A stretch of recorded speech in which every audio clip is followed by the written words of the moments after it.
among us. And I want to take this opportunity to invite her to say hello to us. Can we give her an applause as she steps to the podium?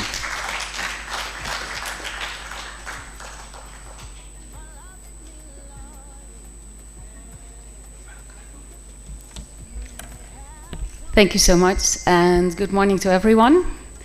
I was already introduced, so my name is Ruth and my family name is Van Zorge, but I can imagine you're not pronouncing that one. The Zorge is a little bit difficult. It means to care, actually, if you translate it, or to worry, but it's a bit in the same spectrum, I think. I'm very happy to be here today. I'm put on the spot a bit, so I haven't prepared anything. But it's great to be here at a very, very important seminar, I think. Now the Netherlands, and you've already mentioned that, through our sexual reproductive health and rights portfolio that we have at the embassy here in Kampala, we have supported the, how would you say that, accelerating the roadmap, the demographic dividend roadmap in the last 4 years through our ANSWER program, as you mentioned. So the ANSWER program is being implemented in West Nile, but it also has a component here to support at national level the demographic dividend roadmap in collaboration, of course, with the NPC, but also with UBOS, also the National Planning Authority. We have invested quite a lot in supporting the rolling out of the roadmap. The why is not very difficult, I think, because you discussed this already yesterday a lot, on what are actually the benefits and the opportunities that the demographic dividend provides for young people, but of course also for a country as a whole in its entire development. Now within those 4 years, because the program, the ANSWER program, and including the work together with the National Planning Authority, UBOS, and of course Population Council, started 4 years ago, and we are actually doing an evaluation right now. So we are very curious also to see what comes out of the lessons learned. And I think there are already a lot of lessons learned, and I'm very much looking forward also for today to see how actually is the roadmap being operationalized and rolled out at the district level.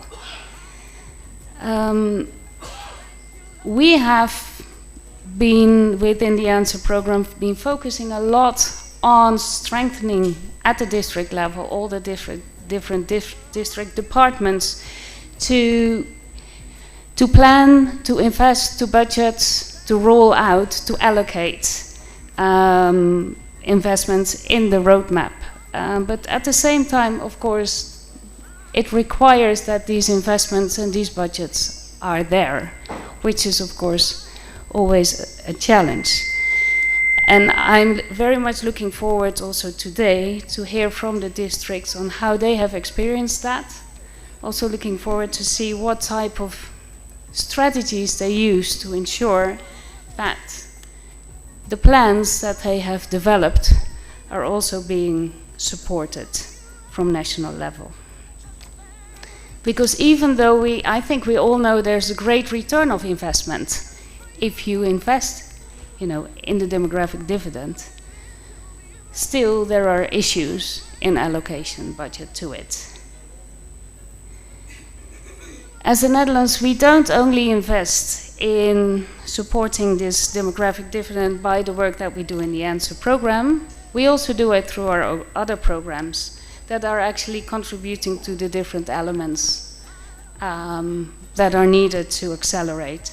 So we have programs that focus on employability through our food security programs, but also our private sector development.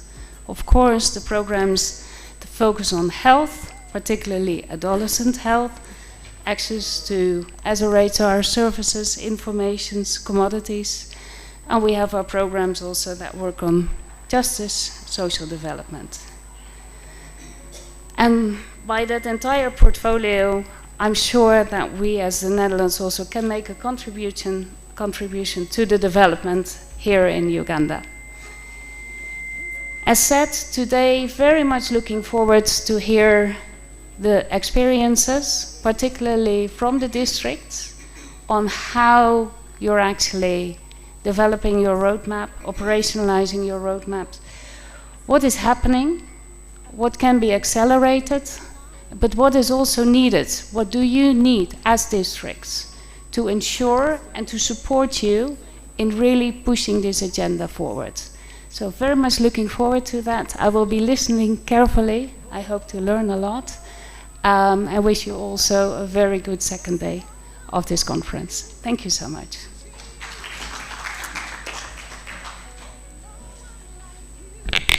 Another round of applause, ladies and gentlemen. Thank you so much, Ruth, for that wonderful statement. And I'm very happy that we ambushed you, because if we hadn't, we wouldn't have got that kind of statement out of you. And thank you so much for the support that you have always given to the government of Uganda. I am not the spokesperson of the government of Uganda, but I want to say the government of Uganda appreciates the support. Yeah, ladies and gentlemen, we are now good to go. I am beginning to feel warm. Yeah, because there are a number of people who have joined. So those who have joined, without mentioning any name, thank you so much for coming. You're very much welcome. Some of them know themselves because they are also feeling warm to see me. And we are starting off with a panel discussion this morning. And to chair this panel discussion is one of us. The person is a senior demographer. The person is a senior researcher. The person who is going to chair is a lecturer with Makerere University, among other universities. She is a fellow with the Uganda National Academy of Sciences, and she has a number of awards attached to her name. So I want, ladies and gentlemen, to invite you to put your hands together and welcome Dr. Allen Kabagenyi to step forward and take on the chairpersonship of the session. Dr. Kabagenyi, you're welcome.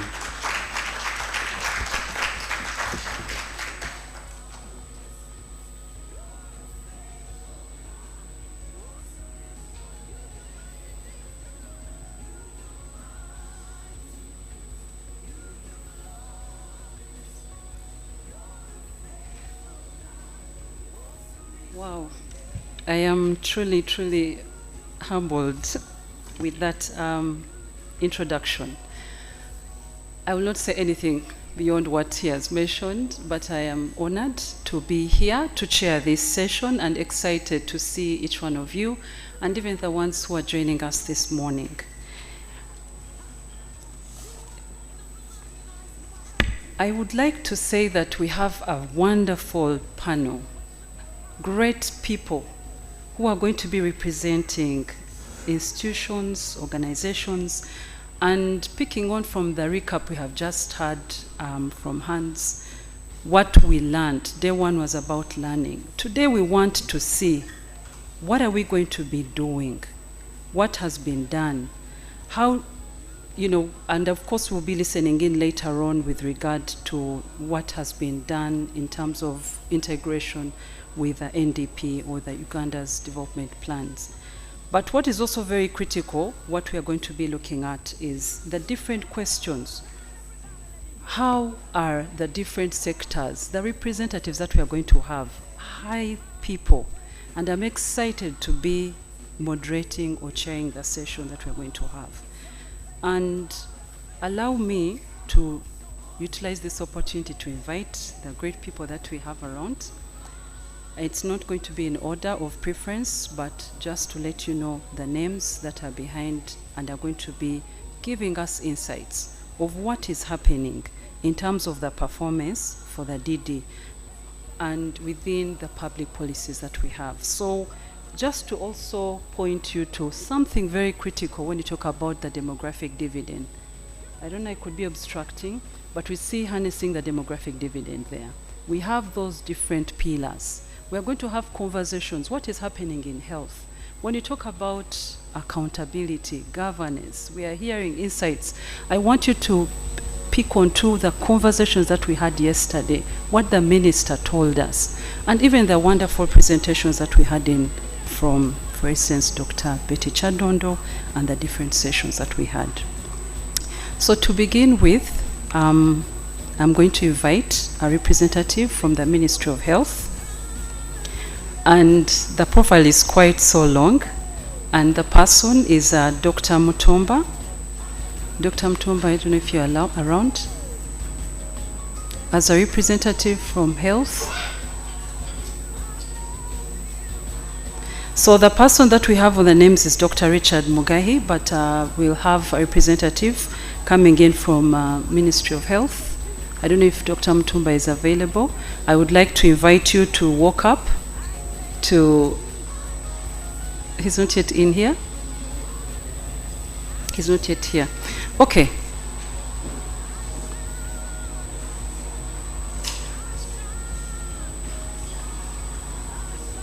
As we wait for Dr. Mutomba, allow me to invite Mr. Francis Mondo Chateka. And as I mentioned, this is a great gentleman. He's an Assistant Commissioner of Youth and Children Affairs. He's been in public service and has worked there for over 30 years. And his area of focus is in youth empowerment and child protection, policy and interventions for young people. Isn't it exciting to have that person being one of the panelists? Can we welcome him in a special way? And very interestingly,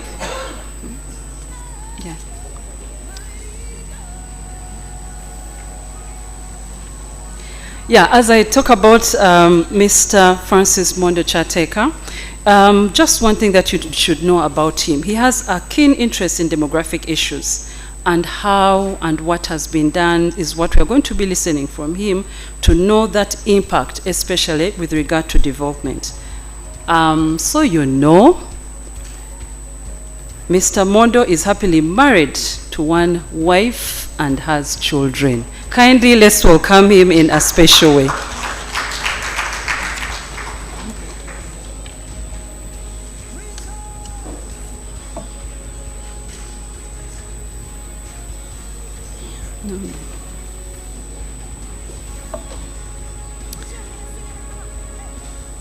So as you're coming in, Dr. Mutomba, you're most welcome, Robert, Dr. Robert. I know you as a colleague.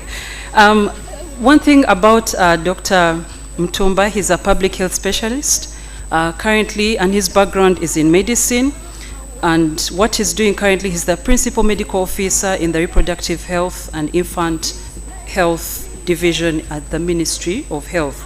He's responsible for the formulation of RH policies, strategies, and guidelines, including capacity building at national and subnational level.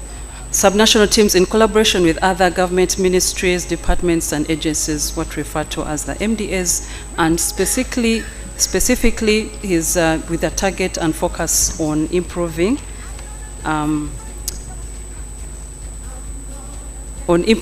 reproductive, maternal, and newborn child and adolescent health service delivery. You're most welcome, Dr. Robert Mutomba. We're just talking about you when you came in, and we are excited to also know that you're the focal person for family planning and reproductive health commodity security, where we look at the commodity supplies and commodity securities, but specifically in maternal, perinatal, death surveillance, and response at the Ministry of Health. You are most welcome. We are very, very honored to have you here. And you came right on time when we had just mentioned you.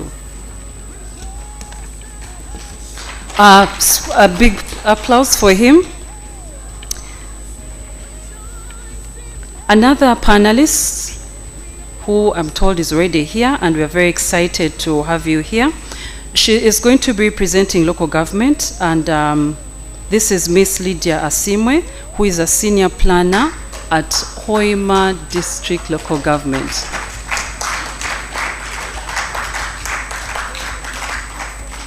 As she comes, I'm happy to note that her background is in population studies, so she's very, very well versed with issues to do with population.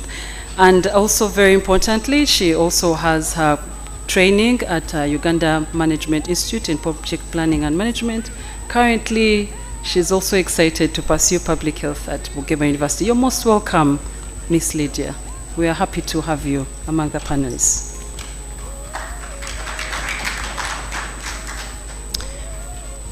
Another and very, very important member of the panel is Helen Patricia Amtaire.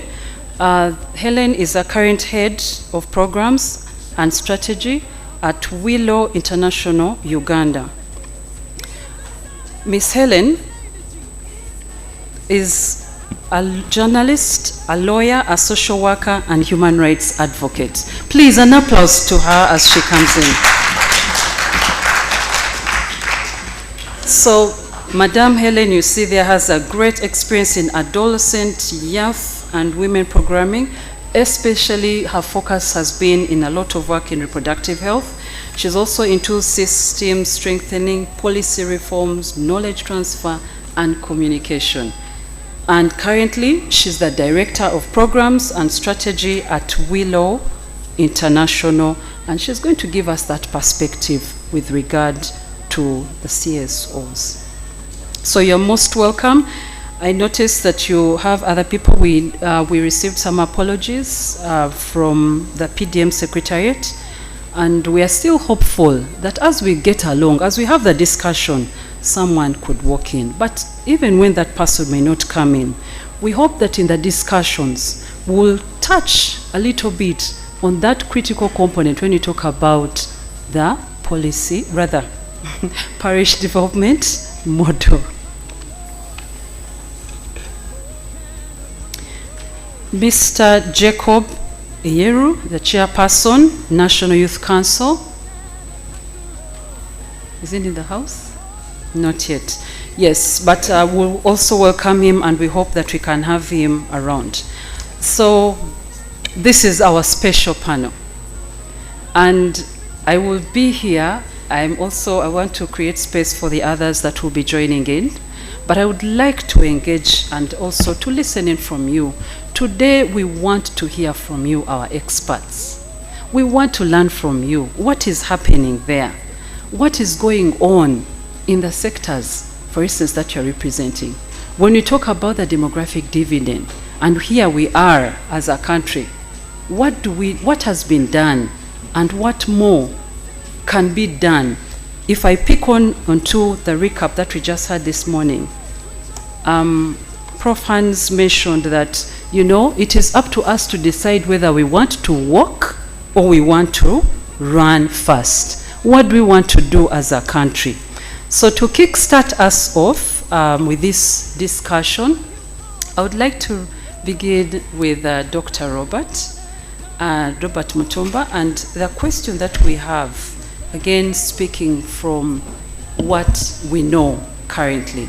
So according to the recently released DHS results, that is the 2022 results that were published more than a week ago, we noticed that the infant mortality rate, the under 5 mortality rate, the maternal mortality rates have significantly reduced. They have reduced, we celebrate as a country. But we also note that these have reduced amidst stagnating high teenage pregnancy. And I want the rest also to listen into this, because we are going to be speaking to that. So with a high teenage, adolescent fertility rates over 24, it's stagnating. We've had 25, now 24. What can be done to reduce the teenage pregnancy and further decline fertility from your perspective? Yes, so thank you so much, moderator and colleagues. Apologies for stepping in a little late, but it's very exciting, first of all, to note that over the past 7 years, I know when you talk of a demographic survey, people still think it's 5 years, but I think when you look at the period, looks like it's over a 7-year period, and It's quite a remarkable improvement in reduction in the maternal mortality rates. But particularly when you look at the teenage, the stagnation in the teenage pregnancy rates, I think what we need to do more, I know that a lot has been done, but again, we need to get back on the drawing board and rethink in terms of the strategies and interventions that we are implementing. But particularly, I think number one is we need to ensure that we keep the girls in school. We also that when girls got out of the school, I think it became very, very clear that girls are not safe. They are safer while in school, but also we know that also keeping a girl in school also delays fertility, delays childbearing. So I think top on the list in terms of our focus is to really ensure that we keep the girls in school. Number two is again increasing access to SRH information and services for the young people. Sometimes when you make such a statement, there's a lot of discussion, but I think what is coming out clearly is that we need to ensure that we increase access. When we did the RIA, the regulatory impact assessment, it came out clearly that there are still knowledge gaps among these young people, the teenagers, in terms of access to SRH information. And that actually contributes close to 80% of the reasons why these girls get pregnant at that young age.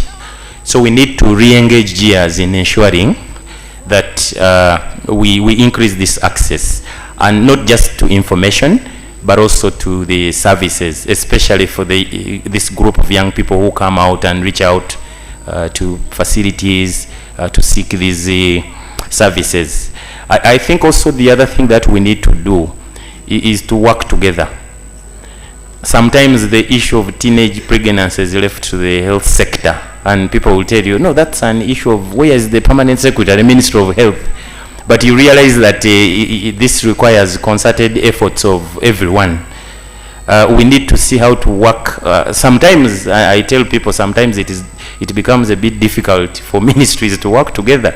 I know it's an effort that we must take. And somebody mentioned that even within a ministry, sometimes it's difficult for people to work together. But I think we have no option. But in these efforts for us to see a change in these trends, we need to work together. The state, the non-state actors, partners, the ministries, the departments. We just need to work together, because this is a huge, it's like a monster. Over the years, when you see the trends stagnating, it means there's something that we are missing. And I want to believe that one of the things that we are really not doing well is the issue of us working together. And the last is really the issue of how do we engage a wider stakeholder base. Sometimes you find that the discussions are limited, to a few stakeholders, but I think in all our conversations around how do we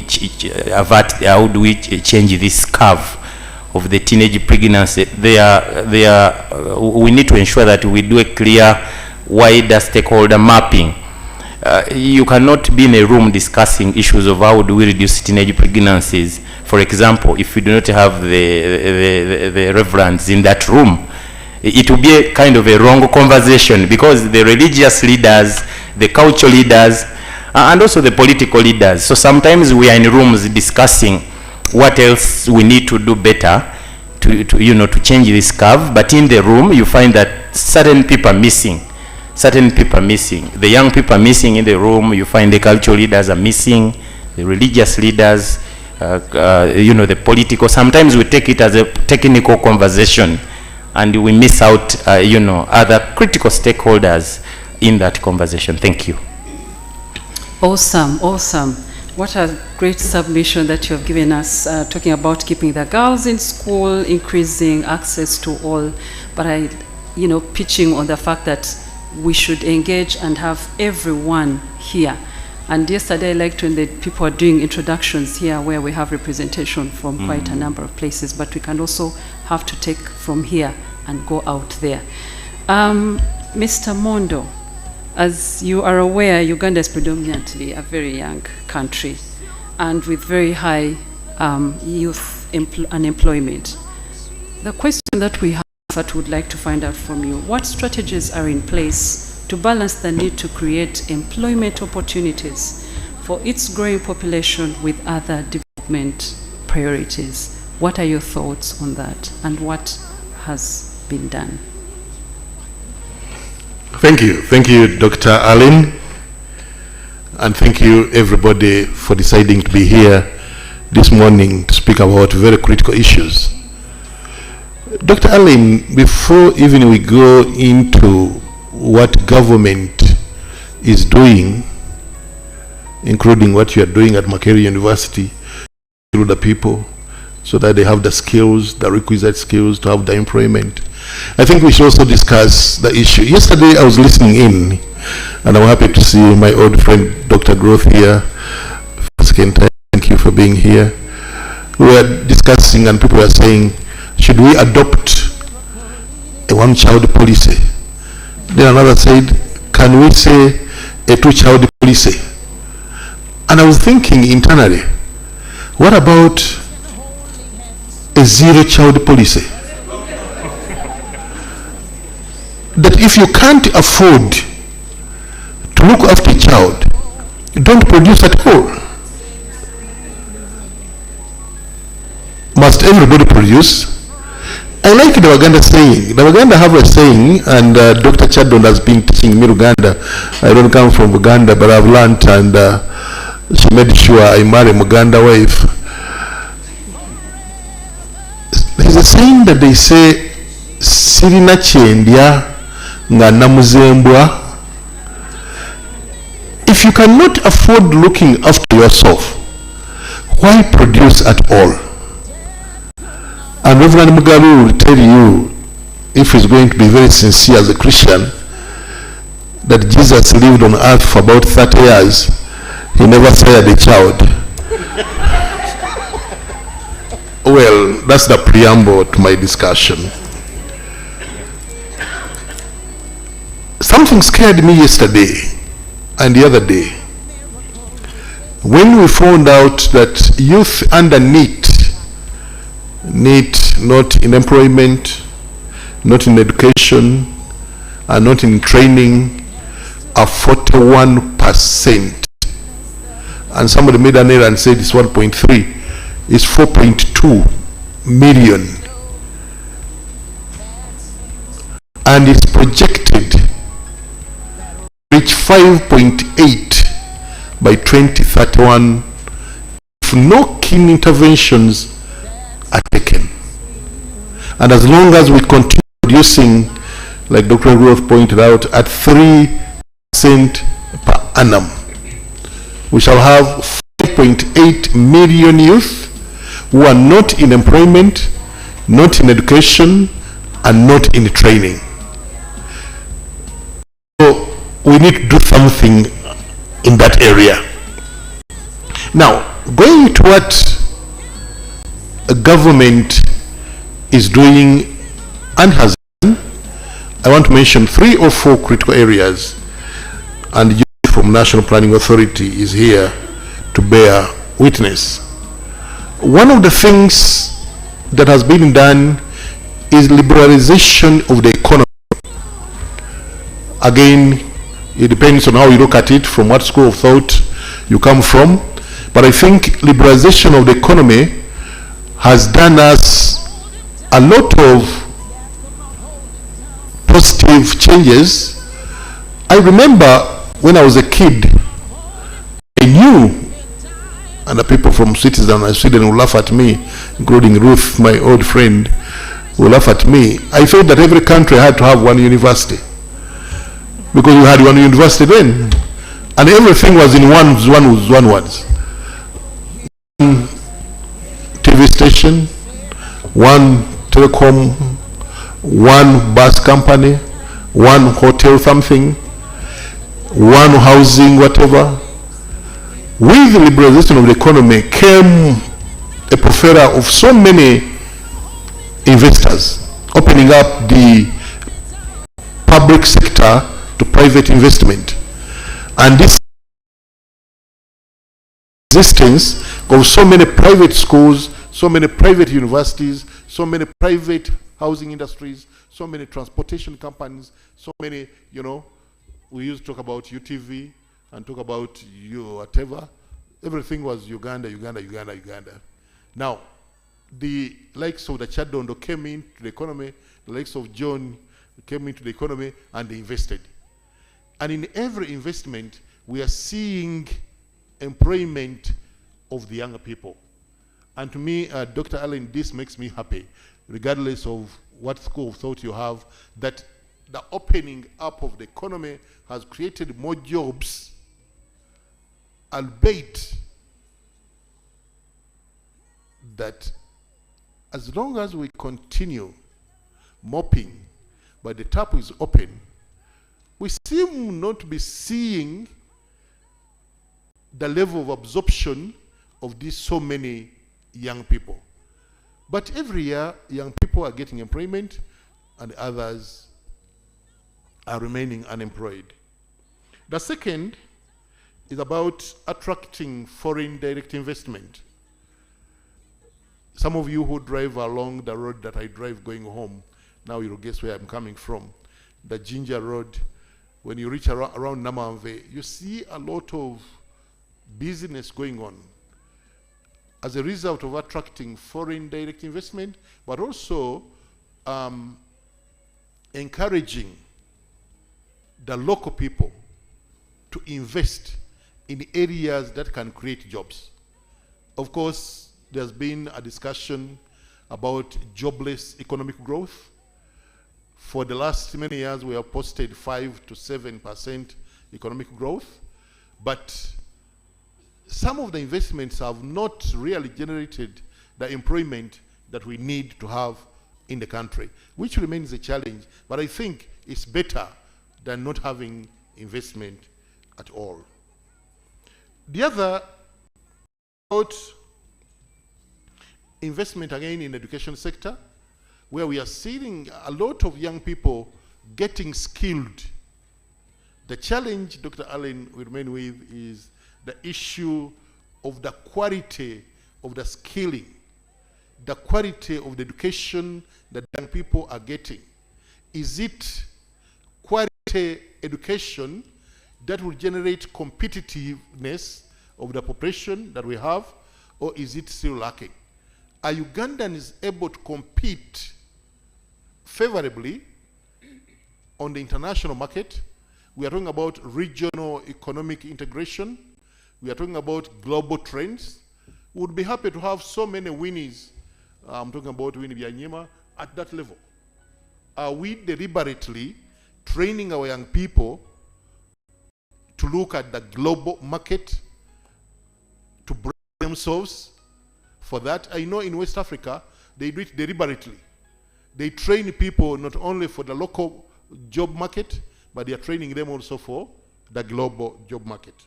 The other we are trying to do is to try to be as meticulous as possible in as far as the labor market information system is concerned, to inform the training needs that we need in this country. What informs Dr. John Sebuliba to introduce a new course at a university? Is that the course that is needed at that point in time? The former Prime Minister of the Republic of Uganda, the late Robinson Apollon Sibambi, pointed out that the problem with Africa is that we train today what was needed yesterday. And as long as we continue doing that, we shall continue having unemployment. The fourth is the issue of getting keen interest in the issue of vocational training. And this needs a mindset change. Many Ugandans believe that every person should have a degree, that should be the minimum. But is the degree putting food on the table? We have put gross sums of money in putting up polytechnics, a number of polytechnics, high-tech polytechnics.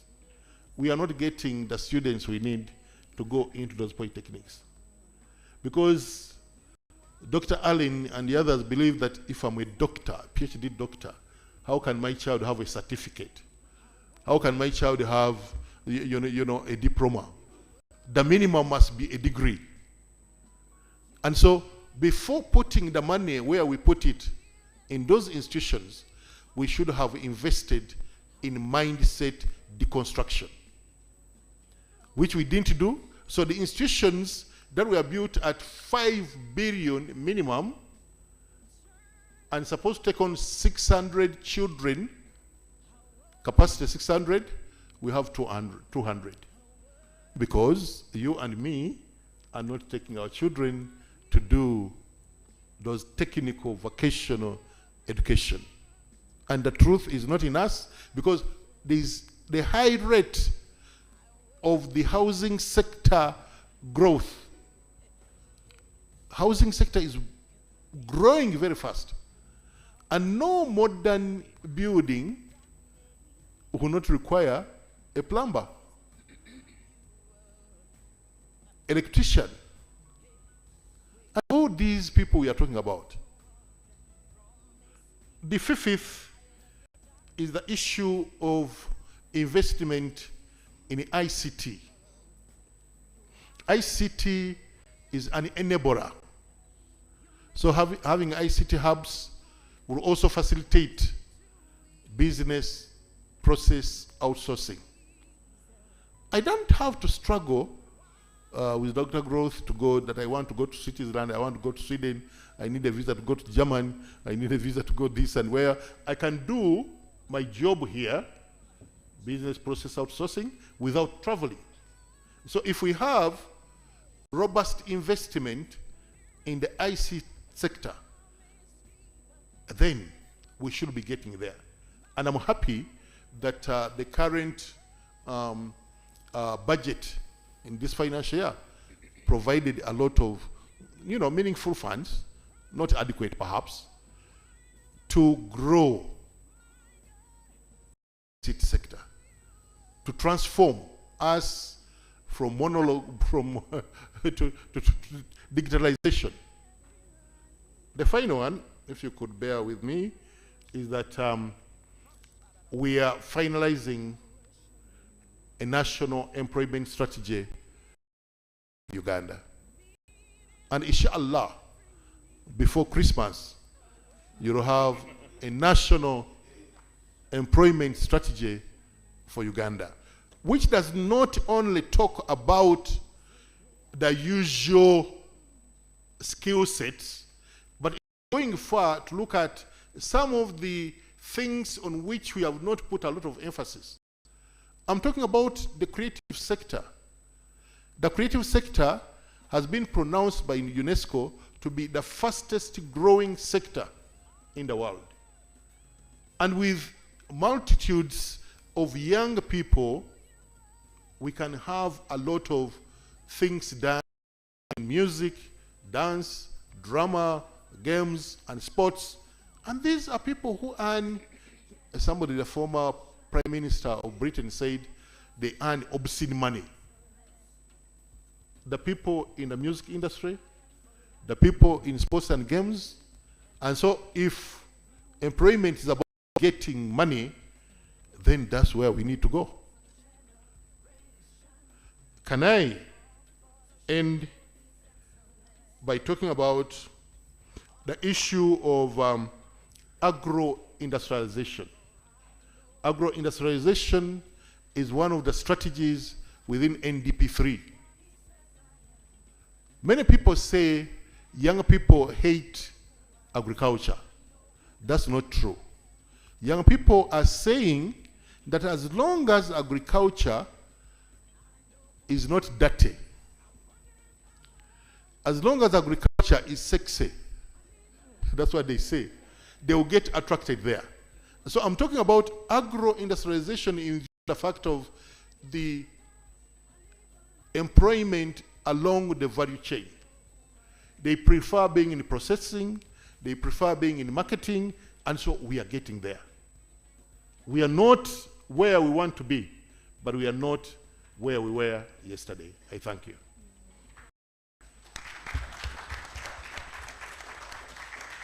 We are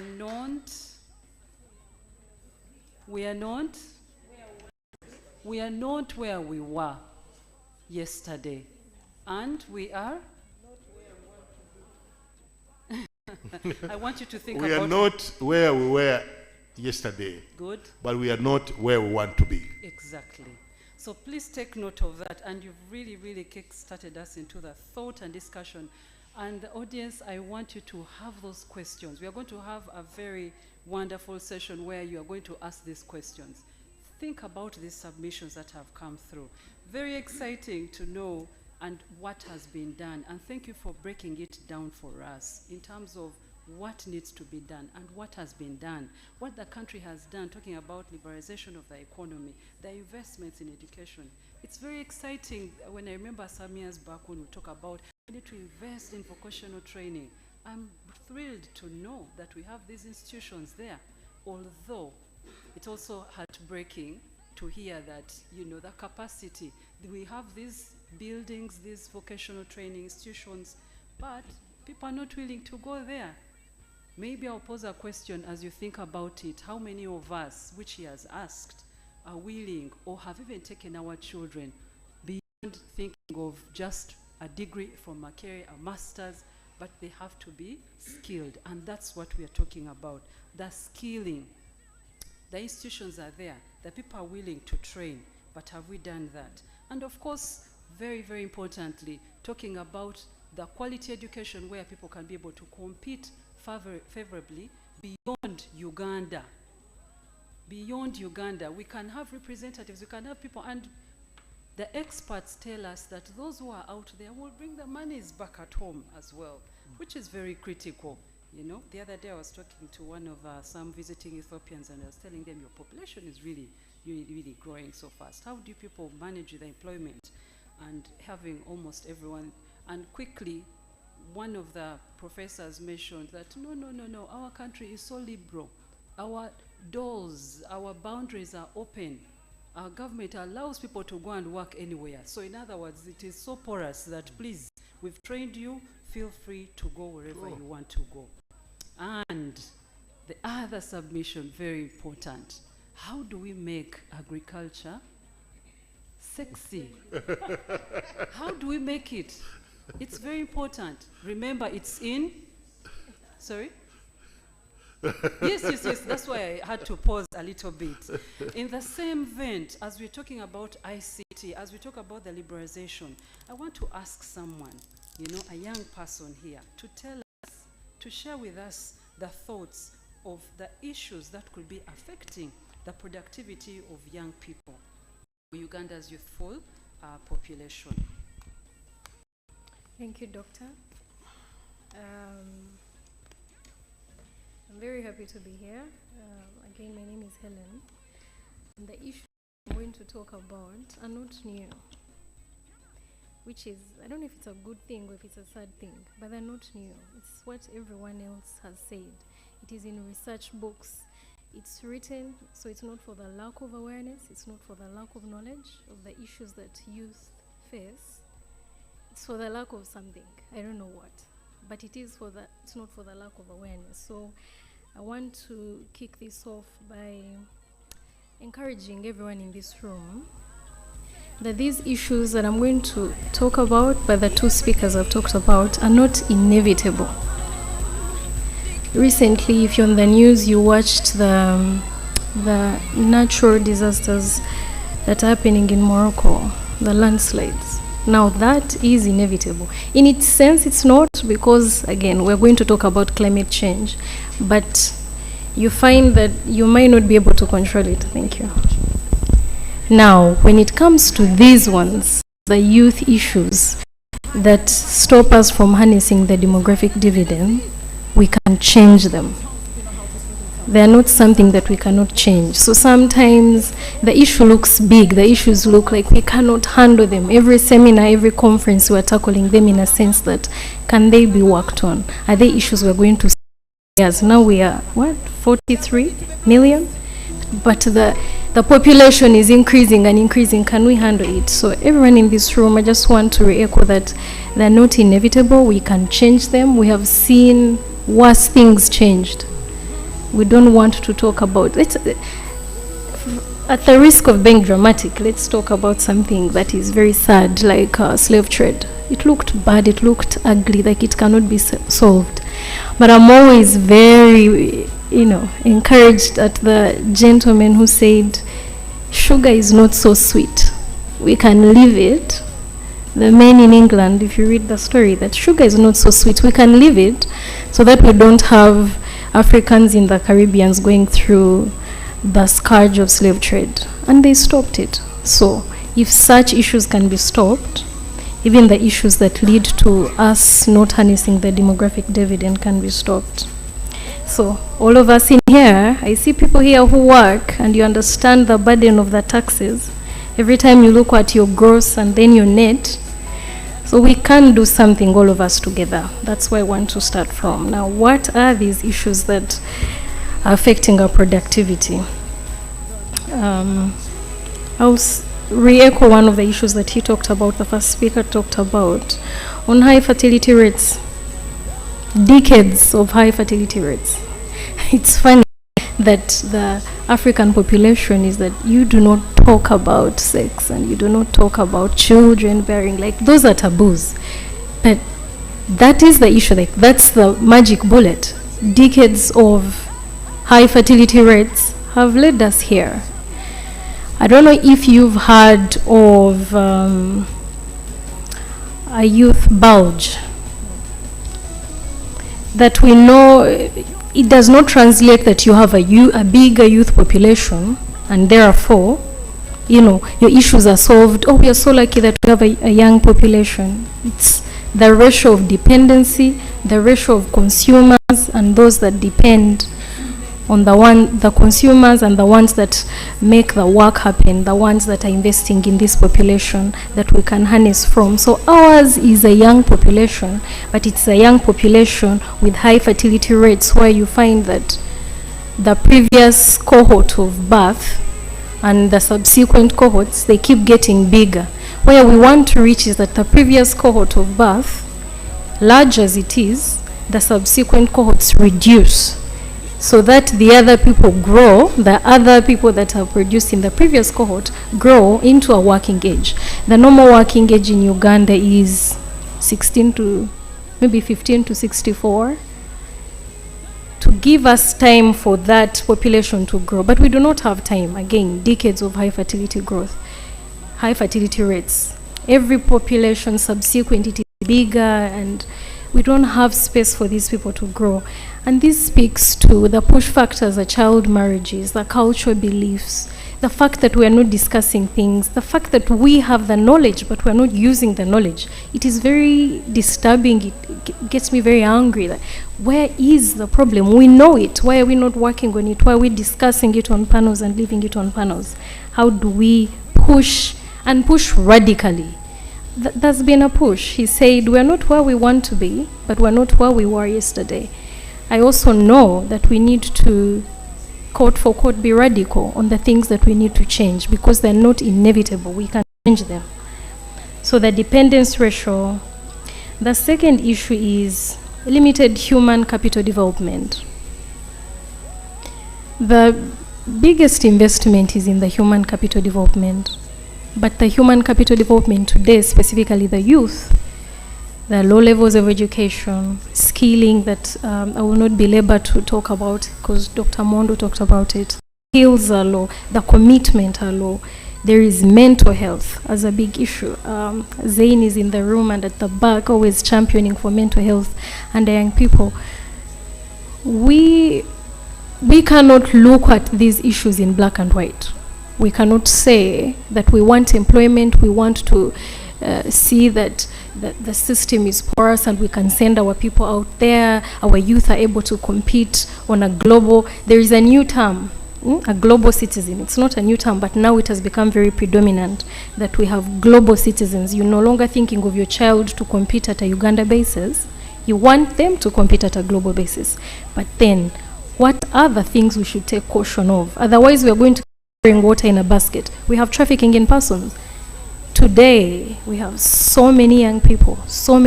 I work with Willow International and we have these shelters.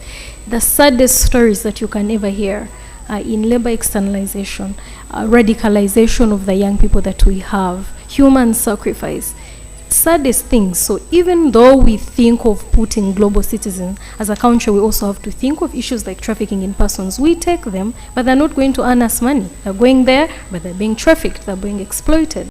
And now government is spending so much money on repatriation, bringing them back, healing them. So I think the issue is we have limited human capital development. The youth that we have, our level of competition is low. One, the mindset of people that we have to start looking at young people as just people. If you're employing them, allow and challenge us to compete as an employee. Not to say, oh, you're the young person, because the effect of that is that our projector is not working, you're the young person, come and work on it. Oh, we don't have water, could you help us with the water, because you're the young person in the room. We want someone to run around.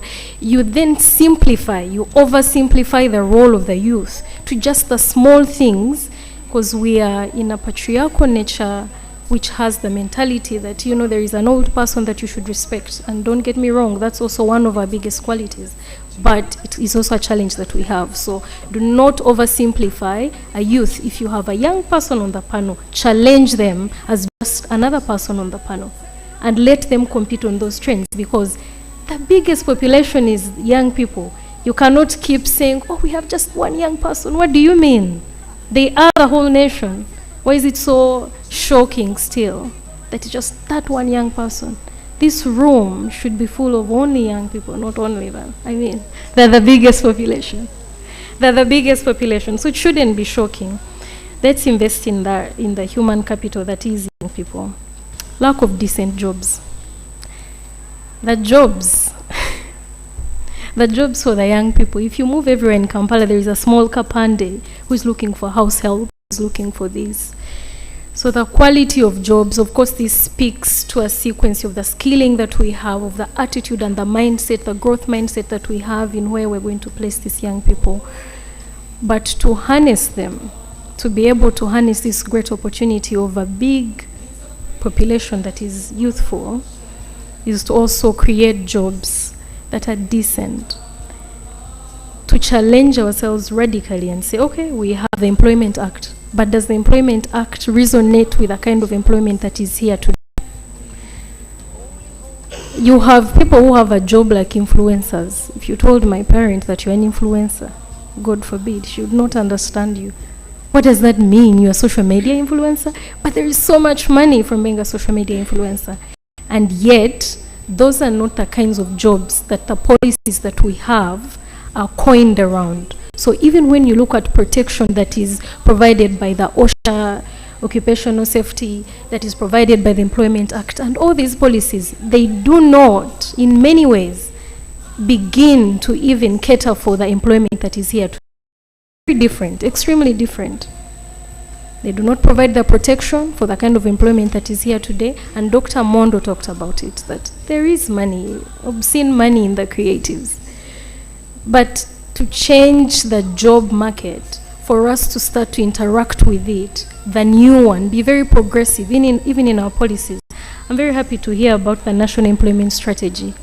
Fingers are crossed that that employment strategy will speak to the employment that is there today. The other thing, Dr. Net, is the culture. The culture has not been very graceful for the young person. The young person has to listen, has to come last, and put a woman in that young person. So we have to have a culture that holds the youth accountable, but also gives them the space. And for the young people, to whom much is given, much is expected. We also have a role to play. We also have a status. We also need to shatter ceilings and shatter tables and be in spaces, be consistent. Because one of our issues is that we have the space, but we do not hold it for long. So for us to be consistent, take take up these spaces, the mindset change that is to those that give the platform, but also those that want the platform. Lastly, I don't want to just stop at problems, because things that we can solve. We can ensure that we have contraception, we can involve, we talked about having all the stakeholders on board, and we can start to expand the domains on which we look at our problems. Domains that will help a multi-sectoral approach, domains that will involve every person, the last mile person. I'm sad that Dr. Galavzi is not here. I would be very interested in hearing, does the model of supporting the last mile holder, the last person, help when you're giving money, or do you support the middle person? But that's a discussion for another day. So the solutions we have: intensify programs to reduce child mortality, lower fertility rates, and these are simple: contraception use and attitude change. Some of us, when you hear someone say contraception, it's not that bad. You just need to open your mind. But it's not that bad, and it can be done controllably. It has been done successfully. Invest in human development, generate decent jobs, competitive science and technology, diversity of the economy. Look at those things. You know, I know everyone in the room, these are not new. I just want to ask you, then where is the... So there are domains that put finance, education, and employment, so that people do not look at education in silos, away from employment. They don't look that way. They will start teaching courses 3 years down the road. There was a big scandal that all the courses are no longer relevant, and it was a joke. I mean, Twitter took it up, current X took it up and said, made jokes about it. You know, the degree you have is no longer relevant. But that's because we take education away from employment, education away from finance. The three should be domains that we look at together, because one speaks to the other. Health and sustenance. We've talked about that one. Housing and access. And this particular one makes me very happy. Community connection and engagement, especially for young people. We have so many young people whose big problem is that they don't have a support system. There is something about being young and wanting people to handhold. Now, whether you want it or not, we are all standing on the footsteps of those who came before us. So it is very crucial that we build communities, that we invest in communities that support our young people, that we look at community engagement. Otherwise, people are going to be re-trafficked, those that are in business. You start a small business. We have a young girl who got a loan, bought a fridge, and started selling small commodities. Then the father got issues and sold the fridge and sold those small commodities that this young girl had. We're going to have donors invest money here. But when they start economic empowerment, people will be taken back because you don't have a community that supports you. Your mother is probably saying, just get married. Just get married and the problem will be solved. That's your highest level of, achievement. So community that is connected and that is community policing, all of us doing things together. Then freedom, rights, and safety. Again, in that trinity, that you put freedom, you put rights and responsibility in the sense that it is safety. If you are leading, no one is going to attack you. Like freedom, accountability, and challenging us on these things does not mean people are shaking your table, which, of course, if you're a duty bearer, your table always has open drinks, and it always feels like something is going to go wrong if they shake it. But take that shaking and know that freedom and rights and safety go hand in hand. And when you provide safety, then we can have youth that are not exploited. Lastly, mental and emotional well-being as a domain to focus on. Young people as a population have issues with mental health. As Africans, of course, mental health, what do you mean? You're just lazy. But it's not that simple. It's complex. Those issues are based on those that believe in us. They're based on drug abuse. If you come very early, like at 5 a.m. and pass through Kampala, and pass through Mapera, go up here, as you head to Wandegea, Kavule, there are so many homeless people sleeping. Yesterday in the news, we saw costers parking street children. But is that the solution? Has that worked? We've been doing it. What more can we do? Is it madness to keep repeating the same thing? So mental and emotional well-being. You cannot blame someone who is sick for being sick. It doesn't work. We have to say, what is the mental health issue? How do we approach it? How do we look at well-being that is comprehensive at a 360 degree? And then invest money in that well-being that is looked at comprehensively. Because suicidal rates are increasing. People are running mad, literally. Is that a population that we hope to harness from? No, we do not. But is there hope for the youth bulge? The speaker said, as they made the summary for today, that we have a generation that is capable of work. But that capability is something that all of us in this room, like you guys, literally, all of us in this room, each one of us has to wake up and say, what is it that I can contribute to that? And I think as youth, that is our strength. Our ability to think beyond what looks possible, to take risks beyond what we think is possible. Yeah, thank you so much. Thank you very much. Please, let's clap for Miss Helen. That is very, very powerful and quite insightful with regard to what are the issues that are affecting the young people. And these, in a way, are also hindering us to achieve or to harness the demographic dividend. Recognize another panelist who has joined us. That is Mr. Jacob Ieru. I hope I pronounced the name very well. The chairperson of the National Youth Council. You're most welcome. So as you catch your breath, I will have an opportunity to talk. And in the interest of time, we'll have just one other question to each one of you. But for now, I want to invite Miss Lydia.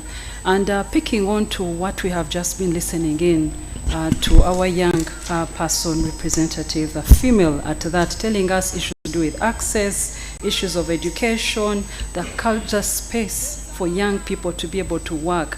When the person has come to work, it's not about, please bring me a cup of tea. They are beyond that. I also listened in, is mentioning the need for them to also to have that space that they can compete favorably. But at the same time, there's also their schools of thought where we have to ensure that everything should be with respect to the particular age. You mentioned also issues to do with the labor externalization. Today that some people would refer to as modern day slavery and trafficking. That is also another Pandora box. But as I invite Miss Helen, remember what Madame Ruth mentioned from the Netherlands Embassy. She mentioned, what do you want us to do? How can we move this agenda forward? And we would like to find out from you. We know so well that our statistics present over 70% of our population in the rural areas. So what do you think could be the silent population issues in local governments that could hinder the country from harnessing the demographic dividend? Thank you, Dr. Allen. Good morning to you all.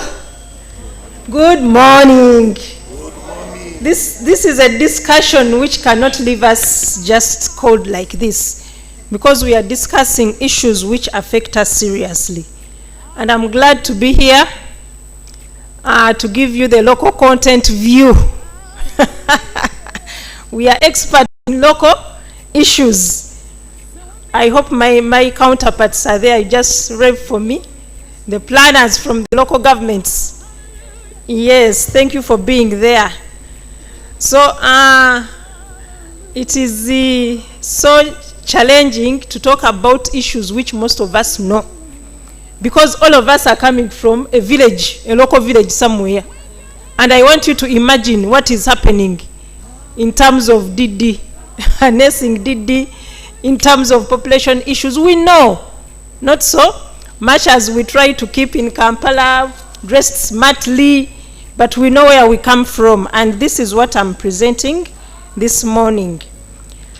Before I go ahead, Dr. Allen, I would like to say that the undesirable situation at national level and beyond will always come or originate from the individual or the community. However much we try to get good statistics, as it has happened now, we are seeing the UDHS is telling us that we are progressing steadily. But unfortunately, if the issues, the local issues, do not improve, my doctor, JS, we shall still hold the burden. So that is how my discussion is going to be. That is how it will move. And Dr. Allen has already said it, that us being in local governments, we are in touch, direct touch with the communities, with the rural communities. The fact that more than 70% of the population is in rural areas, and I saw this when COVID came in. How many of us remained in Kampala? You're lucky. Most of us were pushed back to the villages, yes. So I'm going to point about population issues that have remained silent in this local setting in the rural areas. But, you know, looking at the fertility, the issue of fertility. And mainly, I will focus on the underlying salient issues like poverty and education. To me, this is main. These are main issues that are affecting the DD harnessing. When I scanned through the UDHS of the current one, it is true indeed, as we've been saying from yesterday, that fertility is reducing. Good. Now we are at 5.2 as a country. But if we now move towards the local governments at the district level, what is happening? The districts are actually performing slightly above the national level. And I noticed that we have regions that need special attention. Karamoja, 6.7. Bukedi, 6.5. Busoga, Bunyoro, around 5.57. So what are we seeing in these regions? What do you think about when you see that these fertility rates are actually far above the national level? There is something, they are communicating something in these regions. Our rural people, our rural population is trying to say that yes, we are at national level, there are a lot of interventions, but still there are challenges at that level. So what could be the possible causes of such high fertility rates? The following at local government level, at community level, still prevail. We have a serious challenge of culture. And my brother here, my neighbor here, much as yesterday we talked of a one-child policy, 3, 2, is bringing in 0. But culturally, how the men in this house, what is the average number of children you have? And yesterday I had a discussion with a friend of mine. He's planning even to have one more on condition that when I grow old, who is that child who will keep close to me, who will run my businesses? You see, culture is overriding us here. We can't run away from the fact that in our rural areas, our people still have a mindset in terms of cultural beliefs that childbearing is the key function or the key role of a woman.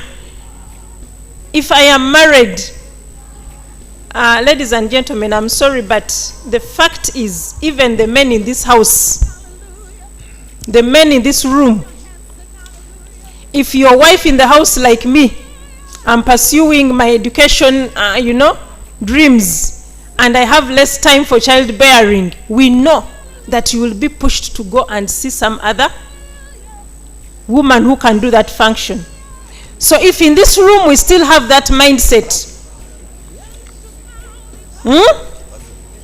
apart from my neighbor, so I hear, what about the men that I'm going to show you in the next minutes?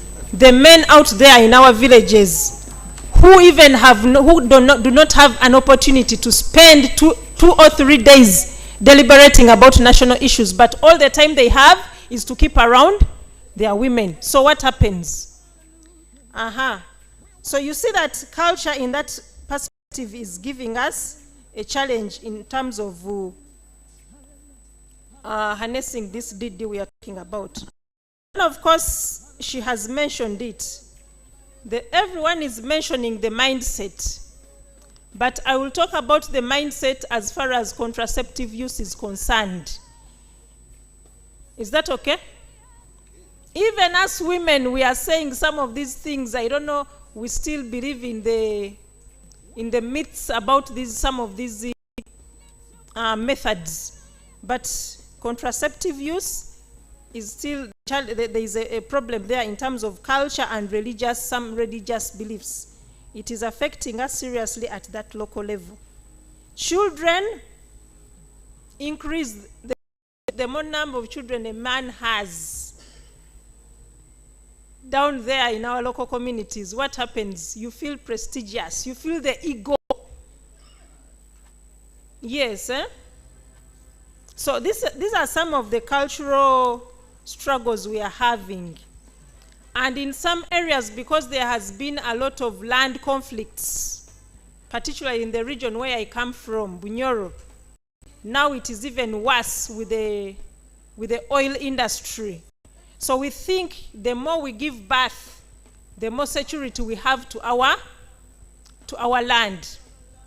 So these are some of the struggles we are facing at that level as far as reducing these fertility rates. And you know, when I talk about the high fertility rate, I hope we understand the relationship of rate to harnessing the DD.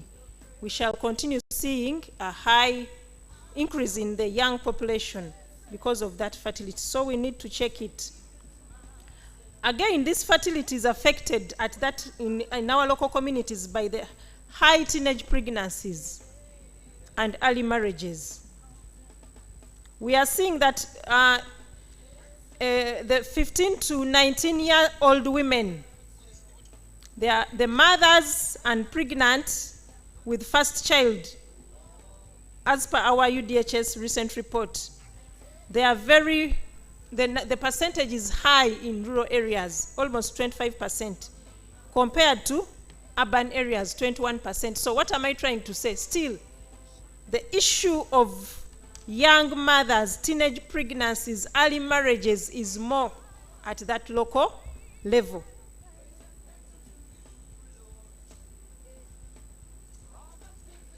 I got a challenge here. It is reducing as per the report in the UDHS. We see levels of reduction in that statistic. But the fact that we have so many young women, 15 to 19 years, who are married, or even who are not married but they are sexually active, okay? And perhaps they are pregnant with their first child, but there is no husband or there is no father to take care of that child. It means something that perhaps this one was in school but dropped out. Now they are handling business of marriage. So what are the possible, there are a lot of factors behind these teenage pregnancies and early marriages. And I want to stress the point of poverty. Our Honorable Minister here yesterday said something about money. Yeah? Financial freedom, financial empowerment, financial independence, financial warmth. So the whole issue is about the dollar with you, the dollars you have at hand. It is true at our community level, at that local level. Poverty is increasing the vulnerability to childbearing at an early age. Why? We are seeing that, I'm sorry to say this, but as if UPE came for the poor. I have said it. I'm sorry. How many of us have our children in UPE schools? None of us. They are still young.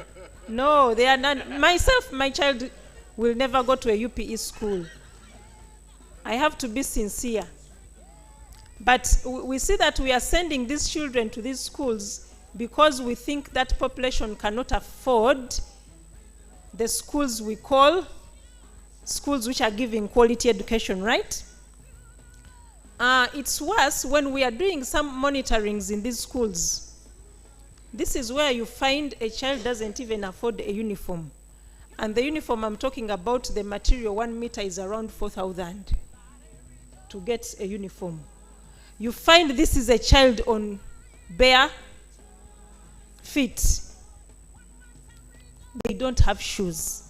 You go to the headmaster's office and you say the child cannot afford even contributing for lunch. Am I speaking? Am I communicating? So what is all this? Even when they say that parents contribute 10,000 for the whole term in a UPE school, the parents will not, and you find the child being chased back home for purposes of the 10,000 in a term. What does that mean? Doesn't that show the poverty levels at household level are high? We cannot afford shoes for our children at that level. So what is happening, especially among the girl child, in a situation where school is in such a state for this child? How sure are you that this child will stay there? They are coming to school, they are hungry. We normally find them eating sugar canes, right? Planners. When we go to monitor, we find children eating sugar canes for lunch. They are hungry. Good enough, the environment officers have helped us. There are mango trees in the schools. So if it's the season, they will sit down under the mango tree and eat mangoes. Am I communicating? So this is the level of poverty that we cannot even afford lunch for our children in these schools. Okay?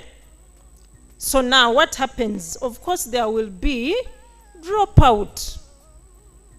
The girls are more vulnerable. They will leave school because there is nothing interesting. Nothing interesting apart from sitting in class and listening to the teacher, and sometimes you will have to sit in that class. Now I'm talking about quality issues of the education. You're too squeezed. That is if the class is available. But I'm not saying we have not achieved. We have really achieved. We have the infrastructure, the classrooms are there, the schools are well built, but the population growth rate challenges us. These are the issues. The fertility I'm talking about is high, that even much as the IPF comes in its limitation, we put the classrooms, we put the desks, but you will still find children sitting 5 on a desk. My child in private school, they sit only 2 on a desk. Thank you, thank you, thank you. So you can see, I'm talking about poverty. So what are all these issues going to result into? Of course, the children will get out of school, and if it is the girls, they will start looking for someone to take care. They resort to finding wealth solutions. And how do they find them? So we find that in these villages, you will find young females participating in transactional intercourse, sexual intercourse with either richer boys, and that is where the problem is. Even our children we have tried to give the best are going to meet with these kind of children because they will struggle to get out of their poverty levels. And this I've seen, it is evident in the nightclubs. I try to move very early in the mornings or late at night, but what you see are young children coming out of night clubs. Are those your children? Are those your children? I'm meaning the people in this room. Do your children go out for that kind of activity? I'm sure no. Because your children at home, there is TV, there is anything they need. But now the poor children from these households at that level are the ones you find in nightclubs trying to balance life. They are out of school, they are looking for, survival, and all this is increasing the teenage pregnancies and early marriages. So sexual relationships for monetary gains compromise safe sex. That is worse. Will have to sell themselves for the sex, for purposes of getting some monetary gain. So ladies and gentlemen, I have ably explained what is causing the high fertility rates, poverty, resulting into the teenage pregnancies and all that kind of thing. But now let me talk about education attainment. Education attainment. We have seen that in the UPE, the quality is not the best that will produce. Someone said competing at global level, international level. But even when they are there, still I am focusing at the 15 to 49 years old, because this is the fertility age bracket. And particularly, I will compare women and men. 10% of the women have no education in that age group. And 4% of the men in that age group also have no education. What do you realize here? Today the women are struggling to be above men, because according to UDHS, 10% of the women are not educated, whereas 4% of the men are also not educated.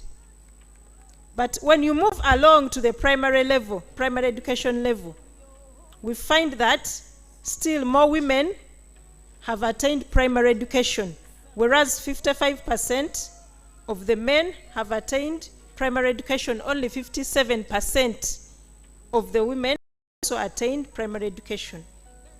Still the women are on the top. Now when we come to secondary education, I found that now the percentage of women who attain secondary education is 25, is lower than that of men. The men is 29. To me, it means that as we start the education life cycle, we have more women, 15 to 50, I'm talking of 15 to 49. But as the cycle of education progresses higher, the women drop out.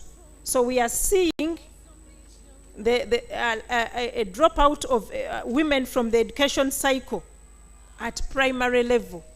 Less are able to move ahead to other levels, secondary, tertiary, and so on. And these are the levels which will make you compete, as my counterparts have mentioned, will make you compete for these jobs that are causing us economic transformation. So, that is also another salient issue at local level. We are seeing the reproductive age group, both men and women, attaining low levels of education. So because they have attained low levels of education, the result is they are involved in ungainful employment. I don't think that with those levels of education, we can attain what my counterpart here was saying. This is where we are seeing the 15 to 49 have less skills. Are we together, members? Am I communicating? Yes. Women in such a category are involved in childbearing with different men. There is a struggle for these women to maintain themselves. Actually, what happens at that level is that you find such a woman has tried like 2-3 men and finally has settled with no man, but she's having children of how many? Like 3 men. But she is struggling. She doesn't have, gainful employment because she is lacking the skill. These These are the issues that are affecting us at that rural level. And of course, I will not fail to mention what others have mentioned. The mindset. The government of Uganda and the government of other countries like Netherlands here, Sweden, have tried their best. They have supported Uganda, but we have a challenge of the mindset. Now, finally, I am talking about family planning. This is another silent issue. Much as the unmet need for family planning is reducing, there is actually a problem. And I will particularly talk about the youth, just like the specialist under youth has mentioned.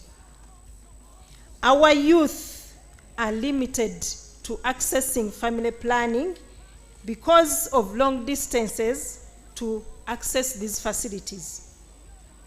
Yes, I understand we have outreaches, but how many? Even when the outreaches are there, our youth are stigmatized. She mentioned it very well, that when we mention contraceptives, just imagine your child hearing your child, your daughter, talking of a condom. She's a youth, she's a young woman. You know the perceptions you will start getting about her. So there is a lot of stigmatization, discrimination, and sometimes even this kind of stigmatization is at the health centers by the health service providers. How does a young person go to access family planning?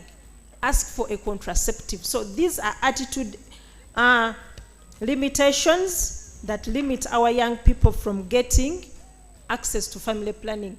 The results of UDHs are very clear. We can see that the married women, 15 to 49, are improving. They are accessing. But now the issue is, are these young children, 15 to 19, who are already, we have told you, they're involved either in marriage or they are active in sexual activity, but they have that fear within themselves. Yeah, so Dr. Allen, that is what, in brief, there are so many factors, silent population issues, but focusing mainly on fertility and the factors, poverty, the education levels, the teenage pregnancies, the uptake of family planning. Those are the issues I feel if we handled differently, we can try to harness the demographic dividend. Thank you so much. Thank you very much. You've listened in, you've heard. Now, we want to give you an opportunity. Please, if you have thoughts, kindly share them. Our experts are here, but we're here to digest and see what can be done.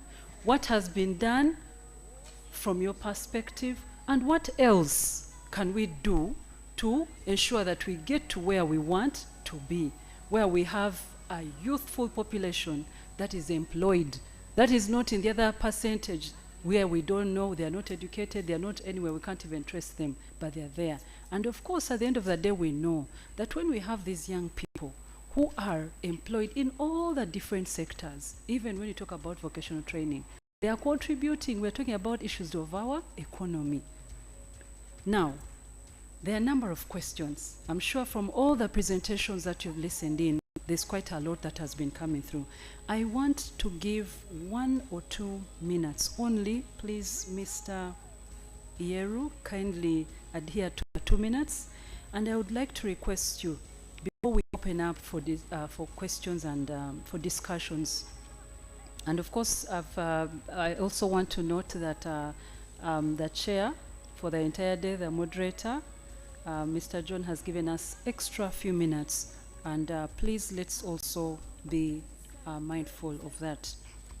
If you look at the agenda, I am really, really time conscious. I've been looking at people. So please, when you ask, go to the question, and let's try to limit on the so many explanations.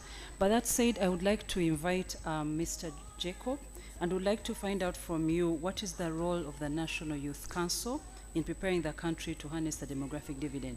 You could also tell us what should be done, perhaps from your own perspective, to ensure that the youthful population is supported.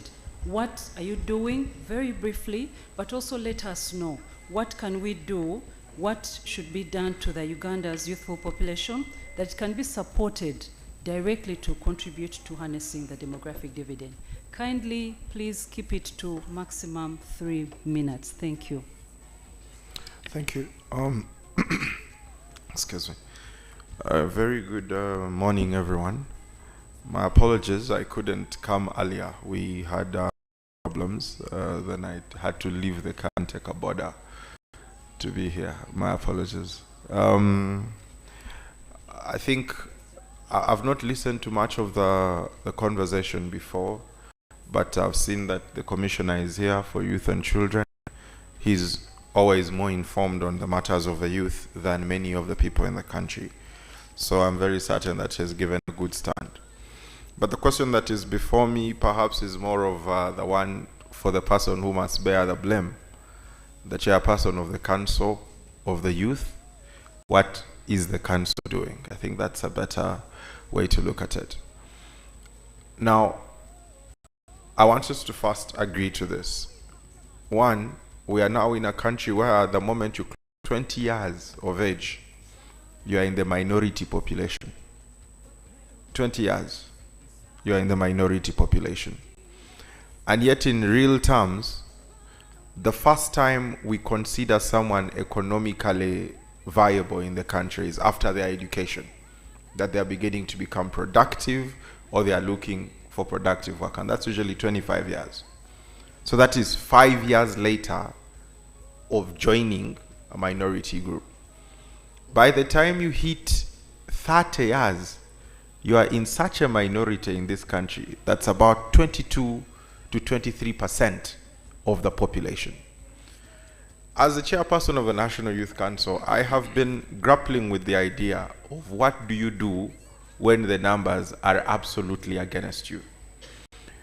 I know you've just spoken about the NEETs, the people that are they are not in anything. I don't like spelling out where they are just not in anything. That population is going to grow if we do not change the approach we are giving this country. This country is a very unique country. I just came back from the DRC on Monday night. And in Kinshasa, what you have is a country of chaos. The city has 15 million people, no systems, basically just very powerful, very rich people, and about 80% of the city is absolutely poor. That, if we don't change anything, is going to be Uganda in the next 10 years. It's not going to take too long because of the reality of our number. If you're shifting 10 million people every 3 to 5 years into employment, but you're creating 10,000 jobs in the same timeline, or even 100,000 jobs in the same timeline, you are going to simply exacerbate the movement to the cities and the urban centers. And you are going to grow a population that is desperate but must survive. This is the reality. So for me as the chairperson of the National Youth Council, my question has been not where are we as a society, but what kind of leadership do we need for the society that we want to have? That is where my question has been. It is really not about, it's not so much about the village youth chairperson, not so much about the district health official, as much as it is about national culture and about seriousness at the national level. And I'm speaking this because I have just completed a nationwide tour on monitoring the impact of government programs on youth, and I think we'll have the report by the end of the month. But what I find is that we have a country that is not pushing anything seriously. We have many things we are pushing, but none is serious. I was just sitting here and listening to the lady that spoke, and she was talking about the realities in the rural areas, talking about the pride of too many children, And Commissioner here keeps talking about having children you can look after. You see, we can't run away from the responsibility of this country. And for me, this is where the problem is. It appears everyone wants to do their part of the bare minimum. If you're the Minister of Health, your part is to make sure that you give a report on health, not to meet the targets, or to explain why the targets have not been met and change the direction in which implementation is being done so that we meet targets. When I was in Pakwach, I met a group of young people who had received money, and because of COVID, they did not pay back any money, but they were still operating, and they have refused to pay back any money after operation. So I asked them, how do you expect the country to develop if you don't pay back your money? And they said, well, when we pay back the money is eaten. So we see no reason why we should pay back. So I told them a funny story. I told them this country has very educated people. They drew up a plan, which they call the National Development Plan 3. And that plan is marvelous. When they sat down to implement it, they achieved only 17%. Some people have it at 14%. That is our country. Now, if we are not extremely bothered by that figure, we are not going to become serious on those young people. I showed them how their lack of payment of their funds contributed to the 17%. And I told them it is laughable at the top that we have figures of 17%, but it is the bottom where the 17% changes to 39 to 79. And unless our engagement targets the bottom, and I thank my sister, she's talking about impact on the last mile. Where do you get better impact on last mile? Is it at the last mile or towards the last mile? Those are the questions we need to be dealing with. And those questions should inform policy direction, but also inform national seriousness. For me, this is where our problem is. And the role of the National Youth Council, while I am the leader, is going to be to check where the seriousness has to go. I realize we have not been bold enough about certain things. There are things that happen in this country and nobody talks. Everybody is just okay with the flow, you know. It becomes so normalized that it's no longer a problem, it's a culture. Whether people follow traffic rules is now a culture. It depends on the number plate. If you have a UG number plate, for you there is right of way, regardless of who you are and what you're carrying. This culture, before we talk about the mindset at the grassroots, what is the mindset of the country? That is the first question. We are talking about access to sexual reproductive health and rights information for the last mile. Radio penetration in this country is now at 98% of the population. Everyone, everywhere can hear the radio. The RDC, the representative of the president in every district, has free airtime on every radio station by government policy. The district has a district health officer. Every district. But there has not been a time when the district health officer has spoken to the RDC or a program of that nature to have dedicated weekly time to talk about sexual reproductive health matters that are the issue of demographic dividend. If a district in Karamoja is producing at 6.7 children per woman, then what are we using the radio free airtime for in Karamoja? For me, this is a problem of national thinking and national organization. And I want to compel everyone to be a bit more serious. When we were in the presidential commission, I think economic commission, something, I forget the name, NPA provided a plan to address needs, national, the not in employment, education or training group of young people. I had different figures from what they had. Their figures, I think, were about 37% of the youth population. My estimate, by my own estimation, was about 40% because of the variations of all the statistical data that we have in the country. But the target for job creation in NDP 4 that we want to talk about was less than the requirement for job creation. In other words, we were planning to remain with the problem.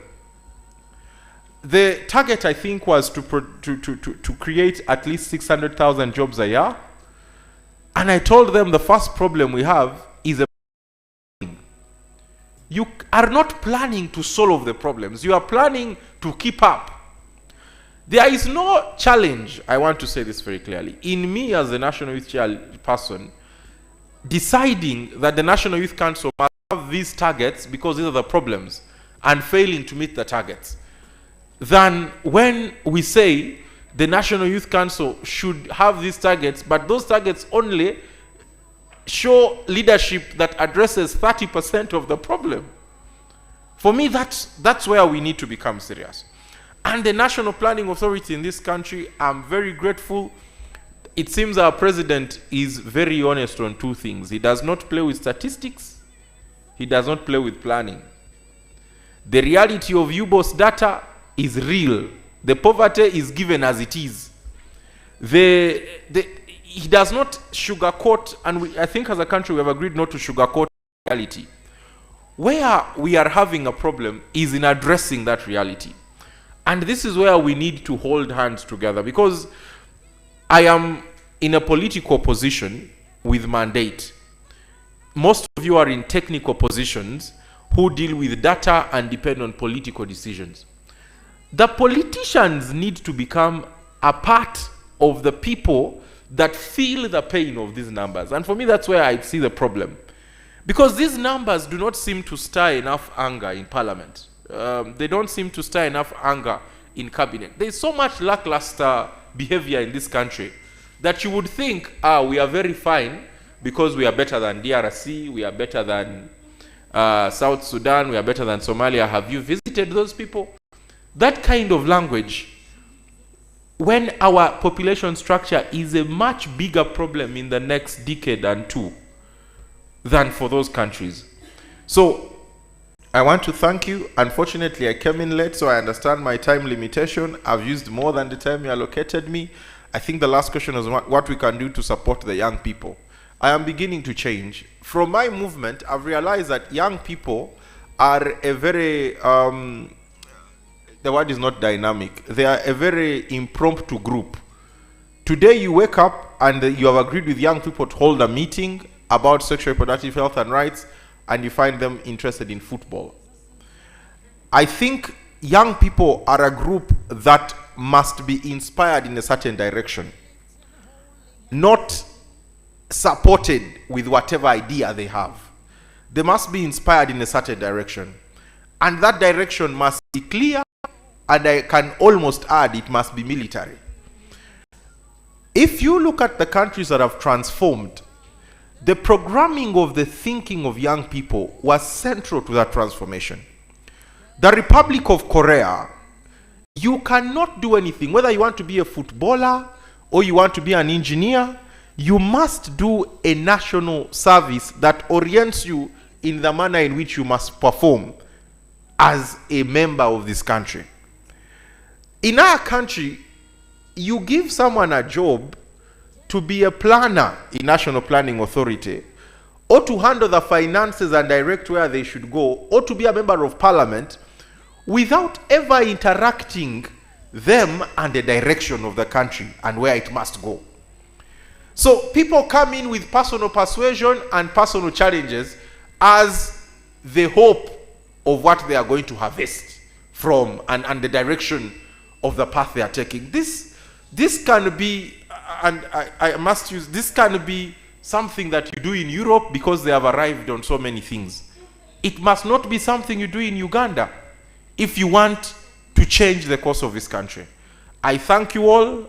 May God bless you. Thank you, thank you, thank you. I don't want to stand in the way of the tea or the health break that we need, all of us. But I want to give an opportunity to some of you, not to everyone. And can we ask those questions? And we're going to be wrapping up in the next 10 minutes. So I would like to have that 1 or 2 questions. But also, as we do that, to the panelists, And most importantly, Dr. Robert, you noticed the issue of contraception, family planning. What do we do, especially for, the sexual and reproductive health? We're aware of all the results that have come through, a little bit of improvement, institutional deliveries, and contraceptive prevalence that has increased. Not now, but as you prepare for your wrap-up submission, please think through, what do we do as a country? How can we accelerate and also increase on the use of the long-term and the long-term and reversible contraception that we can have to increase on use of contraception. The mindset change, but also most importantly, issues to do with the culture. When Miss Lillian asked and said how many men, are willing to mention the number of children they even have, you know so well that culturally we don't even talk about that. You don't ask Mr. Mondo, how many children do you have? I should ask you. But that said, what can we do? How can we also leverage on the opportunities that are existing that relate to the parish development model? How can we harness what has been done? And what more? How can we be able to run beyond the walking, beyond the achievements? We are celebrating some of the achievements we've had. And I hear you, Mr. Jacob, when you mentioned the NDP, the plans that we have. I'm excited to note to, and I don't want to preempt Mrs. Judith Ntabazi's presentation. She's going to tell us what they have done, what they have achieved. I don't want to quote the statistics. And she also tell us what is going to happen, especially for the NDP, for which I believe the conversations have started. So that said, one or two, please. I want to respect, we've really utilized time. I see someone is already up with a microphone. And the panelists, please prepare that 1 minute message. You've listened in to your co-panelists. What is it that you want to tell us? What are those opportunities that we have? Or we have done this, but we can also increase in a certain perspective from your end. Yes, please. Thank you so much. I'm going to be very brief. My name is Zain from Awesome Mind Speaks. It's quite concerning that the demographic dividend conversations have gone on and on and on. But even after that, we're not considering the factor of psychological preparedness for young people to do what we want them to do. At this moment, the mental health state in Uganda is alarming, growing at a rate of 22.9% among young people. Something that we're not talking about. There is a lot of stillbirths among young girls at this point. This is because of mental health challenges. Mental health is health too, but it's not reflected anywhere in the demographic dividend data and findings. I wonder why that is, and yet it's a biggest contributor to a lot of suicides happening right now. In every 40 seconds, someone commits suicide. It's not something we are talking about, and yet it's affecting the population. So I'm wondering, and this cuts across to all the panelists, what kind of strategic intervention are there to help young people with mental health concerns? Look at the job spectrum in the psychology industry. There are no jobs, and yet we need. Look at the psychiatrists. We have only 53, and most of these are focusing their energy on research in urban areas, yet young people are perishing. So I'm wondering, what is the plan again to incorporate mental health interventions in achieving the demographic dividend? Thank you. Thank you very much. I hope, Madam Judith, you've listened to that question. He's asking what are the plans that have been put in place to ensure that in NDP, you also take into issues of consider mental health issues. Thank you for that question. Yes. I want to hand over. I don't want to be kicked when we meet out there, so he's going to be in charge. Please. Thank you. Let the questions come through, and we have other sessions. We believe that during the other sessions that are coming through, we'll be able to address a number of issues. And also, we know that some of the questions are also preempting the conversations that we are going to have later on and the presentations. Thank you. Thank you so much, Doctor, for the opportunity. I'm George Tsabomu, the district planner Chibale. Thank you so much, the panelists. I've been tickled by mainly two presenters. One is Dr. Mutumba Robert, and the second is the chairperson of the National Youth Council. I come from a district whose population growth rate is very, very high, and currently standing at 5.9% per annum. And but it also grew from 5.2% per annum in 2002 to 5.9% per annum in 2014. We are now waiting for the census, and we see what will happen. I have a challenge, and from Dr. Mtumba's presentation, you ably talked about stakeholder participation in the discourse for demographic dividend, harnessing the demographic dividend. I want to agree with you. I think that's a very good direction. I would also like to advise that as we engage the different stakeholders in this debate, we need first of all to do clear mapping of these stakeholders at the various levels. And then secondly, we need to tease out the sensitivities of these stakeholders. This could be spiritual, this could be religious, and any other sensitivities as we engage them. But also, I think here there is the most important problem, and also going to the chairperson, National Youth Council, is the issue of messaging.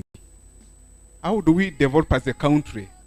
How do we develop appropriate messages for harnessing the DD? I think that's a big challenge. To me, it's the biggest challenge. If this can be resolved in this meeting, in this workshop, I think we'll have done a very big step. Now, when you look at the different panelists, the way you've been presenting, I think we are lacking a common message. And personally, I would also advise that as we maybe develop the appropriate messages, we can go I think we can use the trend or the approach by the council. That, for example, if we didn't harness the DD, what would happen? That would be the approach I would do. I would also take, let alone the positive part of it. But if we didn't harness the DD, what would happen? I like the presentation that was made yesterday by Dr. Yes, on sustainable development goals. For example, in Kibale, with this high population growth rate, we have lost our vegetation cover. Now we have lost our vegetation cover because of this high population growth rate. So can we package our messages to touch the communities that we either eat up our country today and we don't survive tomorrow, or we use it sustainably so that we can also survive tomorrow and also for the future generations. So the official from the Netherlands embassy this morning, I think he teased us that can we come up with the recommendations out of this engagement. To me, one of the recommendations I would propose is that we need depth debate on how to develop appropriate messages for harnessing the DD, and these messages should be developed in a participatory manner, not merely the concept of mindset change, or what our senior Mondo says, calls mindset deconstruction. That is okay. But it has a lot of sensitivities. Thank you. Thank you. Thank you very much. Appreciate that. Yes.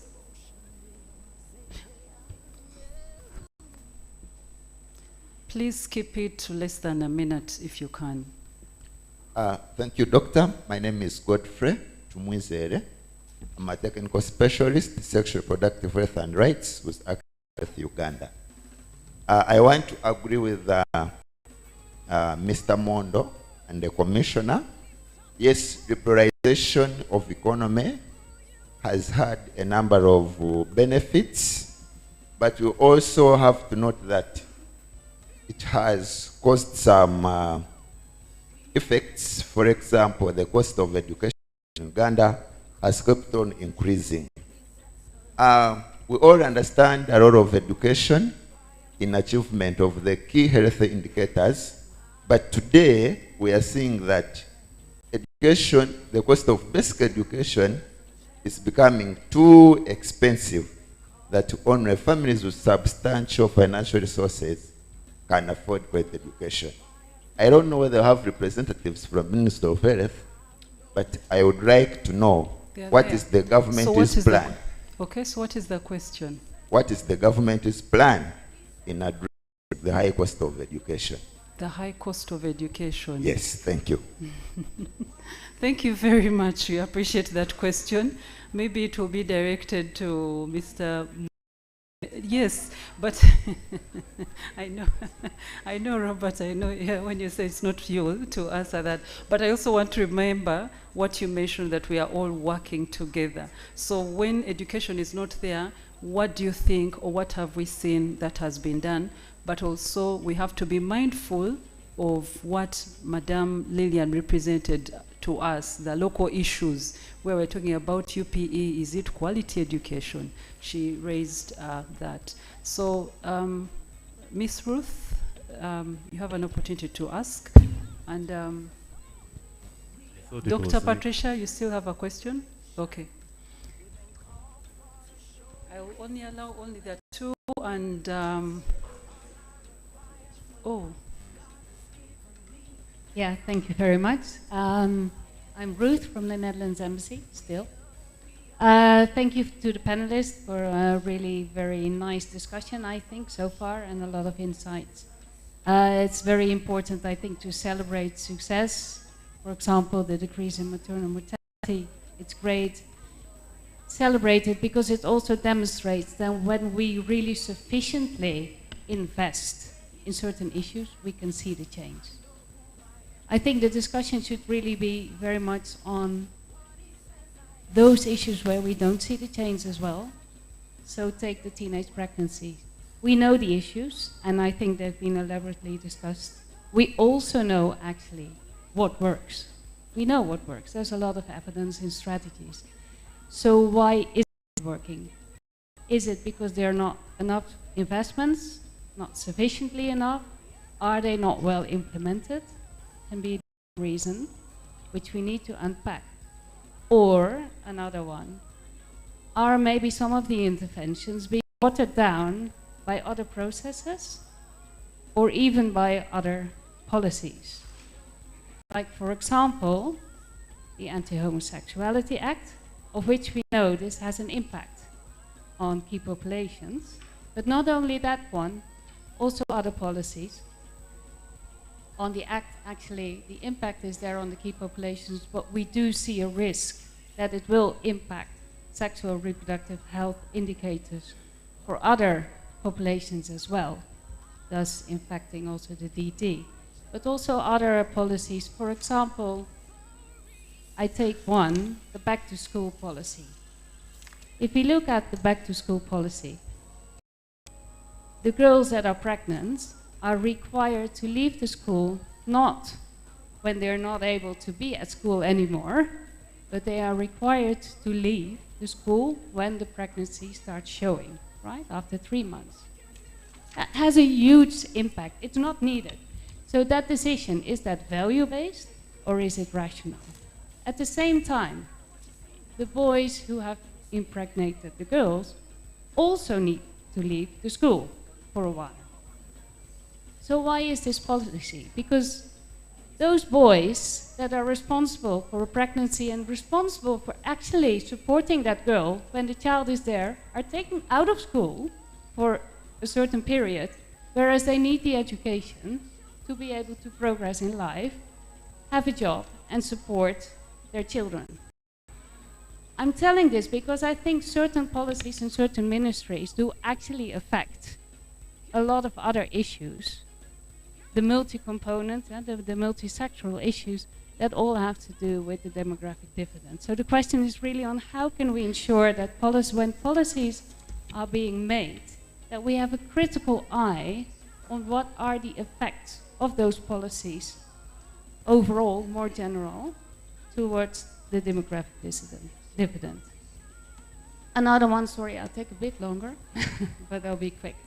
Let us be very specific, and I'm still talking about the teenage pregnancy. Or when we are talking, we need to increase access to sexuality, information and services comprehensively. What are we talking about if we say there is access to information? So what is the information actually? Let us unpack it. Is that the information that we think as adults that young people need, or is it the information that young people need and they say they need it? So be specific, be specific. Do we talk here about they need information about how to prevent pregnancy? Do we talk about abstinence, which of course we see in a lot of the education programs, there's a lot about abstinence only, whereas evidence shows this is not working, right? So what is it that we talk about? Do we talk about information on how to prevent a pregnancy by family planning, for example? Then if we mean that, talk about it, be specific.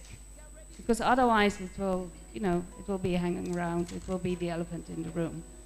Lastly, I think it's greatly needed to unpack the UDHS data, because data are of course only valuable if you see them in the context and if you see them in the trends. So very much agree also what was being said. Look at the different regions, at the regions, so you can really see what investments have been done in certain regions and what have been the effects there. Still want to focus on one of the insights of the UDHS, and that's on the unmet need. We've been talking a lot about culture, and the culture that is preventing a lot of young people and also women actually to be able to plan their families. However, the UDHS also says there is a 22% of unmet need. These are women that really want to use family planning. I think that is a low-hanging fruit, so it's very interesting to see how we can make use of that low-hanging fruit of the 22% of unmet needs. Thank you. Only one last question, or someone is going to give me. I'm really, really sorry. We have to be mindful. Yeah. Sorry, can you keep it less than a minute, please? 1 minute. We've listened in. We want to know. My name is Patricia Nduga. I'm a lecturer at Makerere University, Department of Population Studies. A quick one about, I'm just offering a recommendation regarding high teenage pregnancy and early marriage. What more can we do? We've discussed the contraceptive use, all those things that we know off our fingertips. But one thing we keep ignoring is parent-child communication. How are parents talking to their children? By show of hands, if I ask the young people here, who has received information from a mom or dad or uncle, who would? Any of you? Young. Exactly. So we are ignoring parents in this whole picture. We are talking about rural areas where there is high teenage pregnancy. If a parent in an urban setting is unable to talk because of the taboos, we are all shying away from telling our children to use condoms, telling our children to abstain. We expect the schools to play their part.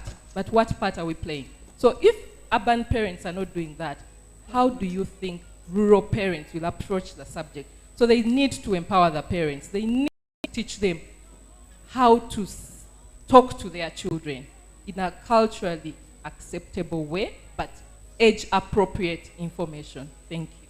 Thank you very much. Thank you very much, Dr. Nduga. That is the head, our acting head of population studies. I need to also make that communication. That is where I belong. And thank you very much for that communication. So I like that recommendation. We are talking about what is it. And I liked what Ruth mentioned. We celebrate the success. the UDHS has shown some interesting, very interesting results, and I attended the dissemination of the results, and we were told, this is for your information, I don't speak for you, boss, but at least my understanding is that very, very soon the data, this information is going to be unpacked so that we can be able to have comprehensive report that speaks to the different statistics that we had. That said, someone has stood up, even when I said I am done with the questions. Kindly keep it 1 minute and then we are done. As requested, I will only use 1 minute. Doctor, since yesterday, we have been here talking about how we can achieve demographic dividend.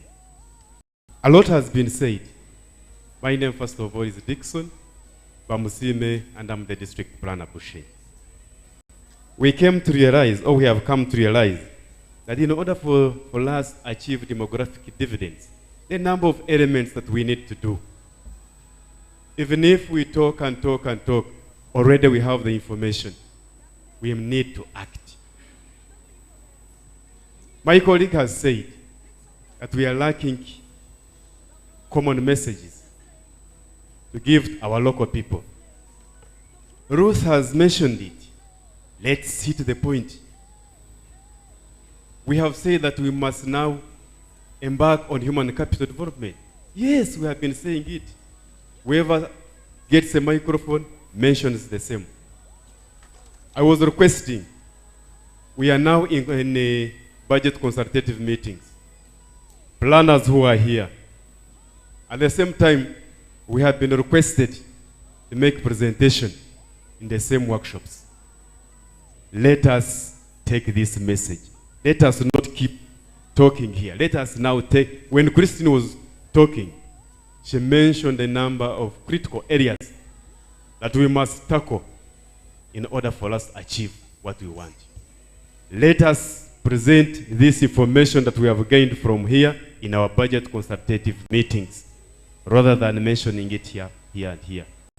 So that our district, our leaders, our political leaders who are there, they get to know that they must implement this in order for us to achieve economic growth and see the way forward. Thank you very much. Thank you, thank you, thank you. When you listen in from someone from the district, is telling you, let us go and implement.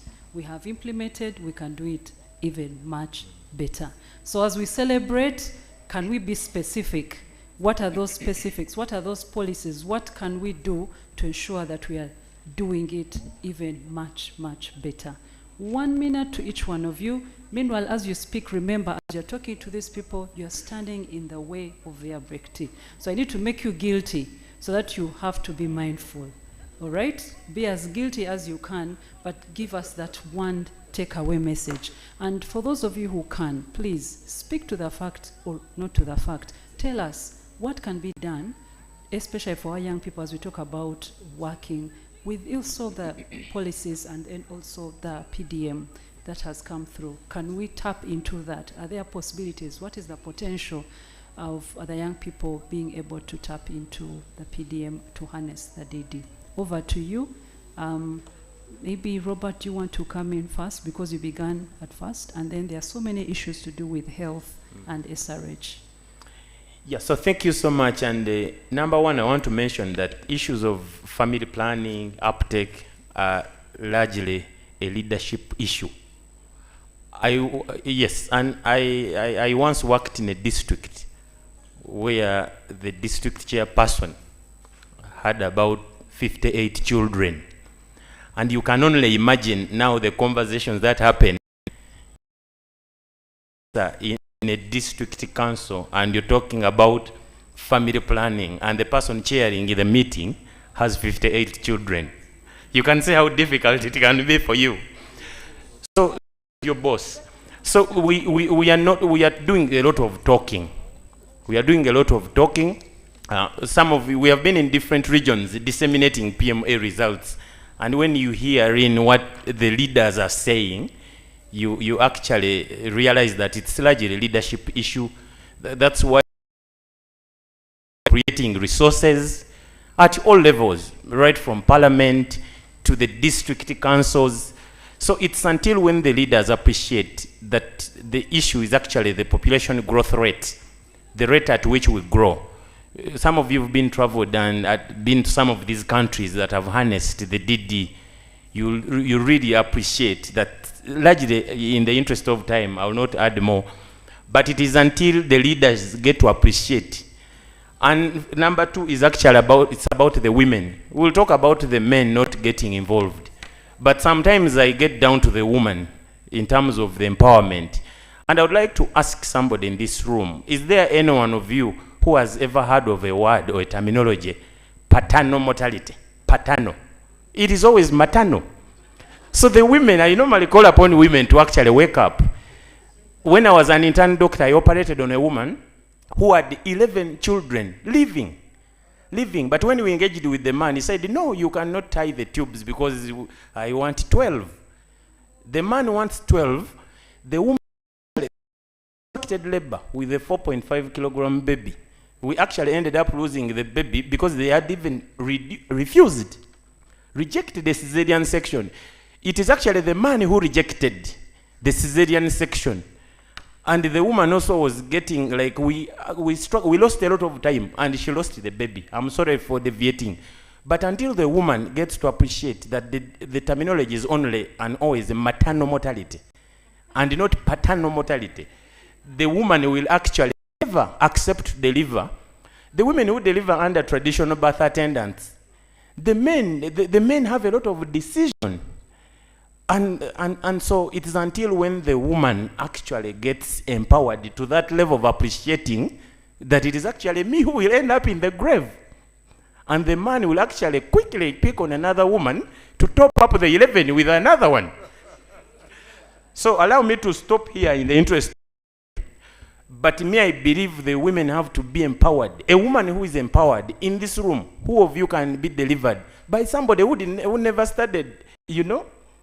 None of you will be comfortable until when the men will refuse. But when the woman is empowered, she will get an IUD inserted, you know, she will get a family planning method.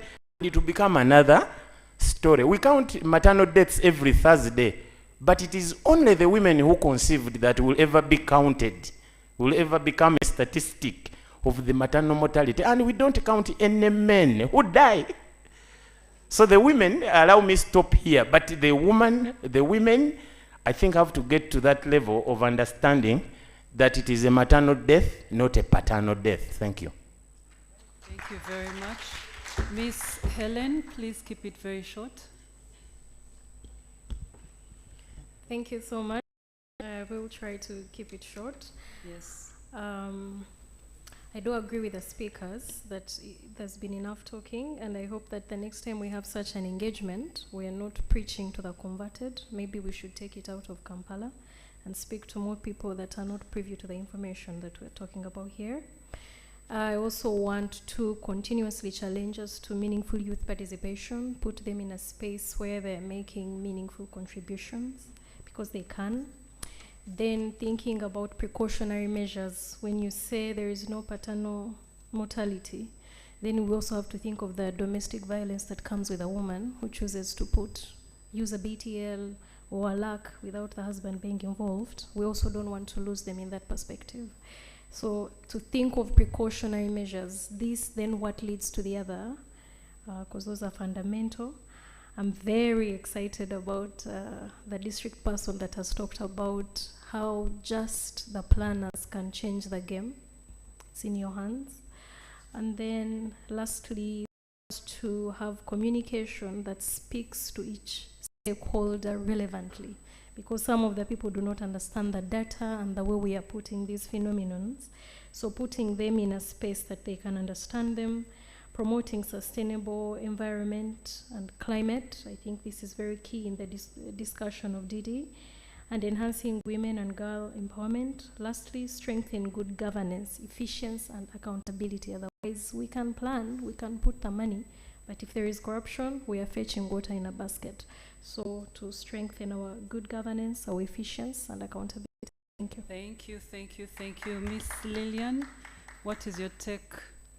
Final remarks. Lydia, Dr. Allen. Oh. It's Lydia. Okay. Okay. Apologies.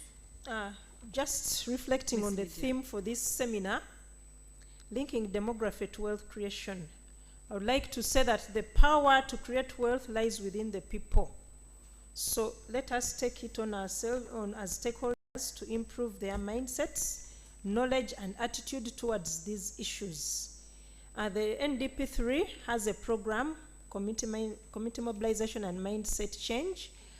In the NDP4, I wish this would be given a comprehensive implementation framework where we shall come up with a communication strategy and apply what the plan Achibale clearly put forward, a clear message to take to these communities.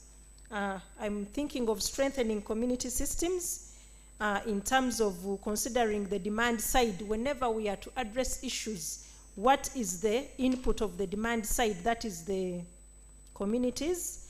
And finally, develop the roles of these affected populations. Thank you very much. Yes, thank you, thank you, thank you. I'm going to invite Mr. Jacob last, and then we shall have Mr.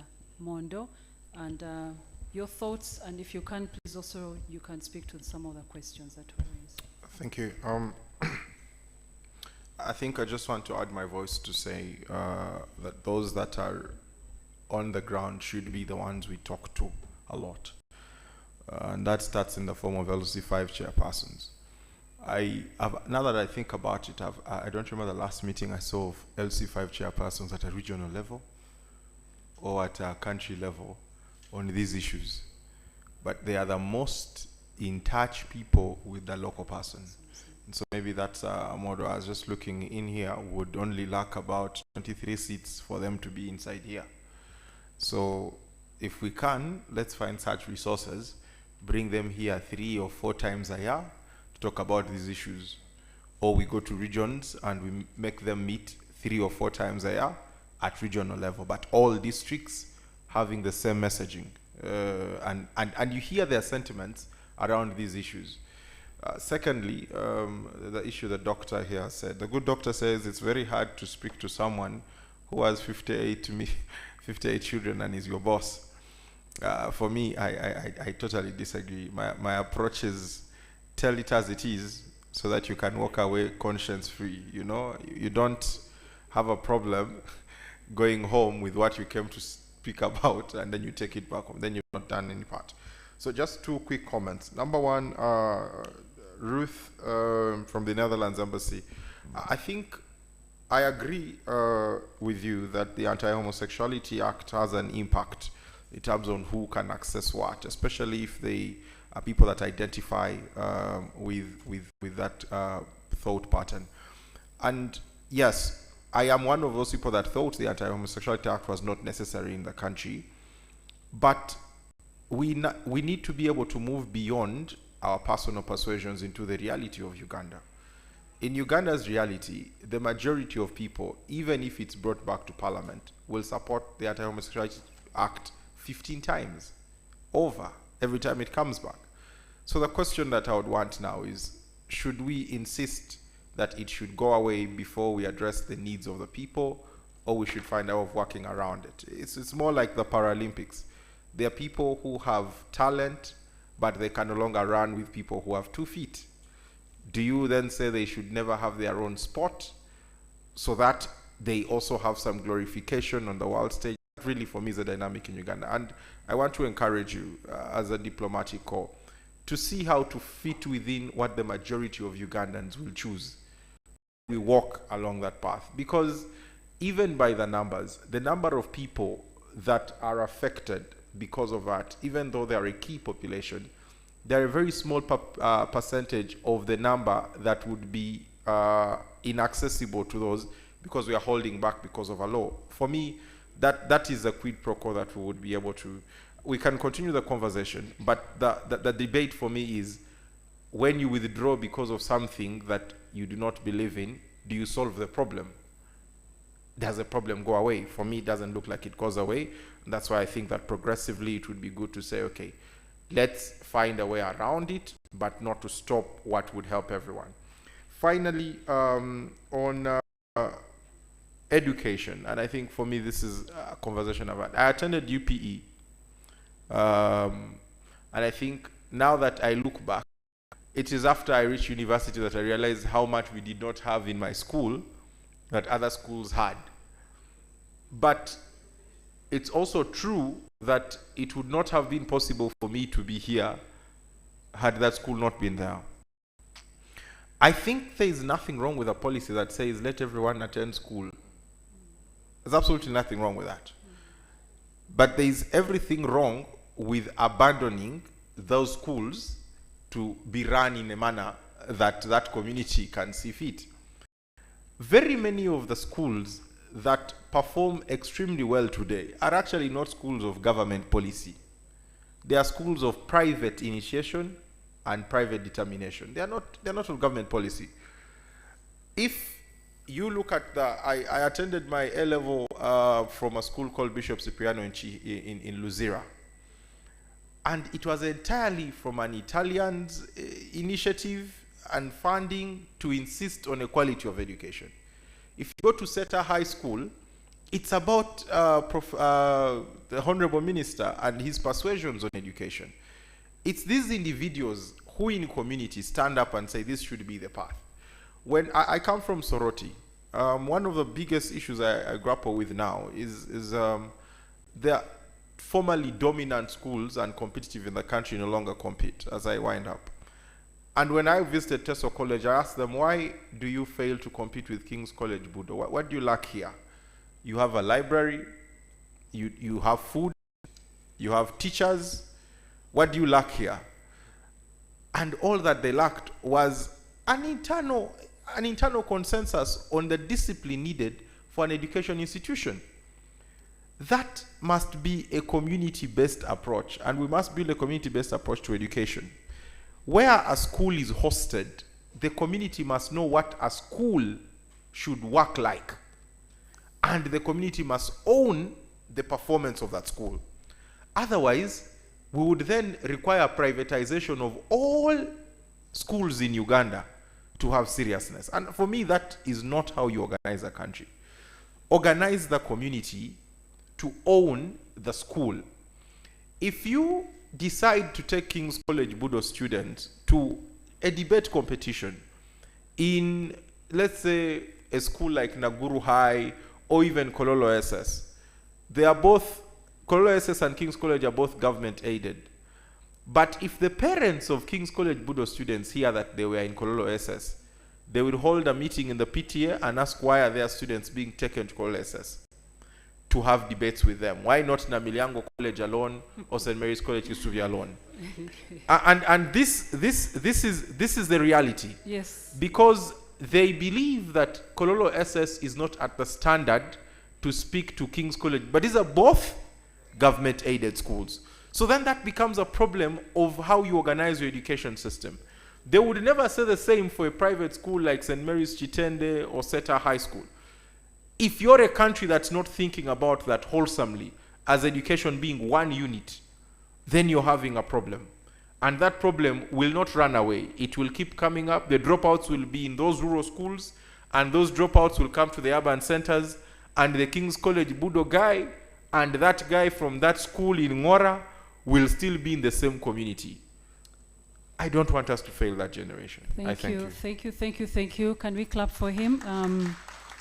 Last but not least, the gentleman who mentioned, inshallah, we shall have that national employment strategy before the end of, the year. We hope, and we are remaining very, very hopeful for that. So if you can be able to, in a very short time. Thank you. Thank you, Dr. Alain, once again. Let me start with what made news for me in the past about 2 weeks and 1 year. One of them was the man from Butareja, Asasha, who has 102 children. Then recently, there's a man who married 7 wives in one day, in Siko Nene. Yeah. And I was looking at this, is this happening in the 21st century? And these are issues. Then Dr. Patricia, I think, talked about the family. I think we have to go back to the family. Family strengthening, issues of parenting, everything we do starts in the family. Poor parenting will result into poor childhood, poor adulthood. All the people around here, you were what you were because of the way you were parented. And so again, inshallah, we shall have a national family policy before end of Christmas this year. Also, can we clap for that? Because in addition, as a ministry, we believe that the family in this country has gone to the dogs. And so we need to know where it started raining on us and address the issues of how is a family constituted, how is a family managed, what happens in the family, the norms, the values, everything that we can talk about. Two. Did you call it, sorry, what did you call it, the national? National family policy. Policy. For Uganda. So that's the second deliverable. You can clap if you want to. Of course. The other, I agree with one of the panelists who said we must take a radical stance now. I think we have been so, liberal with everything. Everything. And I remember when I was starting my discussion this morning, I talked about, does everybody has a right to produce? Even when you cannot afford to look after yourself, must you produce? And I think, let's take it seriously. I was not joking, because I was asked the same question recently on a TV station. I said, Mondo, seriously, tell us, does everybody have to produce?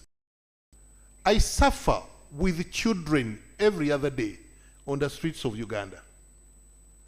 I have so many children who have been abandoned and I've taken them to the reception center. We are looking after these children. Do I have to continue going through this? If you can't afford to look after yourself, then you don't bring another human being into the world.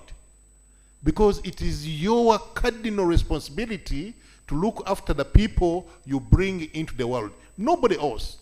I hear people saying, Banabam 7. And somebody asked one of them and said, where were you when the president was sleeping with your wife? If you say they are children of the president. And nobody could give the answer. Where were you? You know, African men, we love our women. So I cannot afford to look at you and you're sleeping with my woman. I'll go for you. You understand what I'm talking about. Let me end with what I heard somebody say recently, and I'll be concluding.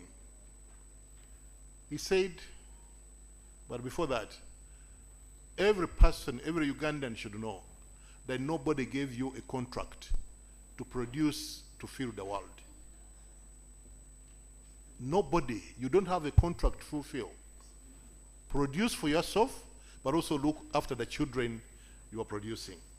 Finally, the person said, if not now, then when? If not me and you, then who? If not through partnerships and networking plus collaboration, then how? I thank you. Thank you, thank you, thank you. With that, can we give a special applause to our panelists as you get back, take your seats. And then, allow me to thank you. You have been a great audience. You have been very patient. Kindly clap for yourselves. We've really, really stretched, but I really appreciate the insights that we have.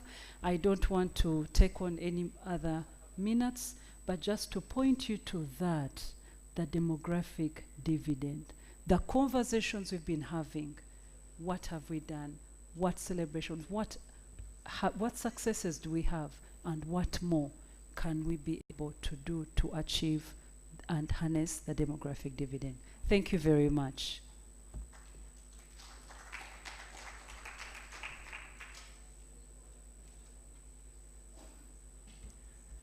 Yeah, thank you so much, Dr. Kabagenye and your panel, for taking us through this very, very engaging session. If we are talking about sessions, this was a pregnant one because it was full of ideas, very great ideas from different panelists, but also it took some quite amount of time that we could not stop it because of the important ideas that were coming through. So thank you so much, and thank you once again. Yeah, there is a question that has come from the online participants, and I will just ask it because the presenters who are coming on board are likely to respond to this question through their presentations. And someone is saying, in the first demographic dividend seminar, someone spoke of free lower education in 2024. Is that true? Is it likely to happen? So we have education here. This question is going to be responded to within the course of the day. Thank you so much. Once again, on behalf of the organizers, I want to apologize that we have not run according to the program. There are situations that come and you just give in. And so I must confess that we lost power and gave in, but for the good cause. And the smiles show that you have forgiven us. Thank you so much for forgiving us. The next session is very, very important. We are supposed to be having our break tea, but we have presenters who are already in the house. I'm going to request that our presenters take break tea first. You know, they are among the first people, and we convene. If it was possible for us to take tea from here, we would have working tea, but it's not very possible. I don't know whether we can do it the military way and have our break tea in 15 minutes and be back here. Otherwise, thank you so much. Tea is ready.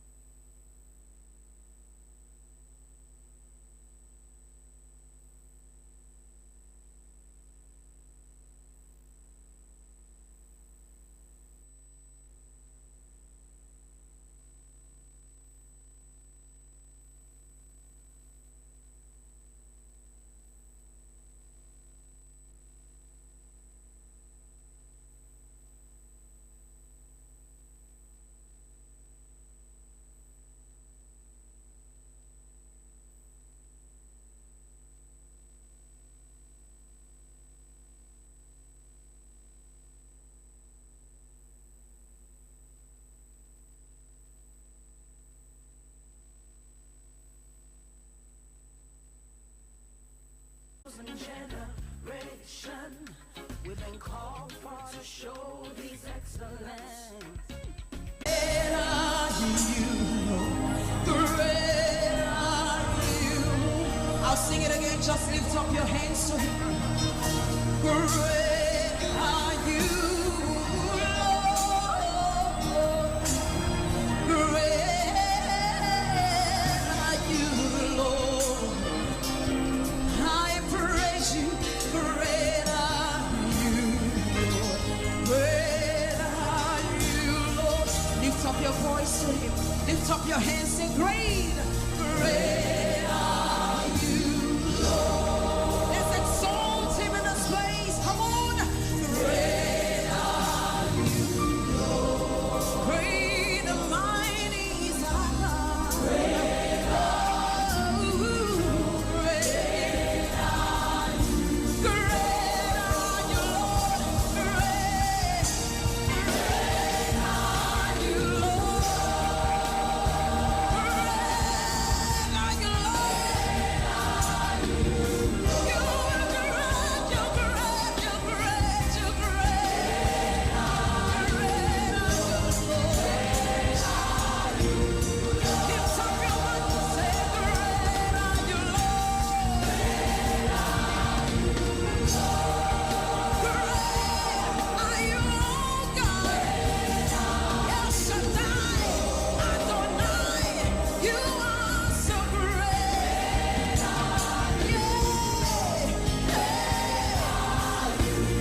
proclaiming, declaring, announcing,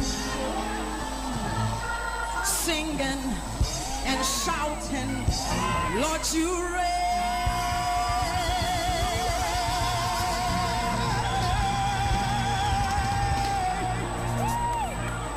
With a grateful heart, we lift our hands to you, proclaiming, rejoicing, dancing, Lord, you reign.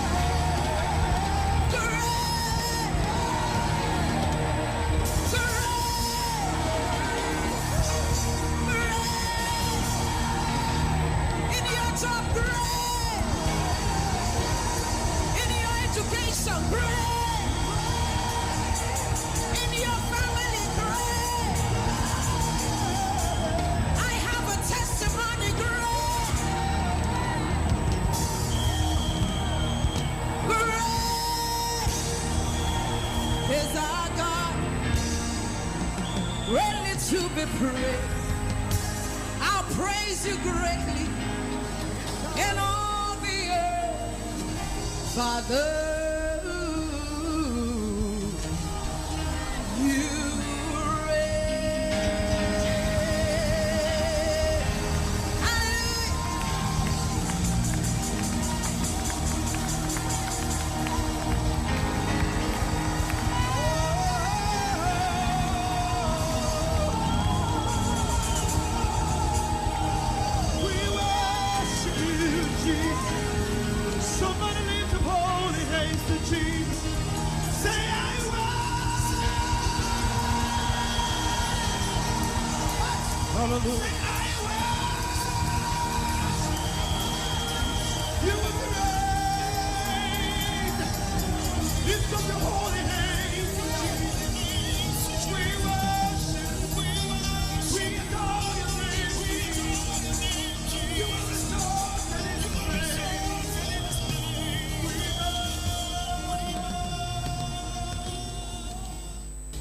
mighty is our God, sing.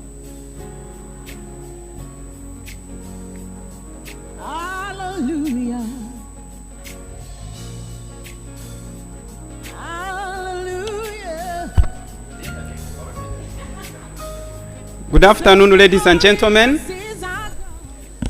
Good afternoon. Hello. Good afternoon and welcome back from the break tea. I want to once again apologize for rushing you through break tea. This is for purposes for us to accomplish the tasks we have to do today. And we had agreed that we do it in a military way, and I want to thank you so much for making it back on time. We are good to go for another session. And this is a very wonderful session where we are going to be looking at issues of demography and climate change. And we all know that these are issues that we can no longer hide away from. And whenever I get a call from my mother in the village, what I'm worried about is her telling me that the house has collapsed. And so there are climatic issues that we cannot run away from, and this is an opportunity for us to hear from someone who is a seasoned environmentalist who can take us through it. And also want to look at issues of integration of the demographic dividend issues we are talking about into our planning frameworks, both at national and subnational level. And so I will waste no much time, but invite Mr. Mugabe Stephen David, who is currently serving as Director in the Directorate of Environment Affairs at the Ministry of Water and Environment. And this is a man, as I said, who is a seasoned environmentalist.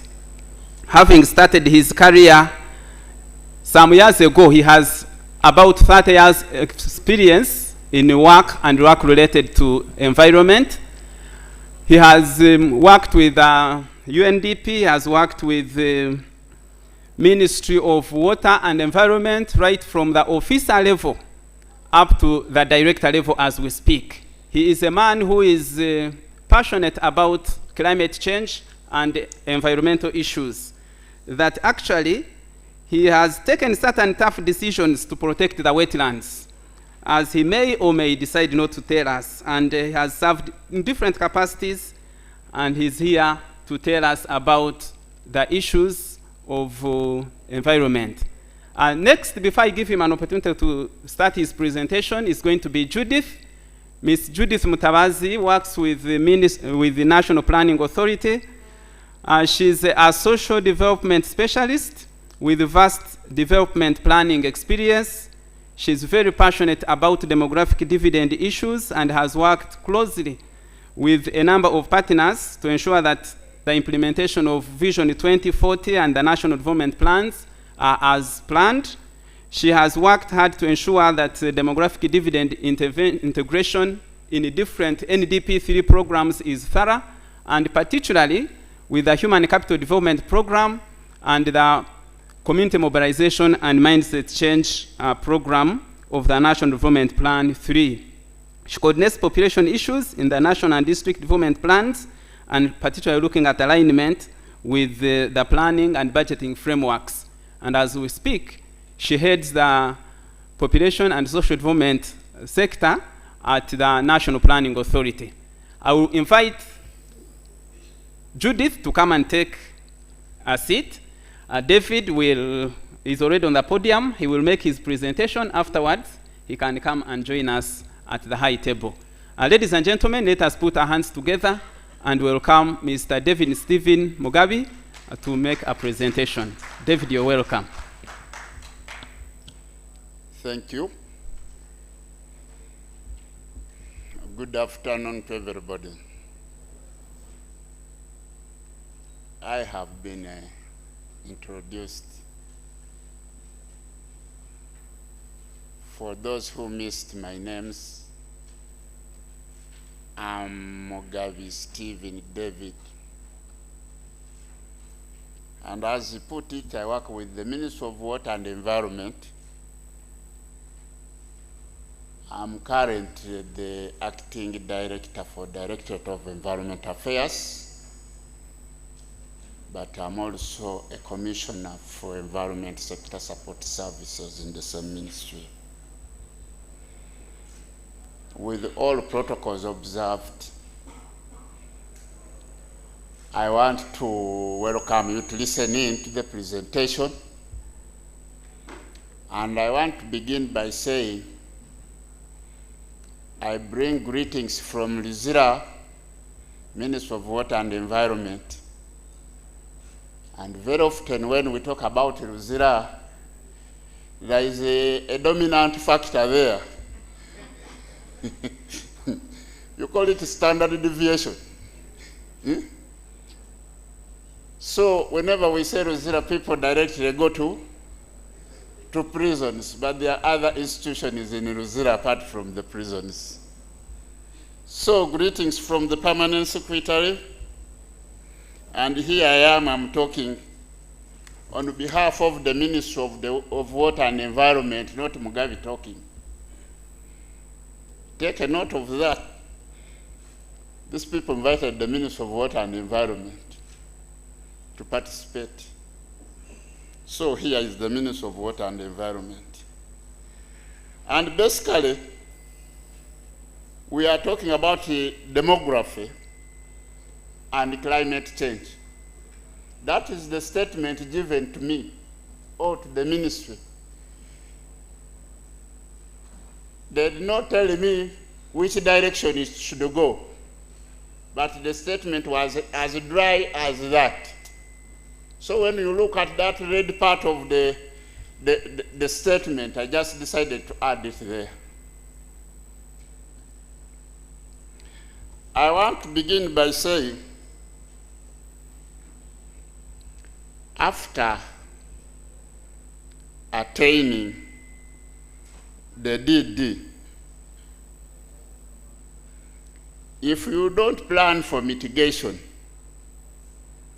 and adaptation to climate change impacts,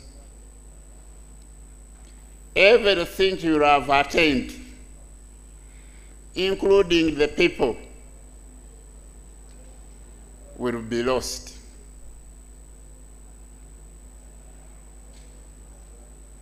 So, I get back to the presentation. There are these usual things. You have been, I think, listening to them since the seminar started. Demography and others. I think I don't want to be left behind.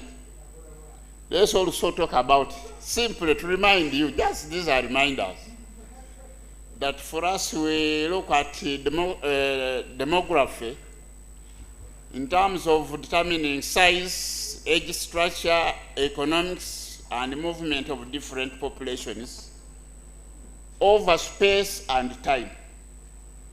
This is a fact. And I remember those days when I was being taught statistics, so these things were part of it. We also recognize that demography is used both by government and private sector to investigate and predict social, cultural, economic changes or trends related to population. We also take note that demography has 3 key variables. And this morning, I had a lot of talking about these variables: mortality, fertility, or birth, and migration. And these contribute to population change. These are facts.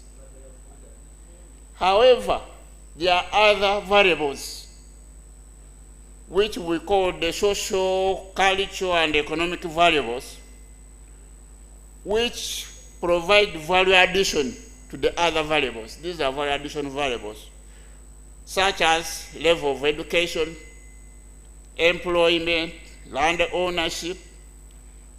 These are all variables sometimes considered when we are undertaking county demographic studies. They usually ask you this type of information.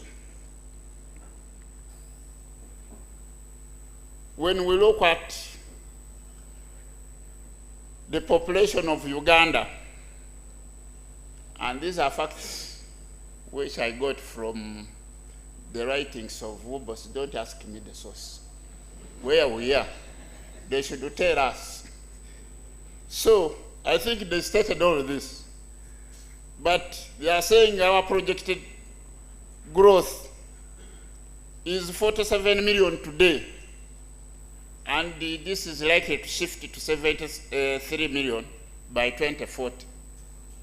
We are in 2023.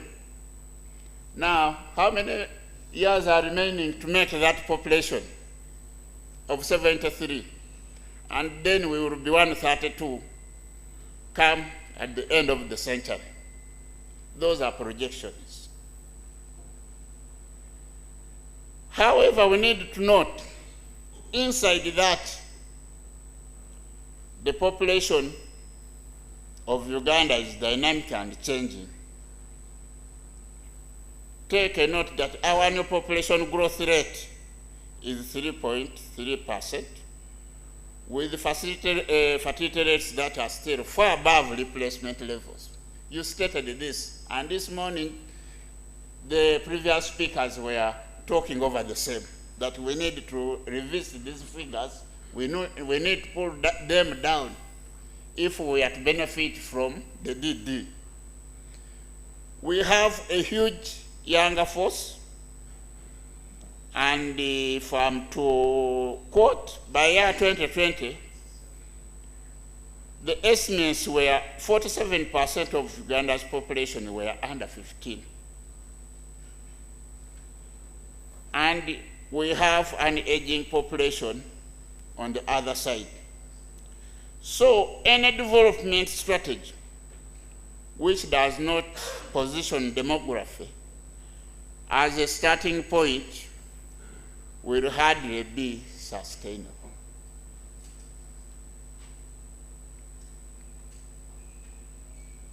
that was the demography. Let's look at climate change. We are trying to prepare the ground for the real talk about climate change and demography.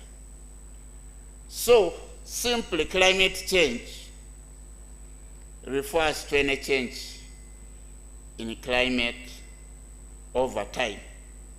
And this change in climate is what we refer to as changing in weather conditions. And it has been observed it may be due to natural variability or as a result of human activity. And the human activity include burning of fossil fuels, destroying our forests and wetlands, agricultural production, and there are others. So when we pull out human activity,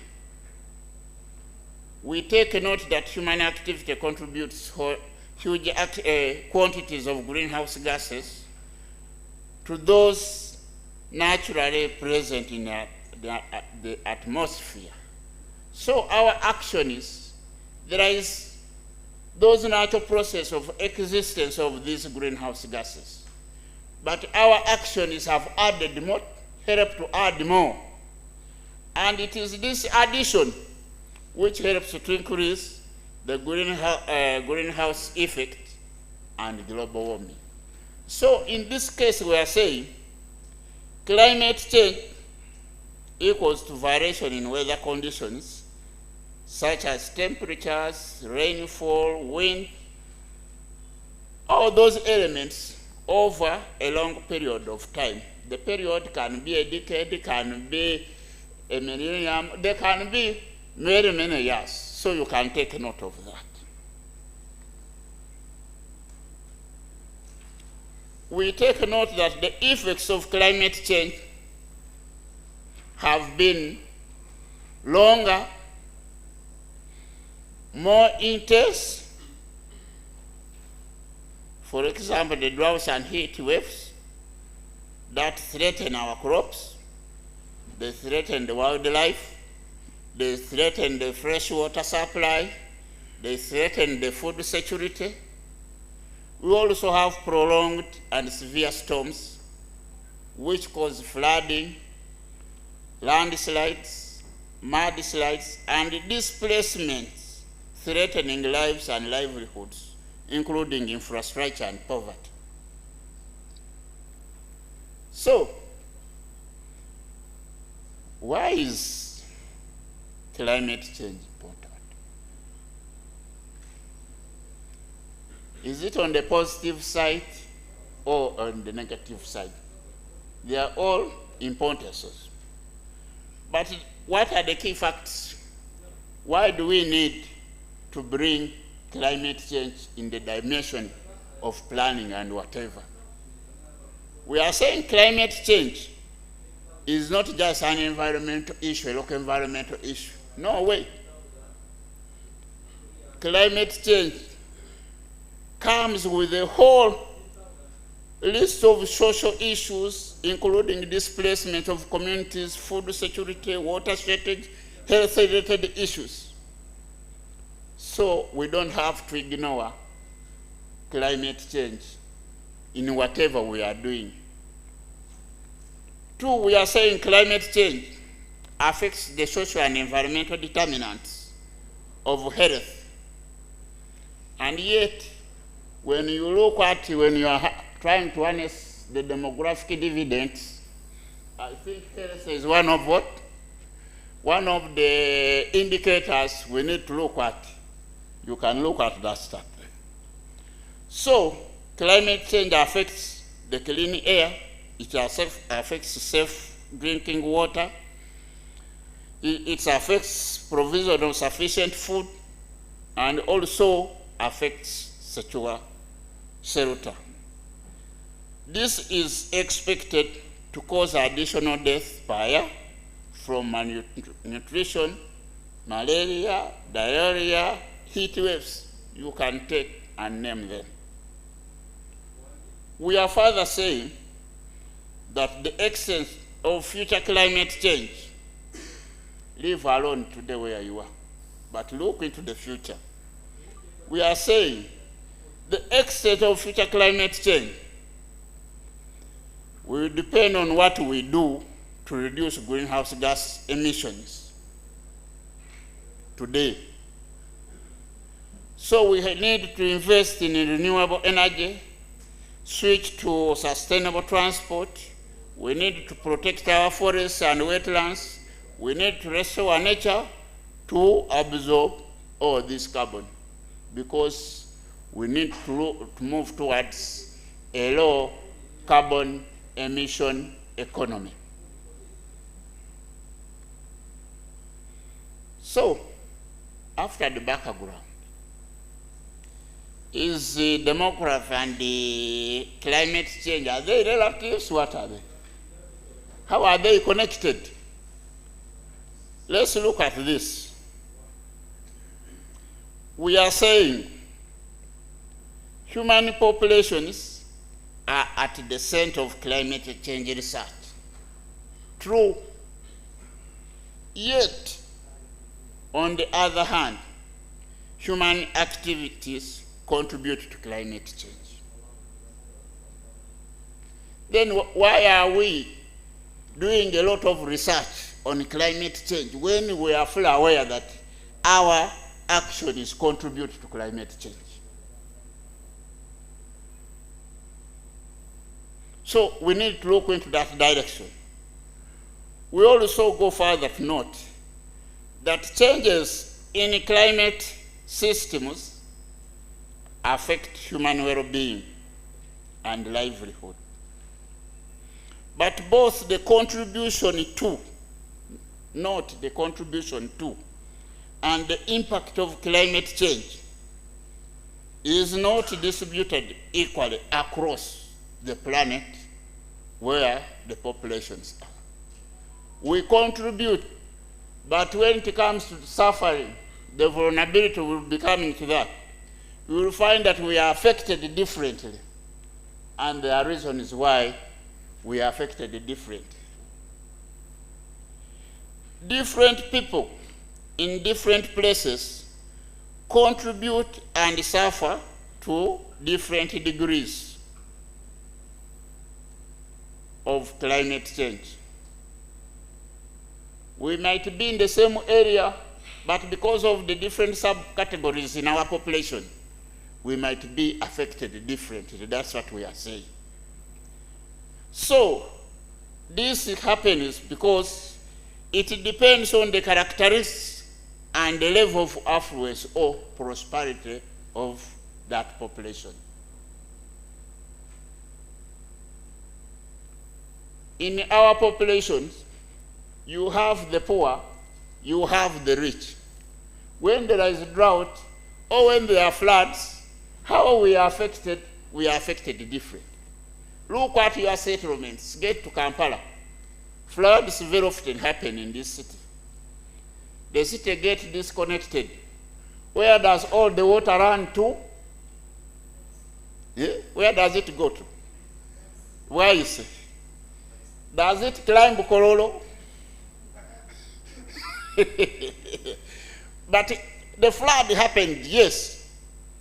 But when you look at now who is vulnerable, you will find you are all responding differently to the action which happened.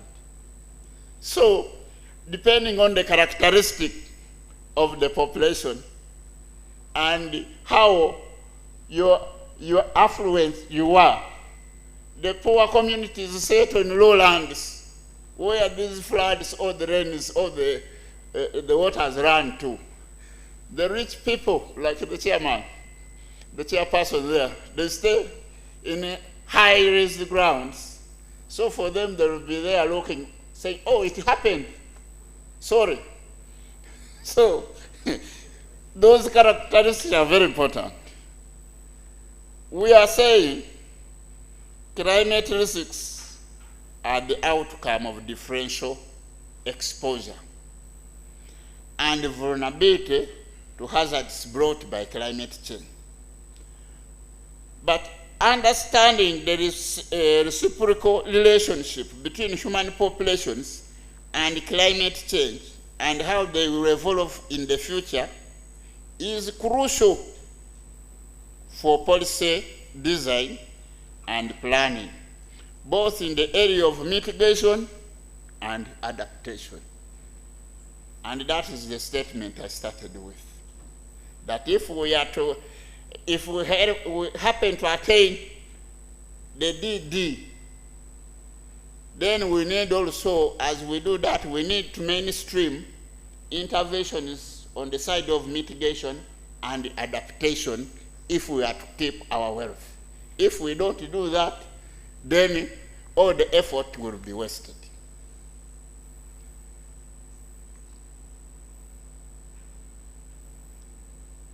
Let's look at vulnerability and adaptation in relation to demography and climate change. Climate change affects human populations with differentiated vulnerability demographically. In other words, how the population is affected depends on the size, the age structure, the movement, the social dimension, the cultural setting, the economic levels, the level of education, the employment. All these factors affect how the person is what? Vulnerable to climate change. So, I don't know where you place yourselves. At what level are you? You need to assess yourselves whether you are safe or you are vulnerable to climate change. So, climate variability and extremes affect subgroups of populations depending on their social demographic characteristics as location-specific aspects that affect their livelihood. That's what I was explaining. Where are you? Which subgroup do you belong to? You need to find out. So, changes in population composition and distribution under different scenarios has effect on future vulnerability and adaptive capacity. Such predictions of the future vulnerability are of high societal relevancy because they allow for more specific interventions to tackle foreseeable future threats. Now, if you are not unable to predict the future vulnerability, and when you are doing this, if you don't factor in the societal relevancy, then you are unable to design interventions for the future threats arising out of climate change. So we are saying these two should move together. You should not work on one side, because most of the time when we are working on climate change, we look at the biophysical change, the biological and the physical change in the environment. You don't integrate in the social, the cultural, or the societal needs or characteristics. If you are to define or to come up with a better policy which will help you survive, then as you look at the biophysical, you also need to look at what? The societal characteristics. So, in here, one of the things we are looking at, during the panel session, education was emphasized a lot. And in climate change versus demography, we also say there is a role played by education. Education enhances adaptive capacity through changing risk perception, increasing awareness, and improving socioeconomic resource necessary to implement adaptation and response to climate change. That knowledge transfer in the communities is very important for communities to respond and live with climate change. So climate-related research over the years has consistently shown that formal education matters for both climate change mitigation and adaptation. So those who are designing education curriculums at all levels, from pre-primary to the universities, the aspect of mainstreaming issues of climate change should be given audience in all those. In other words, we must integrate from the very early levels of education. That's why we are saying formal education matters for both climate change mitigation. So in particular, we see that providing at least the secondary level of education universally can substantially reduce disaster vulnerability. So the designers, the educationists who are here,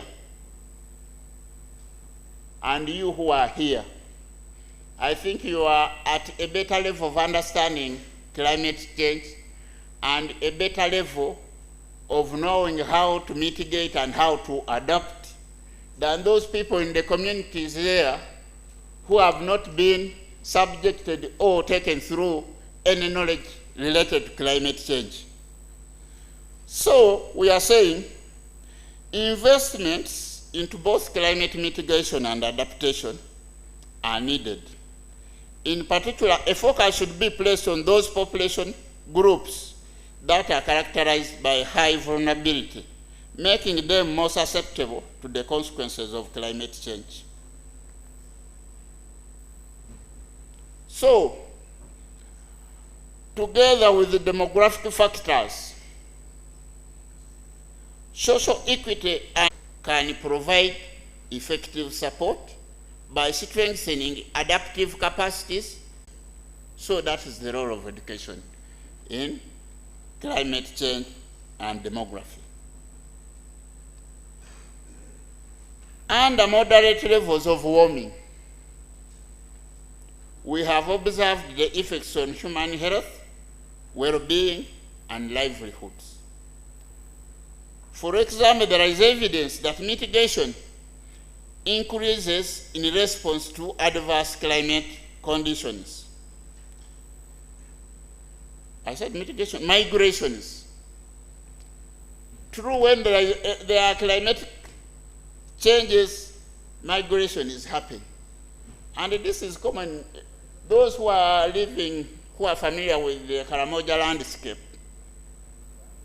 which spreads to Southern Sudan, to Kenya, to Southern Ethiopia, and it goes. This landscape, because of climate change impacts, this is what is happening. There is continuous migration. Reason there is a resource they are looking for. And you can't stop them, they will still come. Armed or not armed, they will.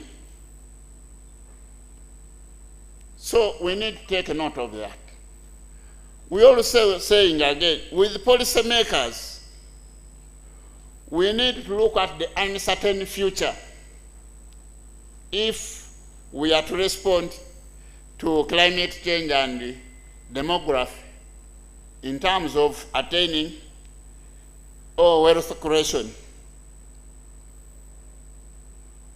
We are saying moderate levels of warming, we have observed the effects on human health, well-being, and livelihood. I think this one I've done, I'm repeating it.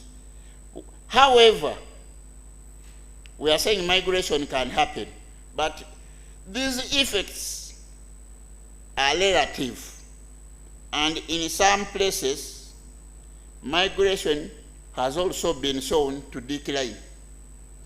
Why? We have seen that climate change deprives people of the resources necessary to afford to migrate. You reach a point when you cannot even help yourself to move to safer areas because of what? Climate change. So this uncertainty, we need to look at it.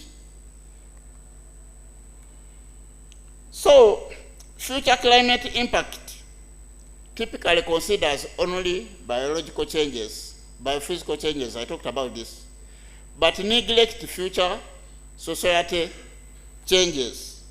The climate of the future will not match the societies of today. So emphasizing that future society and demographic changes need to be accounted for when predicting societal vulnerability to climate change. That was for emphasis.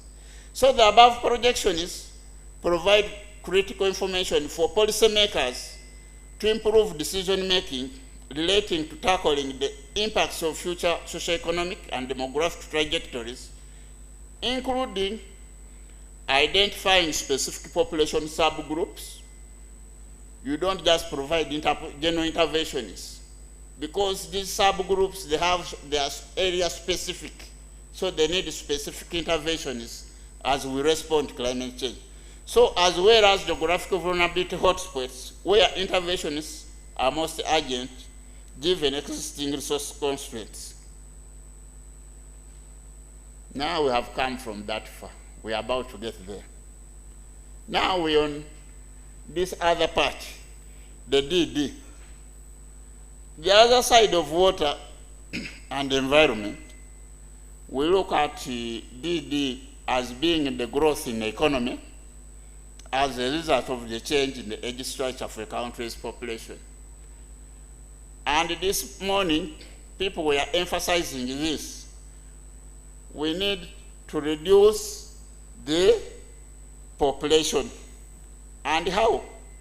So that subsequent change in the age structure of the population may result from a decline in the country's birth and death rates. We further note that the change in age structure is typically brought on by a decline in fertility and mortality rates. So we say that fertility must decline for countries to attain the demographic dividends. And how you reduce this, you know better. You will give us answers. How do we reduce fertility? So all the efforts should be pointed at what? At fertility. If we are to reduce on what? On the population. We are saying with fewer people to support, a country has a window of opportunity for rapid economic growth if the right social and economic policies are developed and investments made. So, I'm trying to repeat what is put here. That what are the investment areas or pillars to enhance demographic dividends? That list. And people have been talking about it. I think since yesterday, today you are talking the same language. Using different statements. But we have to work on health and well-being, including family planning. Somebody was emphasizing it here. Education and skilling development, we need to work on employment and entrepreneurship. We need to work on the rights and governance. I think I need to talk about the rights. Which rights are we talking about? In the other sector of water and environment, water is a human right. People are entitled to water. People are entitled to a clean, health, safe, and productive environment. It is a criminal offense if you distorted that. And the law puts the responsibility of ensuring a clean, health, safe, and productive environment to the citizens of this country. Why do you often call the Ministry of Water that so-and-so is destroying the environment? You're always calling NEMA so-and-so is destroying. The responsibility, the law puts the responsibility on all of you.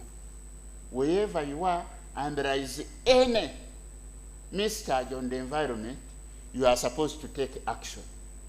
You get it? You report, you can, because the law provides you powers to arrest these people who abuse the environment. You can arrest and take this to police. The role of the Ministry of Water and Environment is to coordinate all the national efforts towards protection of and managing of the environment. And the role of NEMA is a regulator to regulate use of what? The environment. But protection of the environment is put on the citizen of the country. So that's where, so you have a right to a clean environment, you have a right to clean, safe water. Get to know this. And then good governance. There should be good structures which promote, which ensure these services are in place. So that's then empowerment and gender. Now, when we come to this slot, look at the effects of demography and climate change in harnessing DD. Demography, you take a note, demography and climate change are amongst the known drivers that have direct effect on a nation's DD. So demography and climate change can affect all those which we have put there. They can affect health, they can affect education, they can affect employment. Take the whole list which I have put. I would have expanded on this one, but I don't have the time. But the little you have, I tried to explain how climate change intervenes, how it affects the health what? The health elements or indicators, and how it affects education. You have seen where we have had floods. Communities have been displaced. Those who are familiar with the region for Lake Albert, when it floods, then communities are displaced. The school buildings are left behind, the hospital facilities are left behind, the shelters, the houses are left behind, people just run away. So, if we don't work on climate change impact, then we cannot attain health. And yet health is, better health is one of the indicators of attaining DD.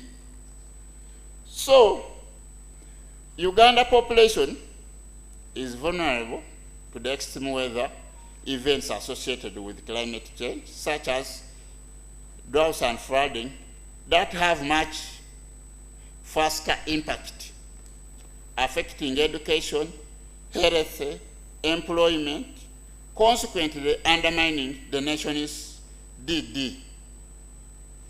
Also, deforestation and overgrazing, both closely associated to the challenges of feeding rapidly increasing population, result in soil erosion and desertification, both of which render land unproductive over time and reduce its resilience to climate shocks, thus affecting the nation's DD.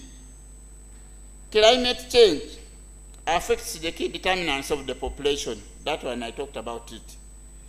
Access to clean air, floods, safe drinking water, and its negative health impacts include the proliferation of communicable diseases, putting public health services under severe strain, thus affecting the nation's DD.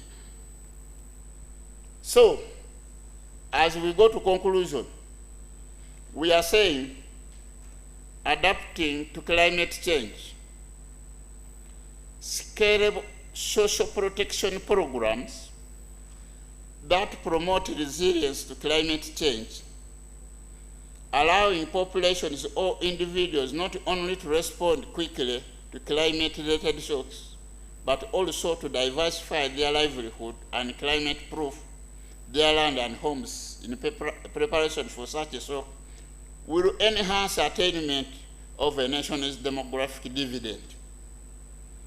Addressing the challenges of demographic demography and climate change will require a systematic approach that promotes coherence between programs, policies, and institutions.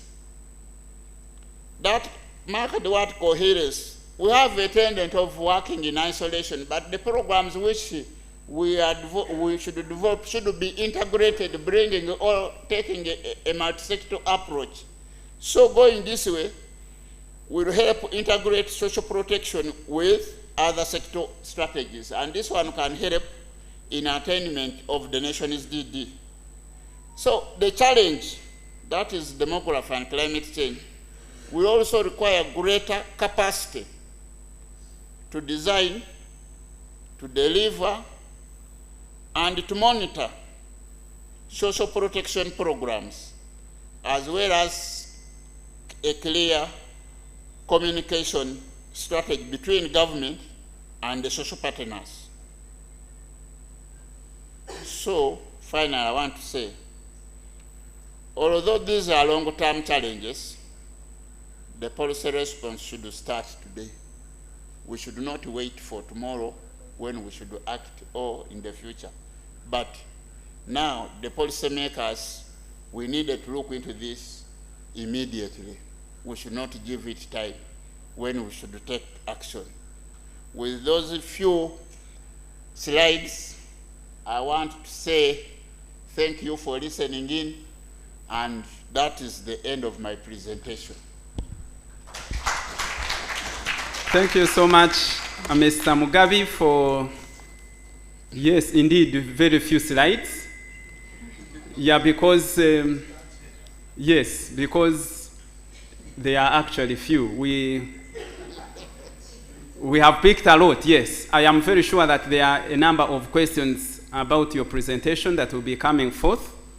And I am now in a dilemma because I'm chairing a session that is already in the time deficit. So I will ask that as the presentations go on, we kindly note our questions so that we are in position to ask. When time for discussion comes, we might have to give opportunity to a few people to ask, but we wouldn't want to lose any of your ideas. And so they should be handed over to a team of members of the Secretariat, but also there will be people moving the microphone around. They should be in position to help us collect some of your questions when they are written down. So thank you so much once again. As you were sharing, I was meditating on some of the writings by some of the people that I have always followed in the area of environment. And one of them said, climate change is real. It is happening right now. It is the most urgent threat facing our entire species, and we need to work collectively together and stop procrastinating. And this was Leonardo. And when you talked about a call for action, I actually related that with that gentleman's statement.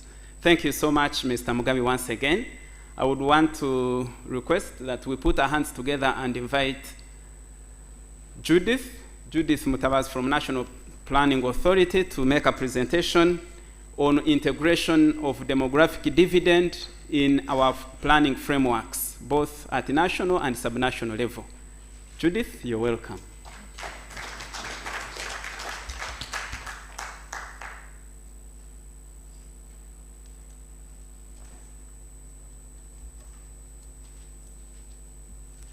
Good afternoon, ladies and gentlemen.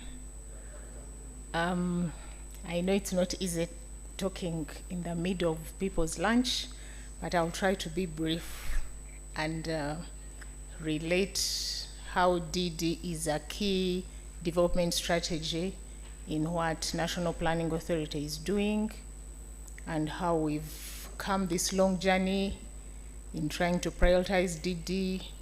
We have our champions here, we have our key planners, we have our policymakers, we have our activist CSOs, we have our development partners who have really supported us. Everybody is a stakeholder in this, and we appreciate. Just to clarify, as they make my presentation clear, to refer to what the National Youth Council talked about regarding the youth needs. NPA have gone into deeper to understand who are these youth needs. The findings was specifically, the scope was on the 41%, and the 41% is from the labor survey by Uganda Bureau of Statistics. So what he was saying, that we're reporting different data, we've seen situations where people are quoting from different sources of data, but NPA, we always use UBO's statistics, and the information that we used is based on the labor survey for 2021. And just to clarify, the youth needs is not specifically that there are people seated there.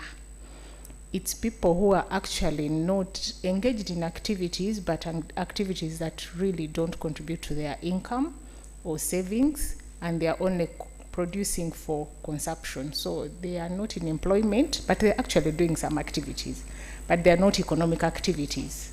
So we've seen certain forums where they're saying these are just people seated there. They are not seated, actually, they're also producing, contributing to our fertility rate. So that's an issue to look through. So I'll take you through the integration of population issues at national level and local government level. I'll just give you a background of how we've come far with the harnessing the demographic dividend, our objectives, challenges, and then some highlight on the NDP3 midterm review, and then the role of CSOs and other stakeholders. As I said, harnessing the demographic dividend is a key development strategy in our Vision 2040. That is our comprehensive national, our anchor for the comprehensive national development planning framework. And we've tried to integrate harnessing the demographic dividend priorities, interventions in all our medium-term development frameworks. That is the third national development plan now, but we also did in NDP2 and also National Development Plan 1.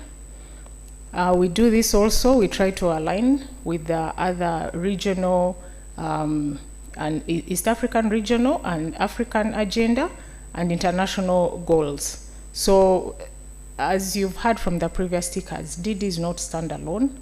In the NDP3, it's among the 17 cross-cutting issues. Population, we really think without addressing population, we can't achieve our development goals. So most of those cross-cutting issues are things we must ensure are prioritized in all the programs at both outcome level and output level to ensure they help us achieve our socioeconomic transition. So we did modeling for how we can attain this demographic dividend in 2014. That is when the census was done, and we used the census data to see what are those variables, what are those targets we need to have. And then we also remodeled in 2018 to factor in issues, emerging issues, because that's when we did the midterm review for NDP2, and we're going to engage in formulation of NDP3. So we tried to remodel, and we thought we could have the census data by this year, and then we could see how it can also remodel and see how it informs formulation of NDP4. Alan Aria said I should also highlight on what is going on in NDP4. We are currently trying to draft the strategic direction. The roadmap for NDP4 is currently, once we finish the strategic direction and it's submitted to cabinet for approval, then we start national and local government consultations. Someone said in the previous panel that planning is only up here, but at national planning we do bottom-up, top-bottom planning consultations. We go to local governments, we ensure we identify the needs and the problems that we need to address and analyze most of these issues, because as you heard, demographic dividends not only a boardroom issue, it's a parental issue, it's a community issue, it's a local government issue, and how do we bring all these issues together to ensure we achieve our middle income status that we anticipated to achieve. And these are some of the challenges we're seeing. Why didn't we achieve that status? People are blaming NPA. NPA, you said we shall be a middle income status. What happened? But you're producing more children. You have not stopped producing many children. And the demand for education, the demand for health service is increasing every day. But the land is not expanding. And our revenue collection is not increasing. We are still at 12%. So how do we achieve the middle income when most of our population are children and it's a consumptive population? So we need to see how do we address some of these issues. And at national level, those are the things we deliberate on to ensure that population is a key factor of development, and we address some of these issues. So as I said, population was supposed to inform our GDP of US dollars 9,500, that is by 2040. But remember, as per middle income, we were supposed to achieve 1,023 by 2020. You've heard some people have said, yes, we've reached there. But it's not about also the numbers. But we are there, yes. How are we there? Is it what we want to see? So maybe as we go ahead, we shall see. As I talked about, our Vision 2040 also integrated the East African vision. You can see most of the indicators there. We are looking at access to services, access to safe water, access to health, access to sorry, I can't read some of the words, are too small. But it's really those issues we've been discussing about. And do our population can they access electricity? Can they access internet? We are going into a digital world. We are saying artificial intelligence is the way to go. But here is our curriculum also integrating that. We are saying of achieving the demographic dividend, which is a long-term goal or outcome we want to achieve. But by the time we get there, things will have changed. Are we integrating those dynamics that are emerging along the planning level? So we need to see some of these indicators. Yes, climate change is here. What have we done in conserving this environment for our children? And then we also align to the SDG goals, all the goals, the 17 goals, and there are 164 targets, 169 targets.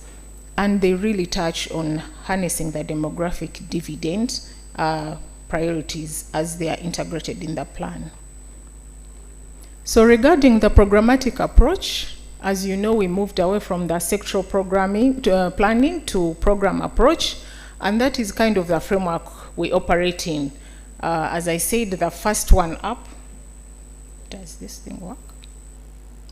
Sorry.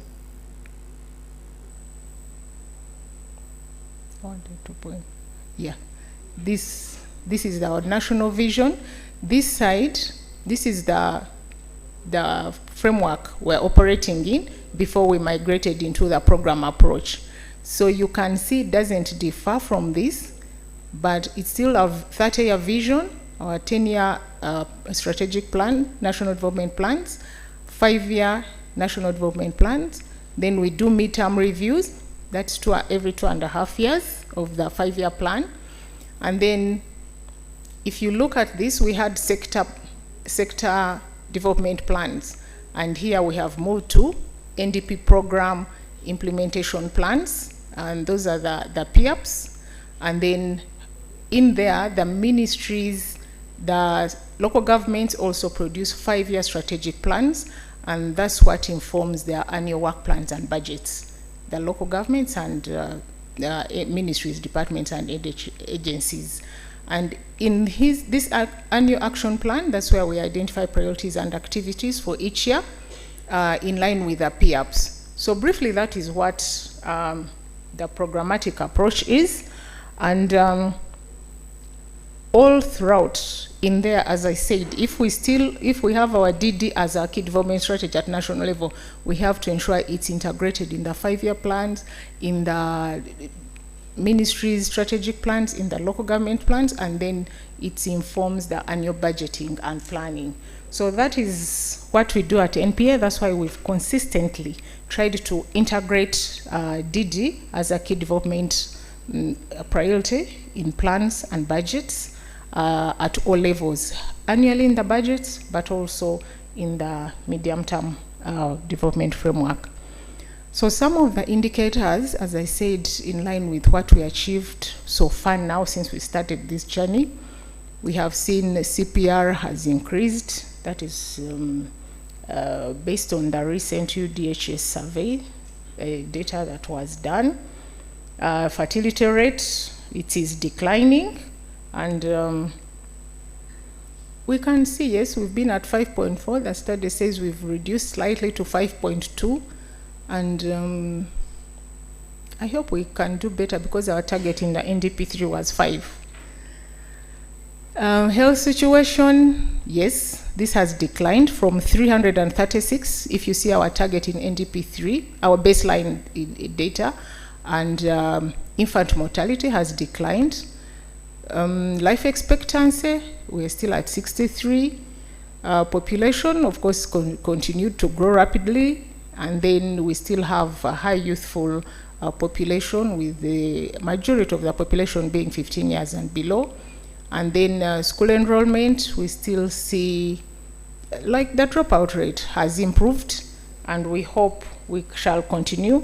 But as the dropout rate reduces, we still have other challenges of completion rates and transition rates in secondary school. So, but we note there's some achievement.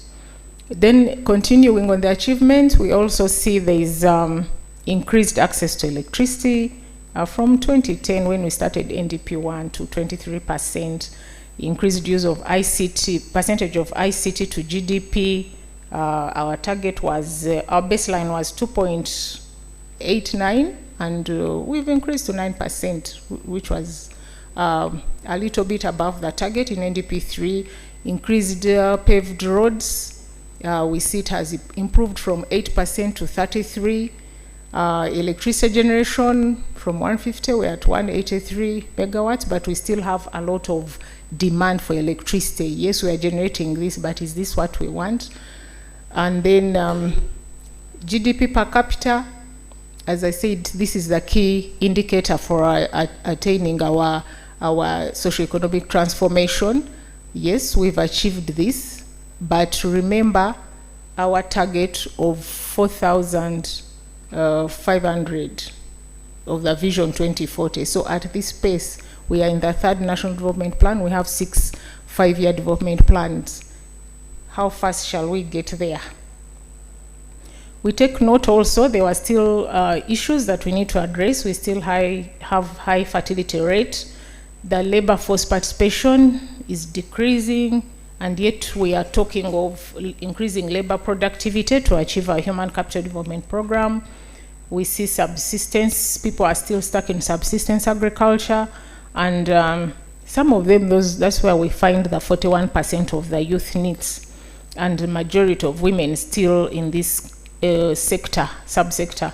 And if we are talking of empowering our women, we had the previous speakers were talking about the influence of women in determining the number of children they want to have, and our women are still stuck in subsistence sector. Actually, the midterm review noted that we still have had over 50% of women are still in subsistence agriculture.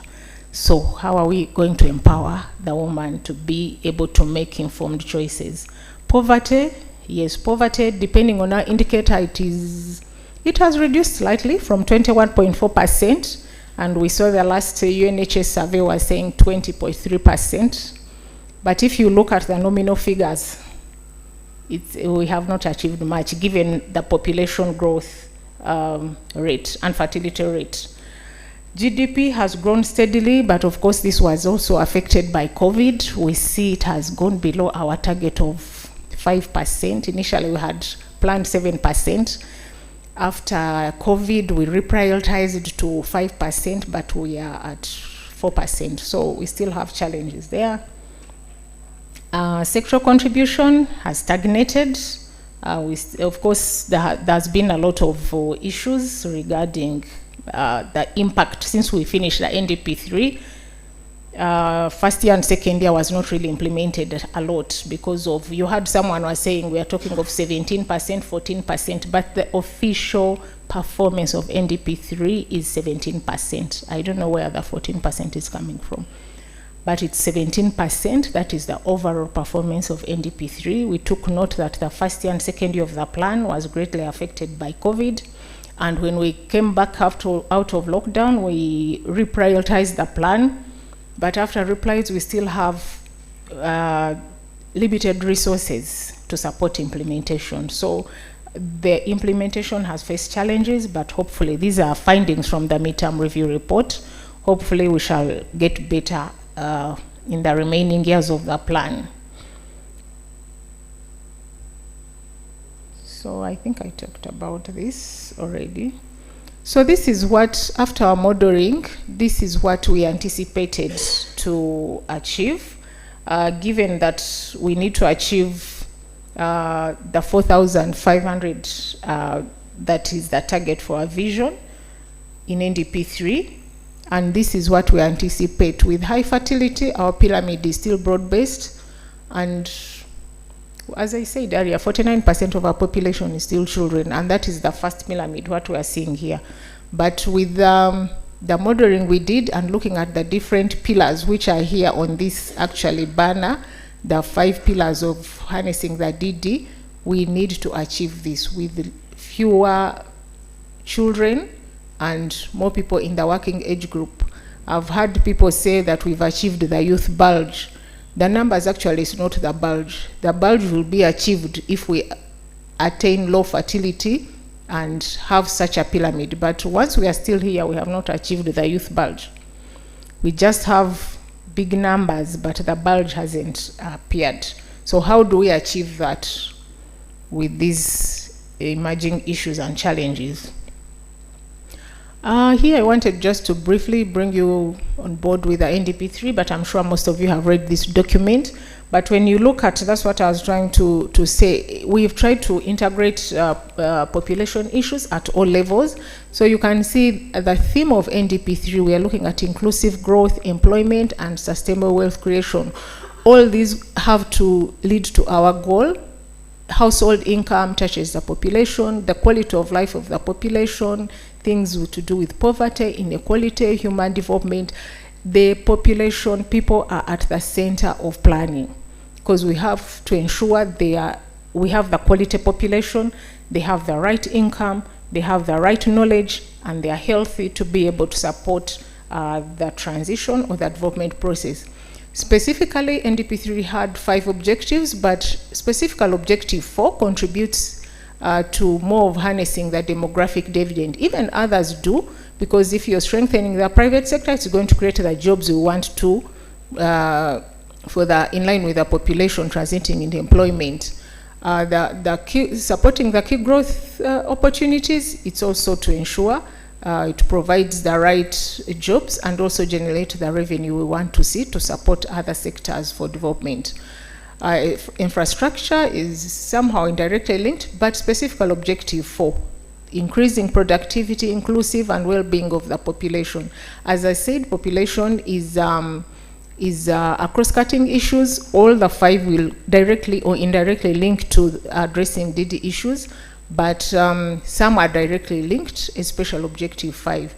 Also objective 5, sorry, special objective 4, but objective 5 also to do with the state, the role of state, issues of governance, participation, fighting corruption. all those are issues we need to see how do they support, provide a conducive environment. NDP3, as I said, has 20 programs. We tried to integrate to almost 15 programs to integrate issues to do with the demographic dividend where it is necessary, but specifically program number 10, Human Capital Development Program, and then also 17, Community Mobilization and Mindset Change. Those are the key, but also we find issues of DD in digital transformation, in housing and urban development, in manufacturing, in private sector development. We tend to ensure all those issues are prioritized under each program. Conceptually, we used the human life cycle approach to integrate DD issues in NDP3.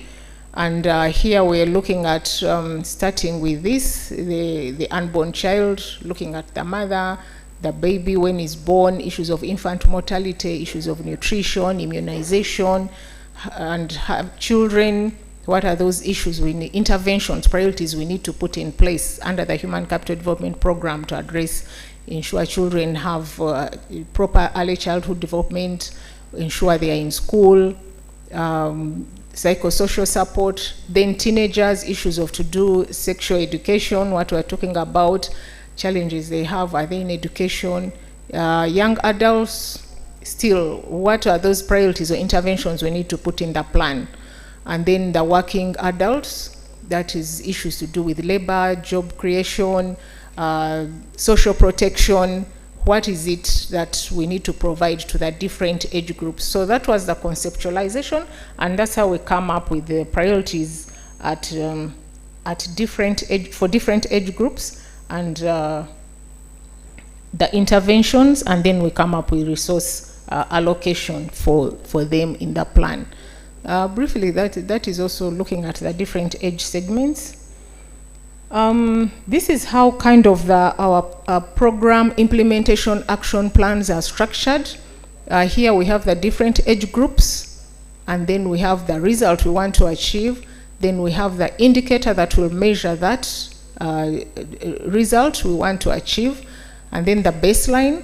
Then we create targets. That is where we are looking at the targets we set out in 2021, the first year of NDP3.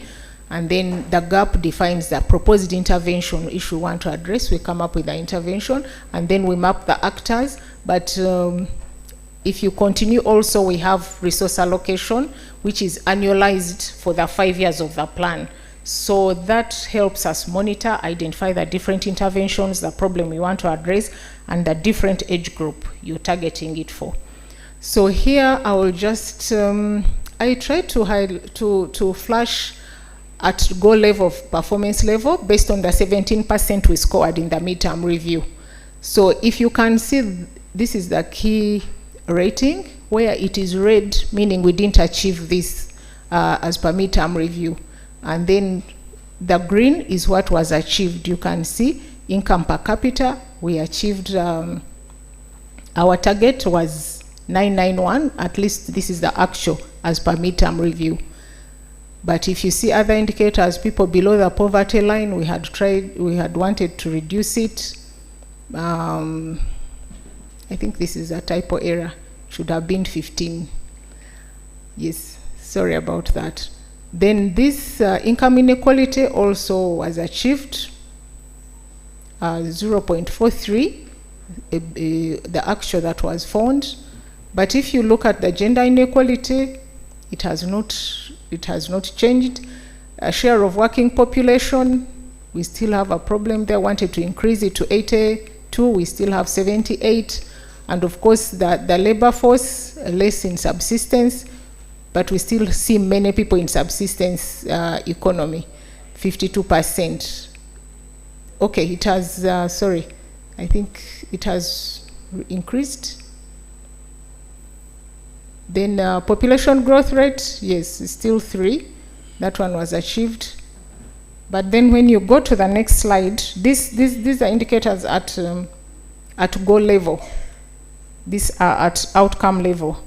But if you go to the real program, I try to flash the indicators under the Human Capital Development Program.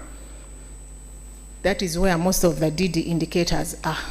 So you can see most of them, especially this column, it's red, not achieved. And if you look at most of them, it is life expectancy, infant mortality, maternal mortality, total fertility, labor productivity, ratio of science graduates to humanities, survival rate in primary to secondary school attainment. And there are more than, I think, about 500 indicators under human capital development, but I think about 200 directly relate to issues of DD. So if we are to achieve our DD and we are still moving ahead, how can we do better? What is the problem that we are seeing more teenage mothers getting pregnant. We are still seeing women dying giving birth. We are still seeing girls dropping out of school. Why is the problem? And how can we do better going forward, especially as we embark on NDP4 formulation? Some of the challenges noted in the midterm review, we still have inconsistent and insufficient volumes of production.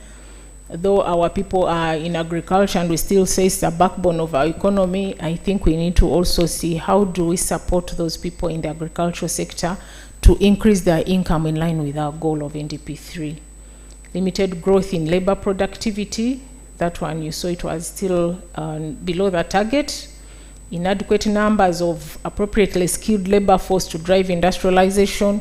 Someone talked about the quality of our people, and yesterday we were meeting the Honorable Minister of Planning on about the NDP4 strategic direction. Actually, he said, though we are talking of exporting raw materials, but we're still exporting our people in raw material under externalization of labor.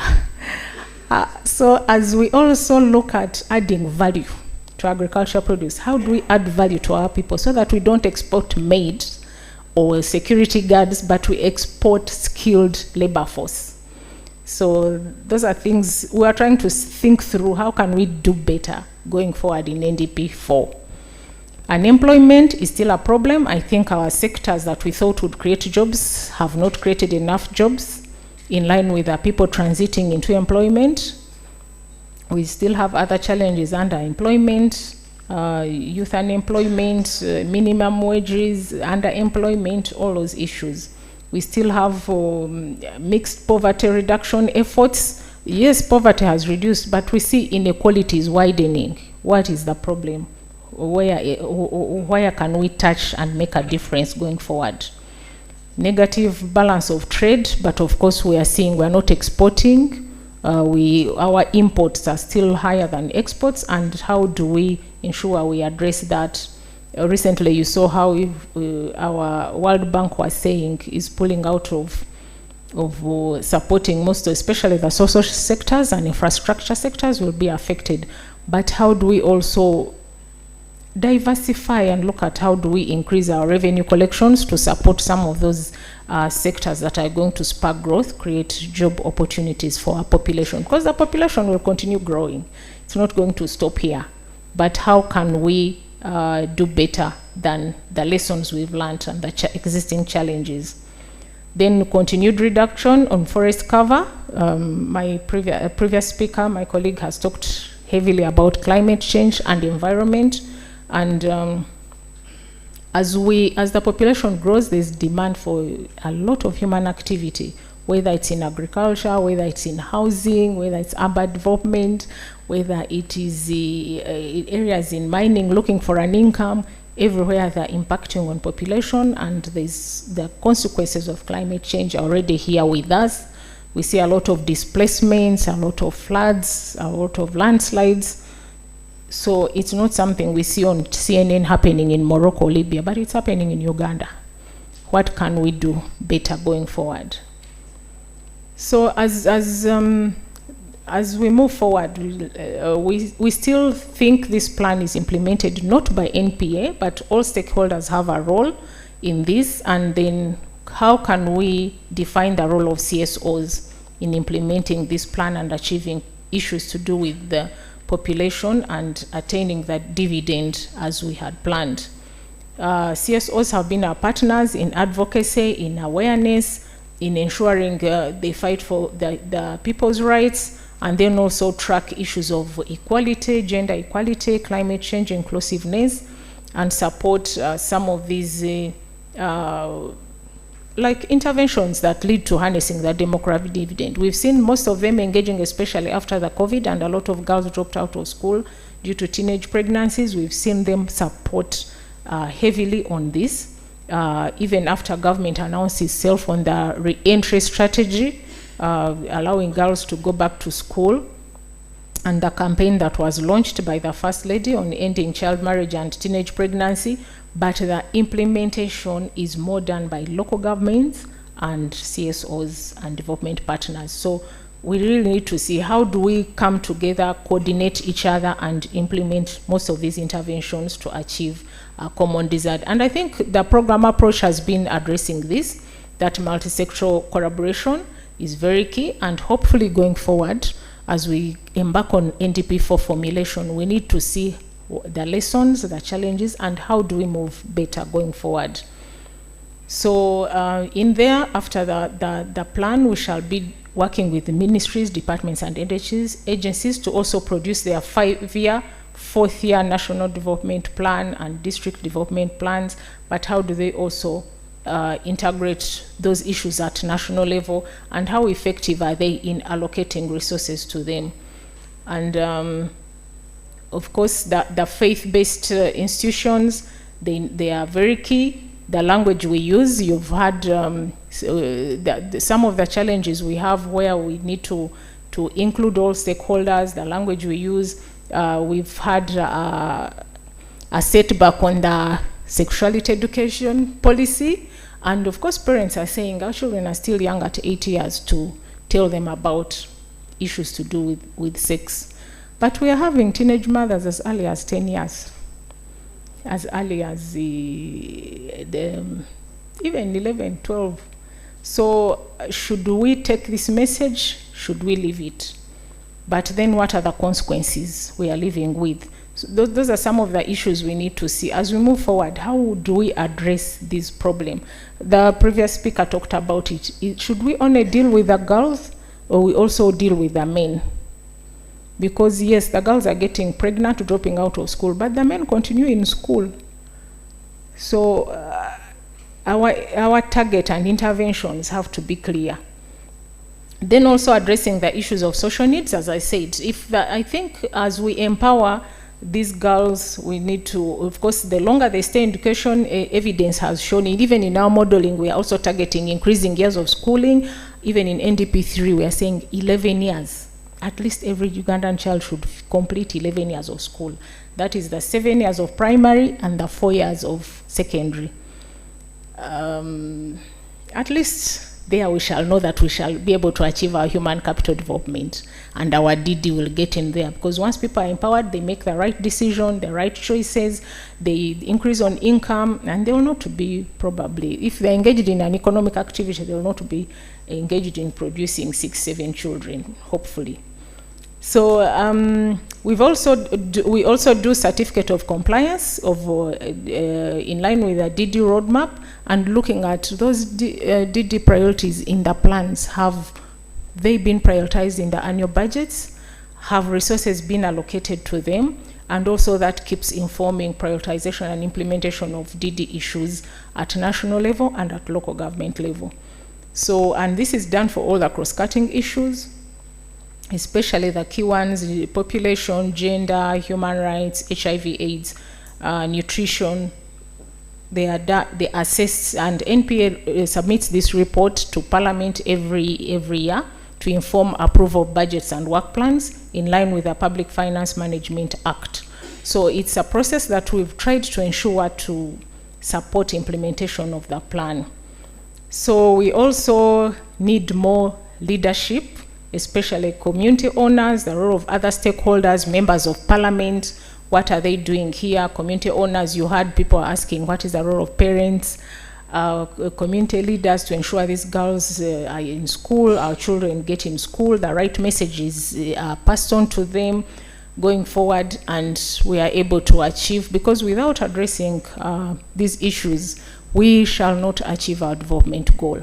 It's not population as a standalone, but issues that deal with the whole human being need to be addressed for us to achieve socio-economic transformation. Thank you for listening to me.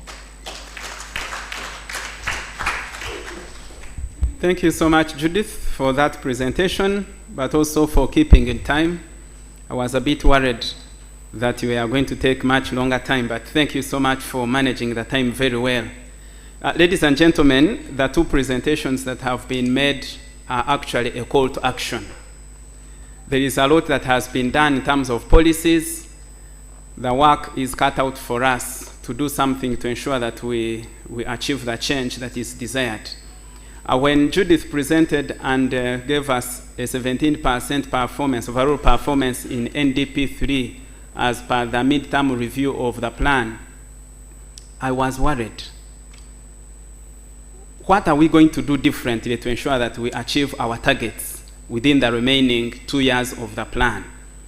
Actually, 1 year of the plan, because we don't count this year that is under implementation. So there is a lot for us to work on. And when the panel was discussing here, one of the representatives from the local government said, no matter how much you do at the center, if something does not change at the local government level, you're not going to achieve the desired results.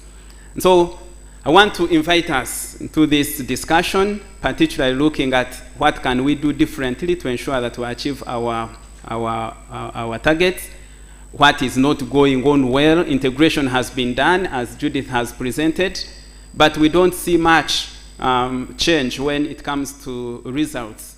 What is the problem and what can we do differently? I want to give chance to a few people, but if you can write down your question, possibly subsequently, in the afternoon session, this is already afternoon, we have an extended time of discussion, about 1 hour of discussion. So some of the questions are going to be asked then, because some of the presenters are still going to be with us. So we can call upon them to respond to some of these issues.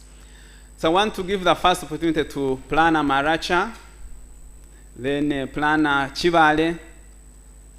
Yes, Planner Agago. I want to begin with the planners. Unfortunately, I haven't seen any female put up the hand. Yeah, then Winnie is the NPC. Then Planner Rakai, Planner Chegegwa. That will be the first round. Then we shall take the second round. Hello. Thank you very much for the presentations. I'm Alfred Kato, Senior Planner Maracha. I would wish to ask a question to the second presenter in relation to the demographic dividends. She was presenting on the performance of the DD indicators, and all of them were looking red, and looking very worrying. The approach that the National Planning Authority adopted, the program approach, was in line to make agencies and ministries to work, to go away from the silo kind of approach. When you see the wheels of education, health, governance, you see they are connected to achieve the DD.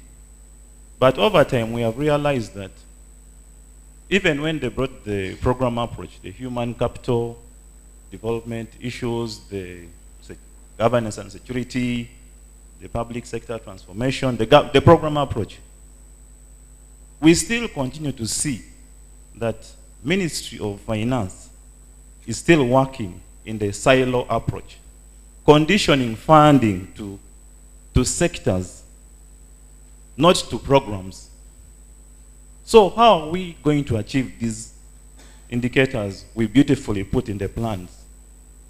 So this goes National Planning Authority. Do you have a collaboration with the Ministry of Finance which funds these plans?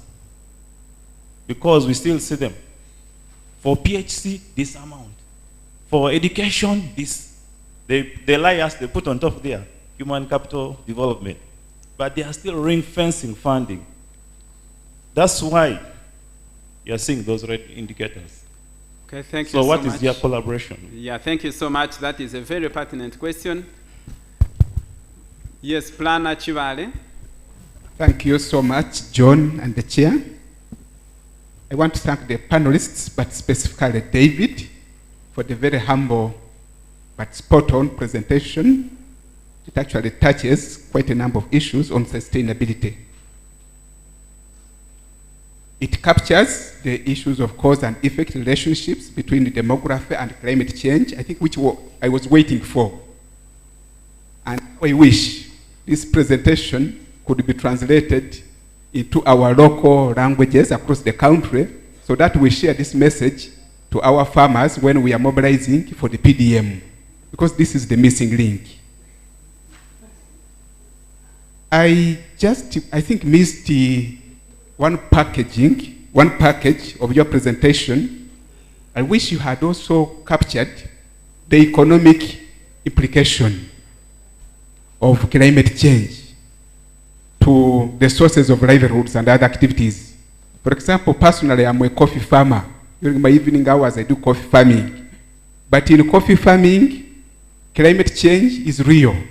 For example, when you look at the cost of soil and water conservation to coffee business, it is high. Talk about fertilizer application, talk about micro-scale irrigation, and all that. Then the pests and disease control, the cost is very high. Then post-harvest handling practices, because of vagaries of weather, also very challenging. So I wish you had costed some of these items so that we present it to our people. It would be very, very appealing message to our population so that they can soften their hearts, especially those degraders can soften their hearts. So I would like to request you, David, that if possible, some of these messages, when you go back to Ruzira, not the other Ruzira, but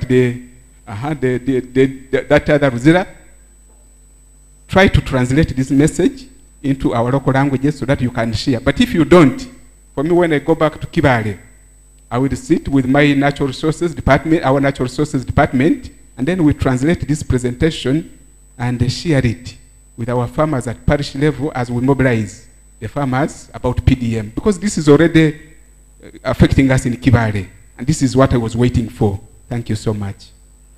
Yeah, thank you so much. I like the call to action. Yeah, something is going to happen, and it's going to happen differently. Thank you. Thank you, sir. Kindly keep it very short. I would propose that we take maximum 1 minute so that we I thought we were moving like this, then going that side there.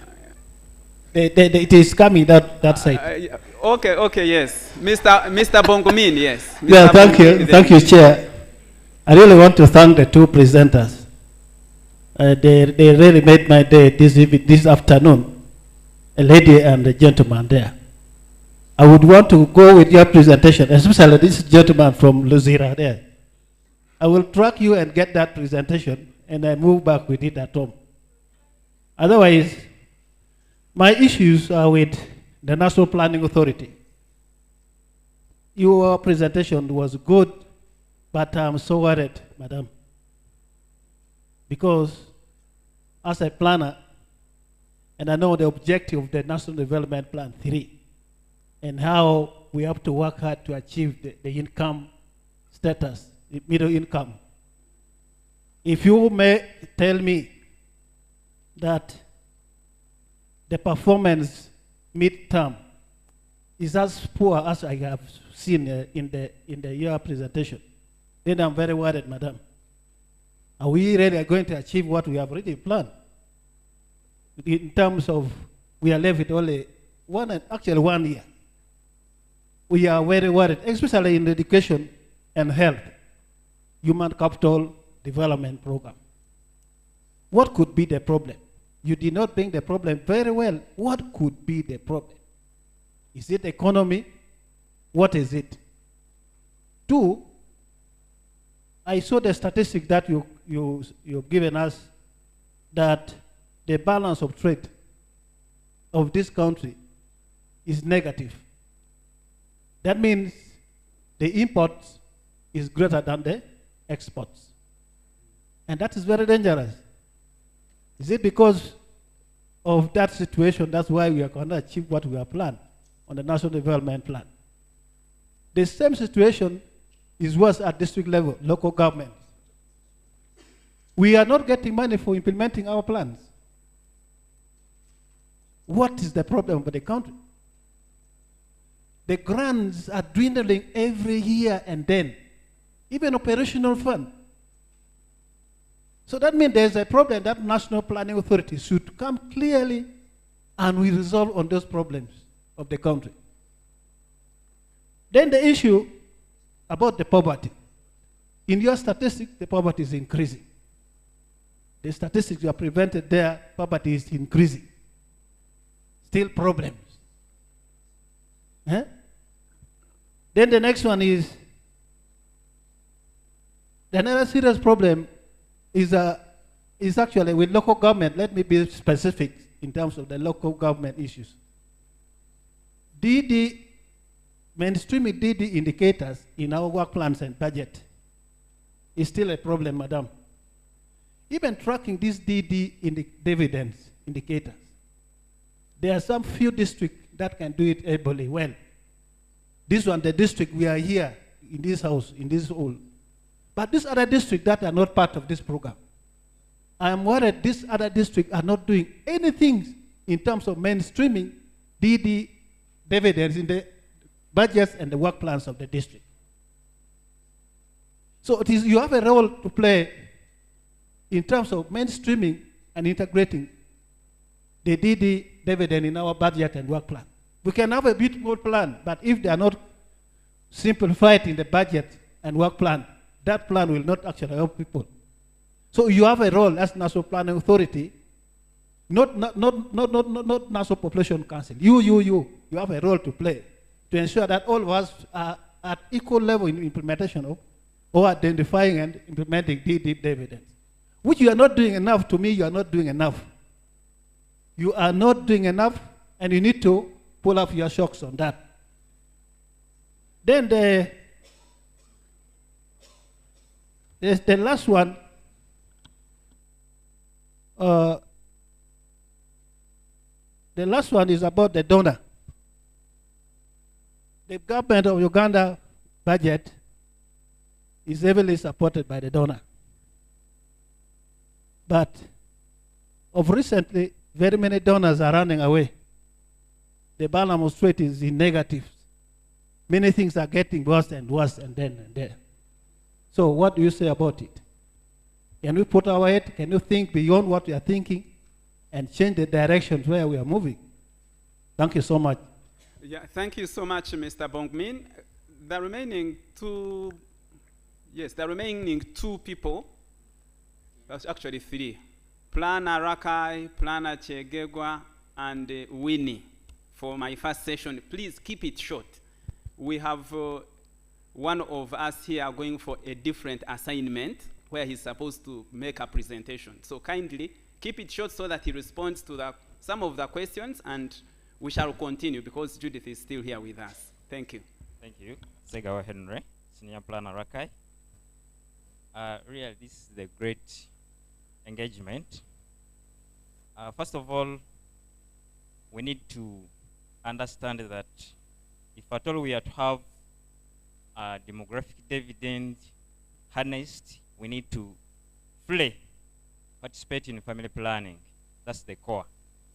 In this, I want to stress a point that we need to strengthen it, first of all. And as my colleague said, NPC, you need to take a lead in this, having a program coming out, the non-healthy involvement in promoting family planning. Because unless we promote family planning, we can never achieve low population growth. So at that, I'm adding a point that we planners in different local governments, we need to guide development in our respective districts, whereby if at all you see a problem in education, where we have the indicators, we see that there are less desks for pupils, please guide those particular people to budget accordingly for the little we get as districts. We shall be able to get those targets achieved, and we see that changes are coming out for the little resources we have. Lastly, concerning on integrating the DD in our strategies, since we are coming to the beginning of, actually the strategies are being set, we need the NPC to come out very well on these issues for DD to come out very well clearly, and the district should also be informed about this, and we set our strategies clear on this. I can understand John, our chairperson of this session. For Rakai, we already have such strategies in the form of having actually a costed implementation plan for family planning. And we want to see other districts coming up with such. We don't need like few districts having some strategies and other districts being left out. And those things we try to get them from our strategies. We need all those strategies to be embedded in one document, a development plan. Since we are coming up with a new one, we need such strategies to be clear from National Planning Authority. Thank you, sir. Yeah, thank you so much. You kept it longer. I had given an opportunity to Mr. Dennis Busobozi, then Winnie. I have the microphone. Kindly, if it is on climate change, ask only if it is on climate change and keep it very short. After me, John, it's democratic, basically, for him to respect me. After even Winnie. As I do. Anyway, one thing, I have 2 issues, John. One is about investment in relation to industrialization versus climate change, specifically environmental degradation. So Mr. Mugabe, I'm looking at our country practically, including my district, Chegegwa, but also Kampala and everywhere, rich people investing in wetlands and being left. Now, when the poor try also to extend their development in wetlands, they are arrested, and we seem to be hunting out mukene and leaving tilapia to enjoy. You see, what is the ministry doing? Because we need to handle this together. Then the other issue is to Madam Judith, NPA. My colleague from Agago talked comprehensively about this. But my issue is basically on human capital development, or in terms of program approach at the national level, in relation to local governments, where service delivery takes place. We seem to have ignored local governments. We have done the midterm review of the NDP 3, but if I asked you how many local governments have done the midterm review of district development plans, and how are our indicators linked to the NDP 3? But specifically, my interest is on PIAPS, Program Implementation Action Plan, in relation to local government investment areas. What has been done by National Planning Authority to align those, so that when you do an evaluation, you are able to get accurate results. Thank you. Yeah, thank you so much. Winnie, then kindly after Winnie. Ojambo, give the microphone to Winnie. Winnie, kindly keep it very short. And then Gideon will keep it short, and we'll get responses from Mr. Mugabe. Thank you, Chair. Mine one for David and 2 for Judith. I would like to first of all thank you so much for your informative presentations. For David, I would like to know, you mentioned in your presentation about greenhouse gas emissions. I just want you to throw more light about that. How greenhouses emit gases. Then for Judith, I have 2 issues. One, how can a rural farmer be helped to produce quality products? Because you hear our products sometimes are rejected to be exported even in our neighboring countries, especially like maize, which is grown by everyone up to the grassroots. And since you also said that our exports are lower than imports, so how can we improve on that? Then 2, related also to agriculture, you also said that predominantly Uganda is still practicing subsistence agriculture. how can agricultural mechanization be realized, since the majority of farmers are still poor and cannot afford new modern methods of agriculture? Thank you. Yeah, thank you so much, Winnie. Mr. Gideon Mugurusi, in 1 minute, please. Thank you very much, Chairperson. As I've been introduced, maybe for those who have come today, my name is Mugurusi Gideon, and the district plan of VND. I have 3 issues. One goes to environment. We have had a number of policies and directives, especially on the issues of addressing wetlands. But also, we also receive non-implementation, but we don't see the withdrawal of the directives. Of recent, the president directed most of people should leave the wetlands, and there were letters to that effect. When some of the RDCs were affecting, the implementation were just from their appointments. When some of us policemen and the local government were trying to do, they were complaining. And one time they said, oh, you people be doing that, but we shall come to you and we talk without quarreling with you. So do we have a meaningful directive and the laws, or we are supposed to play around with it? What are you doing about it? 2, to NPA. What do you take when you say there is an increase in poverty, but also you say there is a steady increase in the GDP? As an economist, what do you take from there? You have an increase in poverty, but at the same time a steady increase in what? Domestic growth. Maybe some explanation over that. Then in number 3, to you still NPA, we have achieved up to 70%, 17% on the medium term. Maybe, I don't know whether you have again reassessed what could have happened to have these results.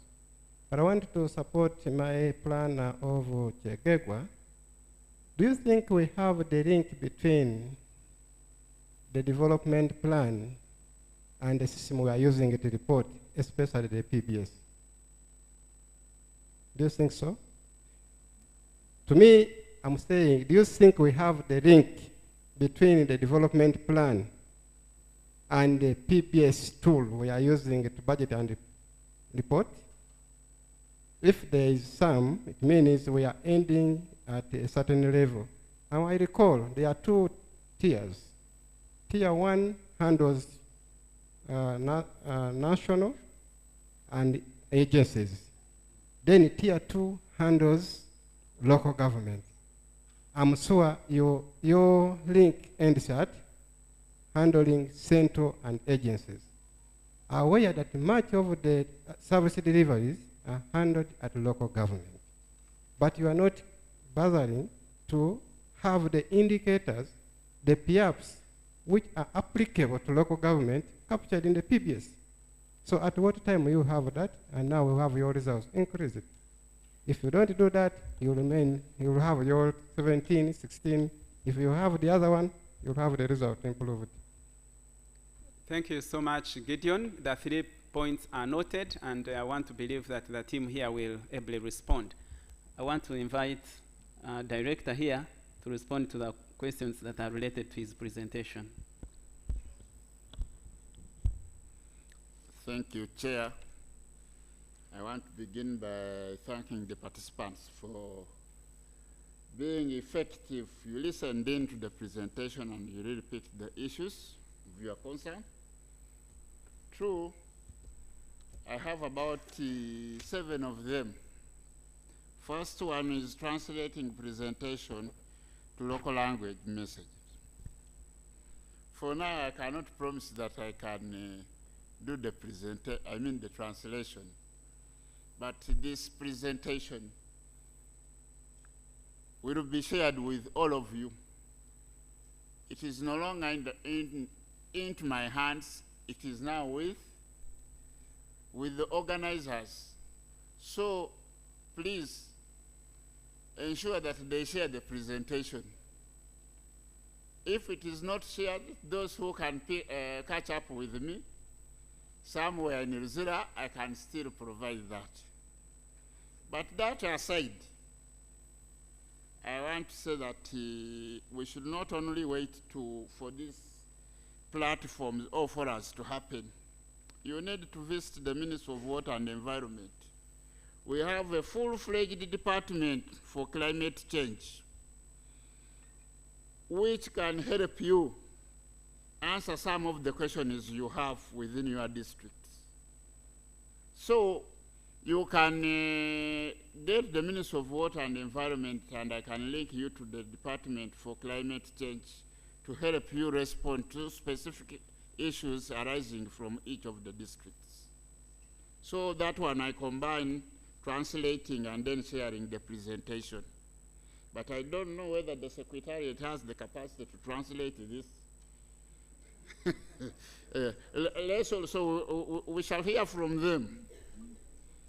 Then the other issues was capturing economic implications of demography and climate change in the local economy. True. Yeah, I missed out this one, but this is a key issue which would have been part of my presentation. I take note of this. Next time when you are called, I don't know whether it will be still the same topic, you are another one. But still, I take note this is a key issue which I would have reflected in the presentation, and those other issues which you raised. Then I see Chegegwa. I think before I go to this politics of wetlands here, let me first go to Mr. Abel. You are saying there is empirical evidence suggesting the existence of adverse effects of human activities on fragile ecosystems. True. The riverbanks, steep slopes, lake shores. This is the reality. Can you comment on the practical steps, if any, being taken to reduce or even half the adverse effect? Well, one, the steep slopes or the fragile ecosystems, they are protected by the law. That's the first thing. Whatever is happening there, people are not complying, so it becomes an enforcement issue, which we need to work on.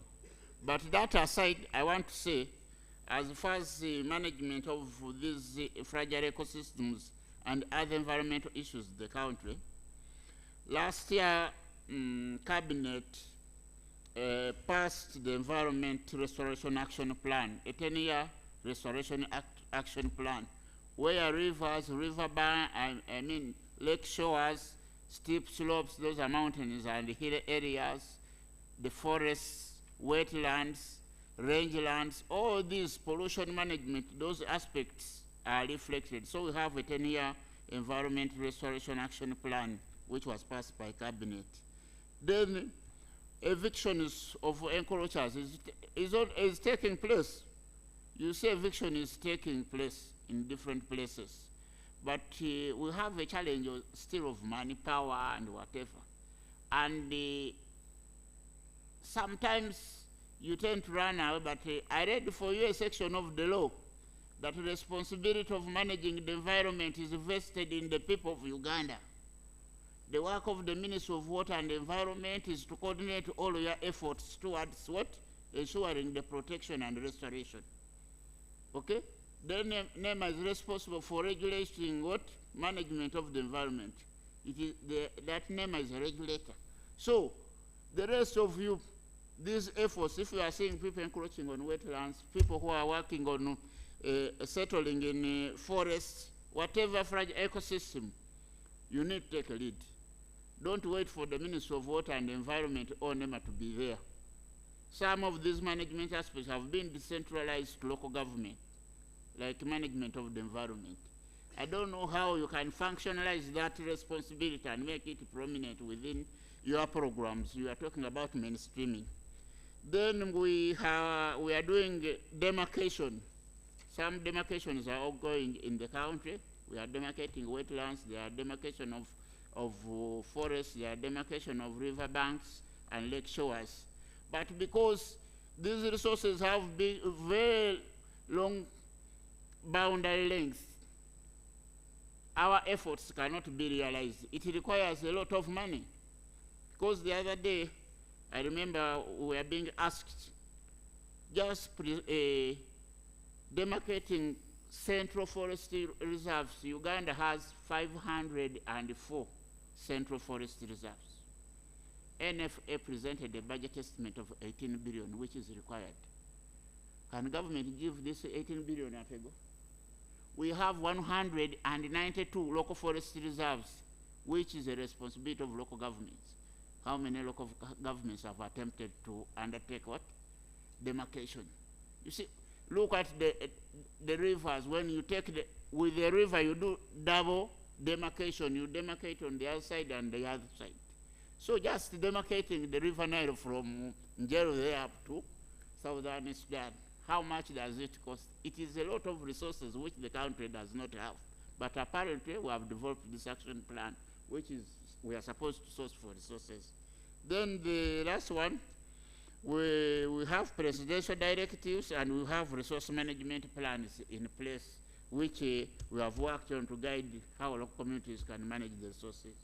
Now I want to come to the politics of the rich people investing in wetlands, yet poor people are left out. What is the ministry doing? It is not the ministry doing. What is Uganda doing? I told him the ministry, our work is to coordinate all of you, and it is your relatives, your investors in local government there. You are the people giving even the investors land to do what? When you think of an investment in a local government, you look at a wetland, you look at a forest reserve, you look at a local forest reserve, you look at a river bank. The problem is coming from that side. But now you want the ministry to solve. Anyway, we are not seated. A lot of work is ongoing as far as wetlands. I think some of recent, the last 3 months, you have seen a lot of activity. There is a lot of serialization of activities on what? On media, where we have been breaking some of these structures put up by investors in wetlands. I don't know, unless you are blind, but if really you have been watching, you would be seeing these actions. Those actions are not just coming from nowhere. It is the ministry moving into action to have some of these places restored from the investors. And also, we have provided now industrial parks. The policy is that investments should go into where industrial parks have been what? Proposed. That's where you should invite your investors to go, provide space. We know there are a number of industrial parks in this country. So for each of the districts, I think you need to know where your industrial park is located and try to guide the investors there. Then the last one was, not the last one, greenhouse gas emissions. Yeah, I mentioned this. I was saying that we have natural activities which generate greenhouse gases. But we have human activities which induce greenhouse what? Emissions. And we are saying our activities induce more emissions and they add it in the existing and they cause these problems we have. Okay? So this emission is the number of gases which I think this is not the time we should go into all these details. But there are greenhouse gases you can go and read, which are helping to increase carbon in the atmosphere. And we are getting these challenges. Okay? The last one now. The number of policies and the directives, why not implemented? true when you look at our country in terms of policy, regulation, and whatever. We are smart there. We also have problems, they are not working.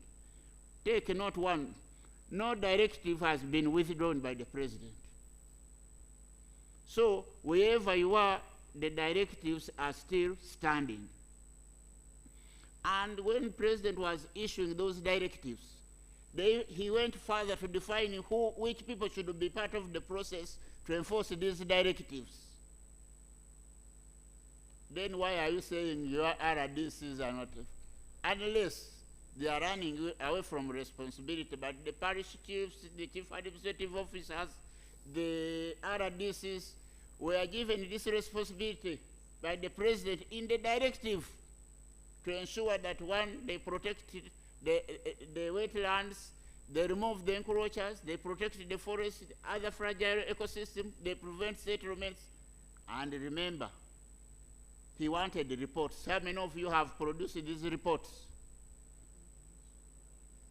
Next time, I think you should, when you invite the planners, invite them with the district natural resources officer to be part of these meetings. And they help me answer or respond to some of these issues. Because some of them have local content, they are local.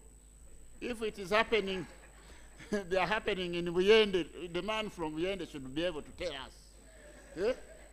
Why isn't the directive being what? Yes. So, Chair, for now, I wanted to end there. Thank you for listening. Yeah, thank you so much. That hand clap actually is an indication of your good response. Thank you so much. I want to confess that he is one of the faces behind the cancellation of 2,000 land titles in wetlands. So a lot is happening, by the way, except that maybe we are not aware. I want to thank you so much. I want to say, before I invite Judith, that all the presentations since yesterday are going to be shared with all of us, as long as you shared with us your email address. And number two, regarding translation of the presentation in the local language, I was just here imagining how many local languages are represented here. I have seen situations where, as National Population Council, we have moved to communities. We have decided to translate our presentations to the understanding of the local communities. So as we go, if we have this presentation and we pick someone who can speak the local language, the person is able to make a presentation to the communities within the language understood by the communities. Thank you so much. And Director, I wish to excuse you. Thank you. Want to thank you so much, but kindly pick a coupon and have lunch before you go.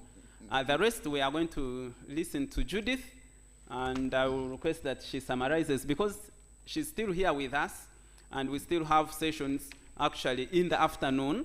We have a wonderful session that is going to be moderated by National Planning Authority. So some of these questions can be asked and responded to. Otherwise, thank you so much. Judith. Yeah, thank you, John. NPA moved from sector to program approach, and what is NPA doing about it? That finance has not started releasing funds in line with the programs. Yes, the transition has been slow than anticipated, but we are trying so much to work with Ministry of Finance, and the move to program approach was, of course, thought through after the Ministry of Finance also transited from the output-based budgeting to program-based budgeting, and we had to align the plans to the program-based system.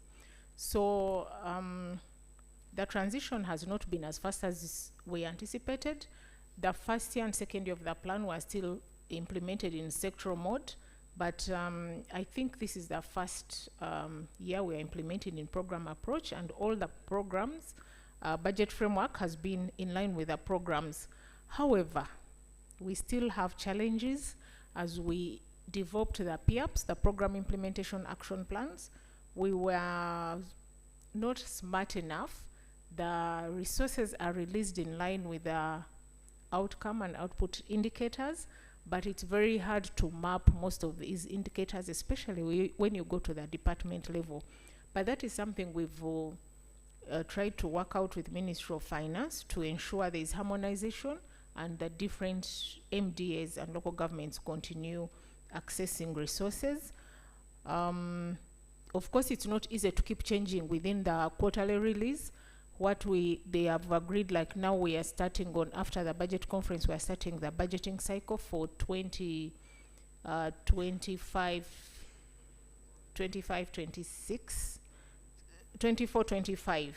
So there some of the indicators can be revised as we finalize the BFPs, and slowly we shall get there. But yes, the releases are still under the votes that we're experiencing, but we're still engaging, and hopefully we shall get there. We've had various issues also. Parliament sectoral committees are still based on sectors, and the chart of accounts, the OPM, but we didn't want to see an overhaul of whole government system, but there is slow transition, and hopefully we shall get there and harmonize all this coordination. And that also takes me to the local government issue. They are saying the local governments were not mapped in the PIAPs. Of course, the local governments are still contributing. For example, under Human Capital Development Program, the local governments still contribute to the results, outcomes and outputs at that level of the program. But probably in the engagements and drafting, we were not able to map out exactly what resources are going to local government. But if you look at the interventions at strategic level, at high level, still they are implemented by local government, because we don't implement at national level, at NPA. These are implemented by, if it's done by Ministry of Education, then it cascades down to the DEO in the local government, and ultimately then we're able to report on the same output. So we took note of that. That was one of the emerging issues in the midterm review, that local governments were not well mapped in the PIAPs, and resources were not really allocated. But we also take note they are still getting their resources in their votes as it was before, as well as the MDAs.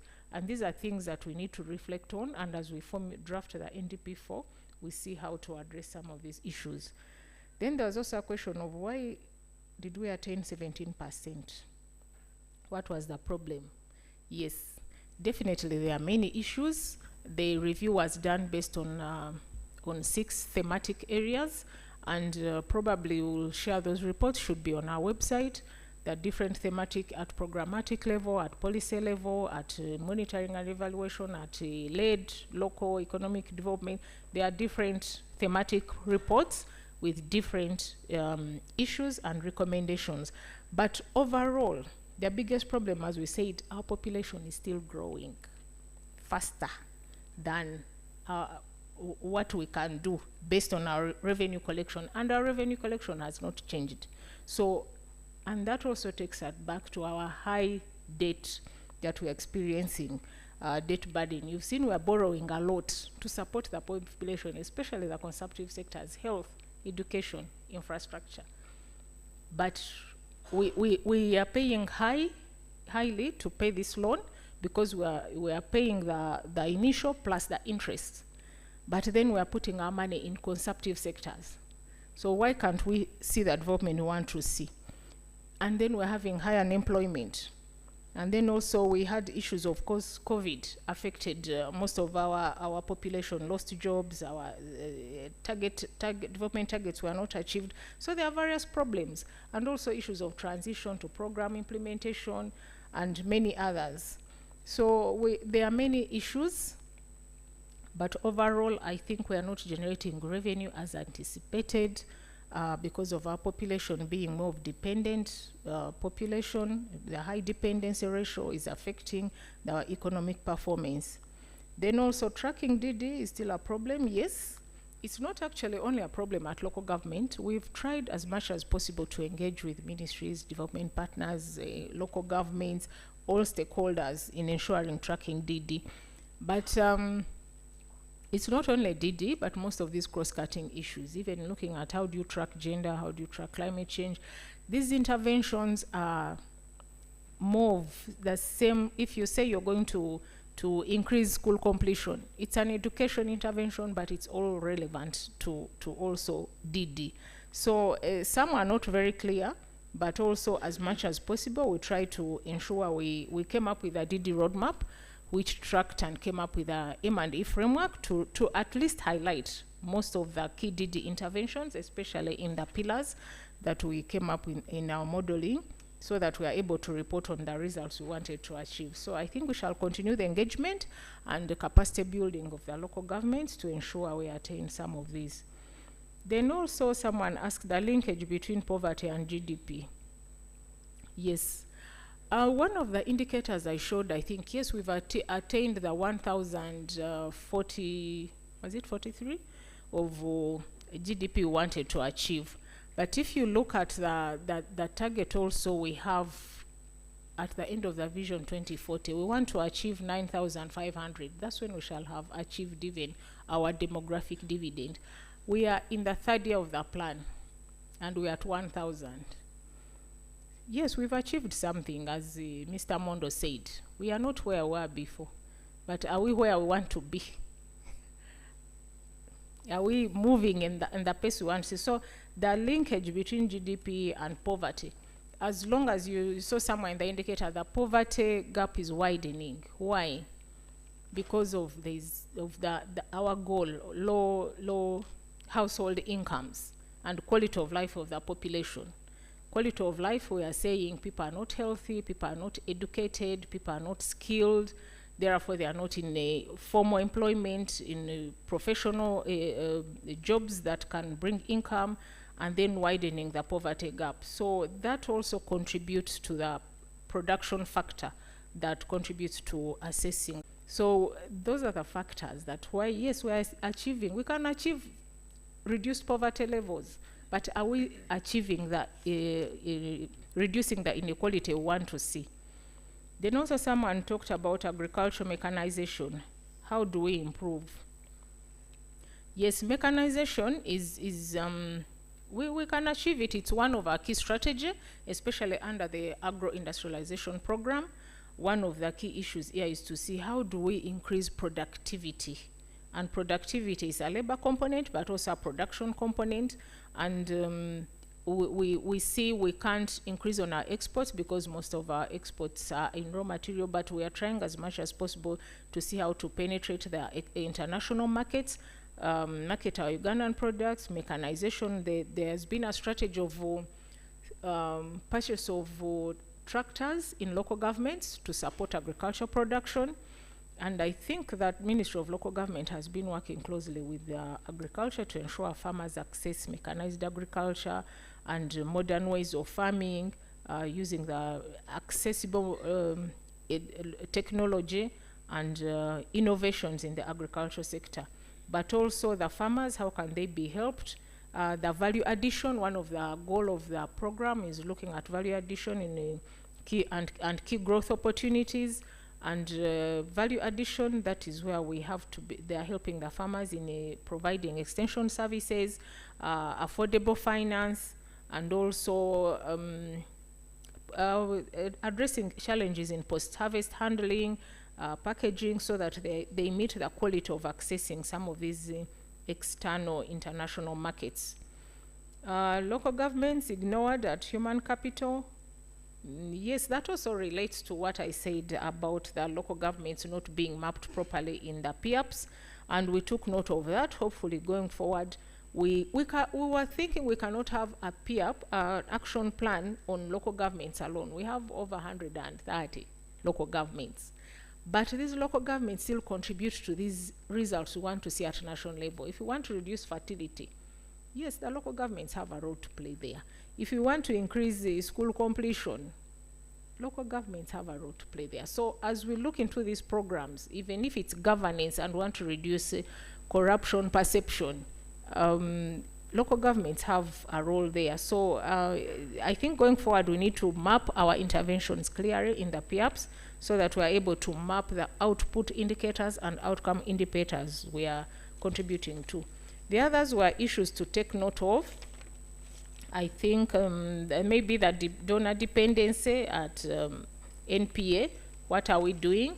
yes, we take note that we need, as one of the strategies you had, we need to to ensure we invest in those sectors that are going to make Uganda competitive at international market, and also have more revenue that is going to support investment in other areas that we can take on. So going forward, as we draft the NDP4, we shall be also consulting widely, coming up with more views. We are coming up with also issues paper, background papers, solicitation of some of this information. It will be done soon. We plan to finish the draft NDP4 by next year in August, so that next year September, when we start the budgeting cycle, the plan is able to inform the first year of NDP4, which will be 2025-2026. So currently those are the timelines we have, but hopefully it's not NPA to sit and think for every Ugandan. We are in this together. We shall work together, shall consult every stakeholder that is relevant, and we ensure as we come up with NDP4, we become more focused and see how to use or generate more resources that we can support development for Uganda. Thank you very much. Yeah, thank you so much, Judith, and thank you so much, members. From the session, we pick that we all agree that there is a problem, and so there is something that needs to be done. Number two is that we have all agreed that there is a role we can play. We must work together, we must act. And the third thing is that we have all agreed to take action. To me, it is a very good thing, and we believe that if this is done, we shall be able to achieve our results as we planned. We thank you so much. I want to again apologize that we have entered into lunch time, but this started in the morning, and we believe that in the afternoon we should be able to finish early. Thank you so much. Our lunch is ready. We shall have it from where we had it yesterday. My colleagues are outside with coupons. And the afternoon session is going to start exactly 1 hour from now. No. Let us do less than 1 hour. Yeah, we have tried to improvise so that we can use maybe 30 minutes. So let us work towards being here by 3 so we can start and finish early. Thank you so much once again. I want to thank the presenters for a wonderful session. Enjoy your lunch.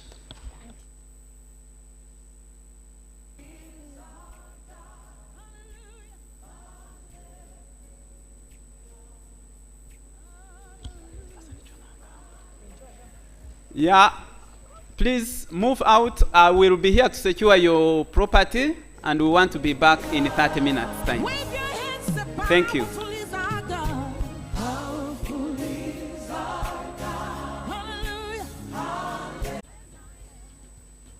I think as people come in, we have no option but to start because we want to redeem some time. And as I said at the break, we are working towards ensuring that we save some minutes for discussion, which is the gist of this seminar. So I want to welcome you back from lunch, and we have a session which is going to be very much interactive. And to chair this session is my brother. My brother Emmanuel Katumba has a very long CV. And sometimes I don't like reading people's CVs because I can make a mistake. One thing I know about him is that he is a senior planner for this country. He is a man passionate about population issues. He has worked very well with the development of gender policies. He is a man who speaks his mind. He is very youthful always, full of energy. And I'm inviting Mr. Emmanuel Katumba to take the seat as the chairperson of the session, but also begin by explaining to us actually what these titles mean that are on your name, on our agenda. We just understand head communication. What are these others and what exactly do they do as you invite and take us through the session. Thank you so much, Mr. Katumba. Ladies and gentlemen, good afternoon. Good afternoon, everybody. John, you don't know the predicament I'm in, sharing an afternoon session when people have had lunch on a cold day like this where people need to be warm and sleep off. But I want to assure you in this session, you are not going to see any face collapsing off. I want to assure you on that. But before I move from the onset, first of all, I must say, I'm Emmanuel, as he has said, the CV has said, and on the program I'm mentioned. But allow me thank my mentor, Madam Judith. She has mentored me in this gender, population, and the social sector planning. So when you talk about gender, I'm there because of her mentoring. And also my teacher, Professor Sekamate. These people have to know that you taught me. So the English I'm speaking is his. The bad things you might find along the way, I picked them as I moved. So these titles are not big. John is asking me to explain them, but I shouldn't explain. I simply need to tell you. Communication is quite clear. I had communication in the APRM. APRM is African Peer Review Mechanism. And then AUD and NEPAD is African Union Development Agency. And it's a new partnership for Africa's development. All these are found within the National Planning Authority, and they are organs of the African Union. So the African Union has a Uganda office, which is housed in the Ministry of Finance. And now it is finally housed in National Planning Authority. That's how I come to be in National Planning Authority. Ladies and gentlemen, welcome to the afternoon session, and I want to assure you it's going to be very interactive, it's going to be very super, and it's going to be very, very nice. Tonight, we have one of the scholars of the world, a man who has spent a lot of years in the diplomatic service. Actually, when you talk of diplomacy, it is him. So this is none other than Dr. Martin. I know you've already seen him, but I will invite him to present. But allow me to say this before he steps forward. Of course, by the time he travels from Switzerland to here, that suggests that he has gone to school. So Dr. Martin holds a doctorate. That one you must note. And then you can also Google him, he's available. He has been in the diplomatic service, as I said, representing his country to the United States, also to the headquarters in New York, and very many other places. Dr. Martin, your CV is extremely pregnant. If I risk to start mentioning where you've gone, actually I need more than 4 days, which are the days of the workshop. So I cannot dare to do so. So Dr. Martin, kindly, that clapping you hear from the audience ushers you, clap up when he gets there, ushers you to the podium to take us through policy building. And we are now asking a question. What has to be considered? I cannot try to preempt what he's going to say. He has it all. What you have to do, listen, note down a few comments. The moment is done, we shall give an opportunity to share with him. Dr. Martin, you are most welcome. Thank you very much, and thank you very much for the kind introduction. It was so kind that it can only be better than what you have risen in terms of expectation, but I will try to do my best. I'm also happy that I have the opportunity to speak after the lunch break, because I want you to take a distance. And my presentation is something like a checklist by which you can look and think on whether you put the dots in a good way together and how you can come up and design measures that are useful in the context we are discussing. So, you see here a kind of a graph I find very useful. It is very similar to the one that Dr. Betty has brought. It's a kind of a model. On the left side, you have the drivers of population dynamics. This is the fertility. We have discussed a lot this morning and yesterday about fertility. Then you have on the mortality, and as a third element, the migration, people moving in or moving out a country or a region. These are the drivers to some extent of population dynamics. These are, let's say, not necessarily the root causes. The root causes are even behind. Also, there might be medical changes or in the case of migration, economic need or whatsoever that are behind those drivers. And on the right side of the graph, you see the most important outcomes. Outcomes like growth. It is important to understand how a population will grow. It's a difference, particularly when I later start to speak about policy, about designing policy on whether the growth is fast or slow. The size plays an important role of the population. When you have to deal with a small population or a big population, this might let you take other measures, let you design other policies. The most important thing, and the thing we have focused on thus far almost exclusively, is the composition that comes out of the population dynamics. We had a very strong focus on age groups, but this is not the only thing that can change. You have also a composition in terms of gender, of ethnical groups, and so on, that can result from the population, from population dynamics. And then, very important as well, is the distribution.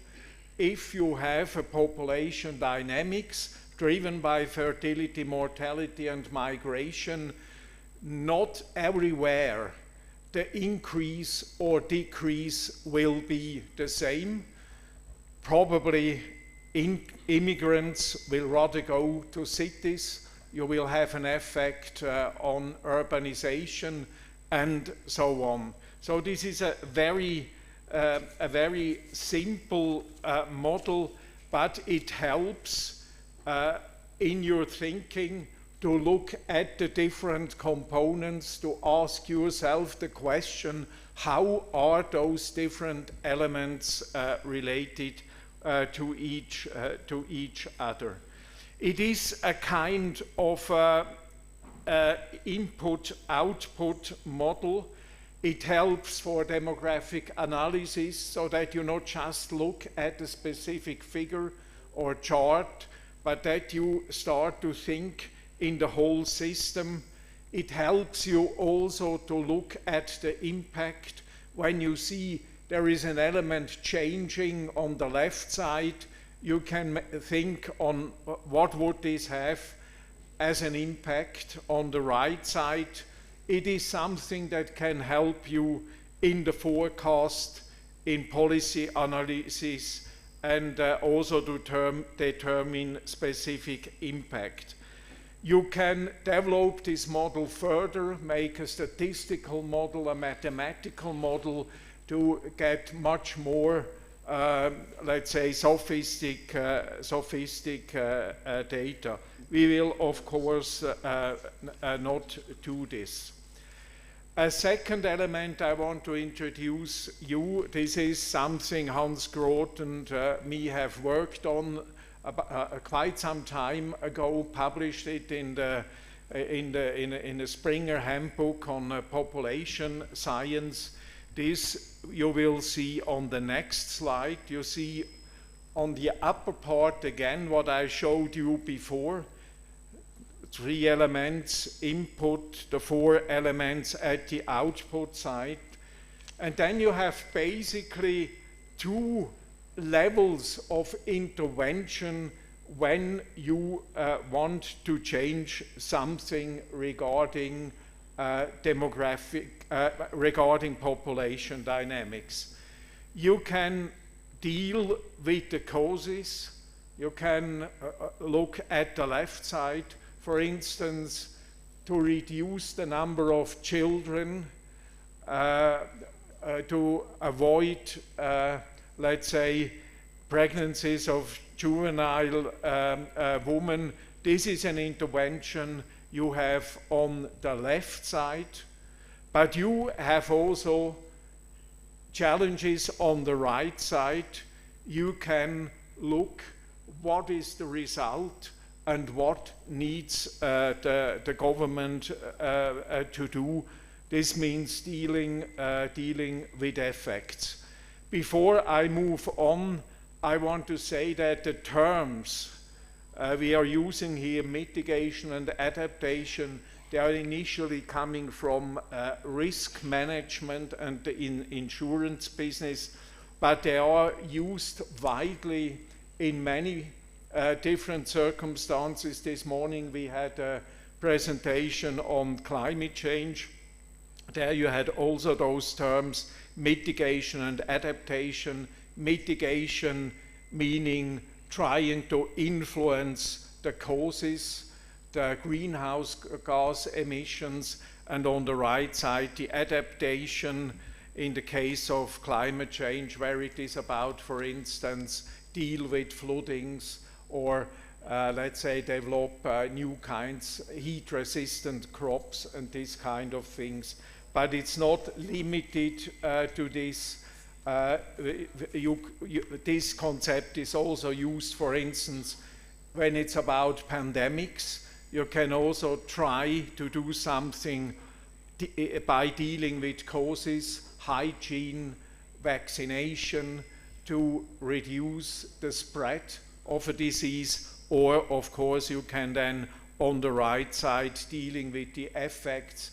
This means have medical services for people who are affected by a disease. Now let's start to speak about policy formulation.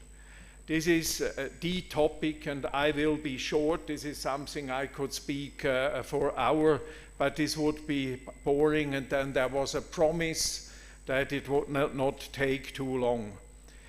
Policy formulation has usually a series of steps, and we have here this morning, this is very much according to what Judith Mutabasi has said to us. The most important, the starting point in any policy formulation is the setting of objectives. According to the field of policies, this is very different. This morning we have here, it's about the Vision 2040 or then the Agenda 2030 of the UN. Whatever you do, the first element, the anchor point of any policy formulation is to set the objectives. And this is something you need to discuss. This is a political choice. This is not something that is given by science or anything else. And this is the reason why when dealing with demography, different countries choose different objectives. The second issue, of course, is a demographic assessment. We had yesterday from Betty a kind of an assessment, an overview on how the demographic trends, on how the population dynamics are in Uganda. And this is to some extent a second element you need to have clarity about before you start with what comes next, the design of mitigation or adaptation measures. This is the probably most interesting part of the whole policy formulation. You need to design measures that support your overall objectives, the objectives you have set at the beginning. And they can be very different. And it's rather art than science to think of how can I influence the trends. Usually, or in most of the cases, people focus on the input part. We have done this with the fertility discussion, but it would be wrong to neglect the other elements, the adaptation measures. You might not be in a position to have a major impact with changing fertility, and so you need to think ahead. How looks the population like? What is the requirement with regard to government services? So, and typically when designing mitigation and adaptation measures, it's something multi-cultural. You need to include a lot of people. It's important to have people from different fields of knowledge. It's not a pure issue. It's not a pure issue of specialists in demography. Then, of course, once you have your set of mitigation and adaptation measures together, you need to try to evaluate it. You need to develop an idea how they can work, how they work together.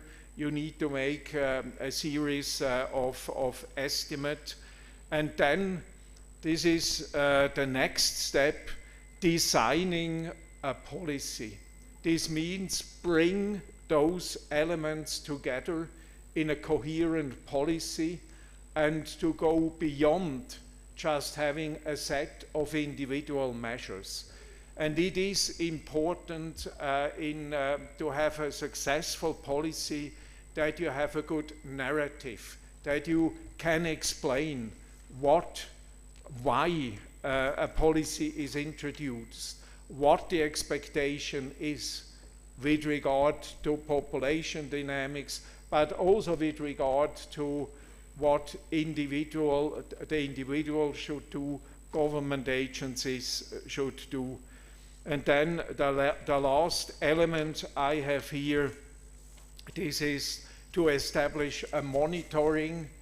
And I mean, the best monitoring is a monitoring that is perhaps not continuously monitoring, but not only after, let's say, a 4-year or 5-year period, to allow you to adapt, perhaps to change measures, or perhaps even to change something in the objectives when you see that the objectives do not work.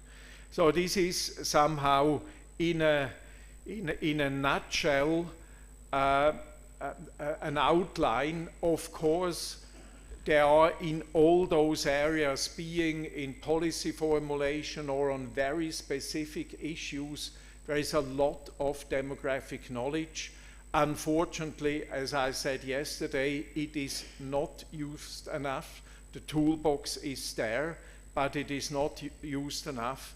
And I think with this approach, that you see it as an input-output with the 2 intervention levels, mitigation and adaptation, and with a coherent stepwise policy formulation, it is possible, let's say, to design policies that help also to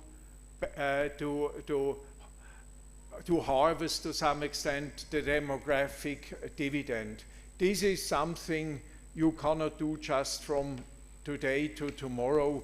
This is something you have to do with a longer target, with a well-formulated and probably also adapted policy over time. So this is, I understand it's a little bit abstract after we had this morning this deep dive discussion about what happened in the country, what happened at the grassroots. But as I told you in the beginning, my intention was to give you food for thought and to take a distance and to have perhaps a critical view on what is doing and to relate different issues that are very often discussed in isolation. Thank you very much for your attention. Thank you very much. Another round of applause. Dr. Martin is really a diplomat. He has used strictly 18 minutes. So you can imagine, and he has done it all. So he has given us a framework through which you develop a policy. But I want to just pose a question before we start the discussion. Just imagine in a society we did not have laws and policies. What would have happened? So I think it is very critical for us to have the laws, the rules, the regulations, and the policies. Is that right? So if it's right, now we come down to discuss.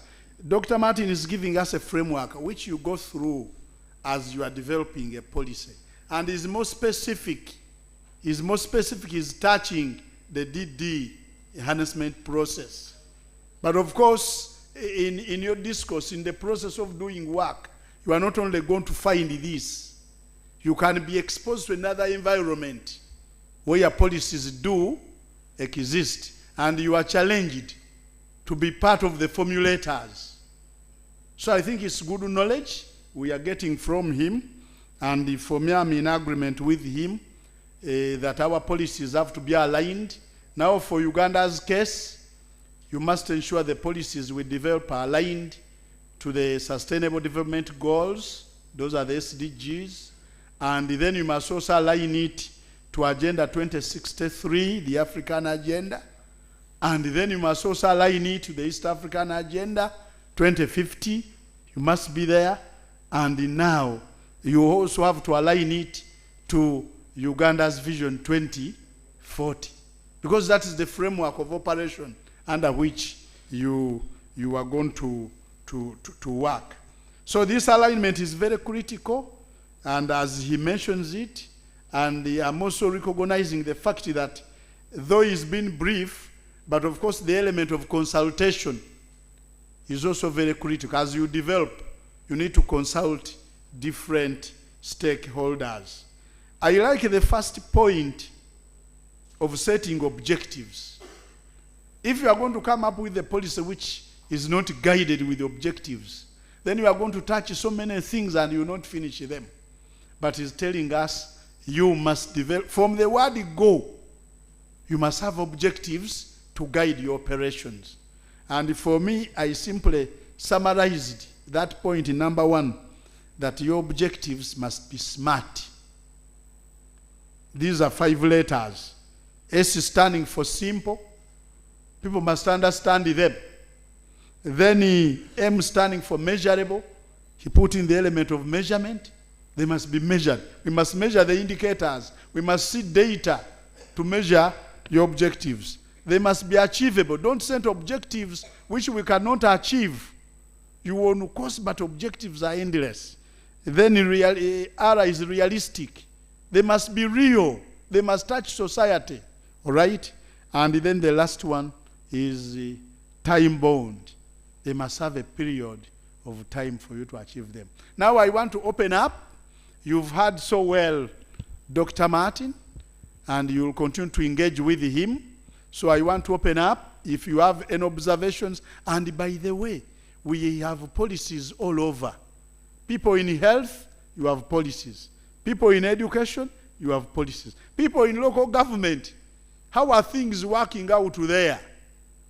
In your struggle to harness the DD, how are things working? How are your policies? Are they people-based? Are they addressing issues? So this is, I think, the concern. So I open up the floor. I open up the floor. We shall start here, go here. I'm trying to be gender sensitive, and I'm looking for any lady's hand. Yeah, there is a lady behind you. Yes. Sorry, I will get to know you as we move. Get to the floor. Make it short, simple, and brief. Thank you very much, sir. Thank you, Ambassador Martin. This has been great and comprehensive. I have just one question. Anyway, my name is Dennis Busoboza. I'm the district planner, Chegegwa District. Chegegwa Dennis. Yes. Just one question. What are the factors that influence the effectiveness of public policy formulation for ease of implementation? Just like Mr. Katumba said, we have many policies which are done, but implementation is a very big challenge. So I'm trying to think, maybe the problem comes from the implementation process. So what are those considerations that we should not leave out when we are going through that process of objectives, you know, that kind of stuff, up to monitoring? Thank you, sir. Yes. Yeah. Next. Thank you very much, Mr. Moderator, and I want to thank the presenter. He has been quite brief and to the point. Mine is... your name first? Your name first? My name is Moini Fred, District Planner, Germany. Mine is like, I want to be educated. How do you set objectives if you do not know the problem or the opportunity you are going to address by this policy? Thank you. Yes, the lady, your name? My name is Nantal Eva, a third-year student of Demography and Reproductive Health from Chambogo University. Yes. Mine is a suggestion. I think we need to see more participation from the religious leaders, because we all know that some religions do not allow the use of family planning methods. So if we are to achieve or to reduce fertility in Uganda, we need to see more participation from the religious leaders. Thank you.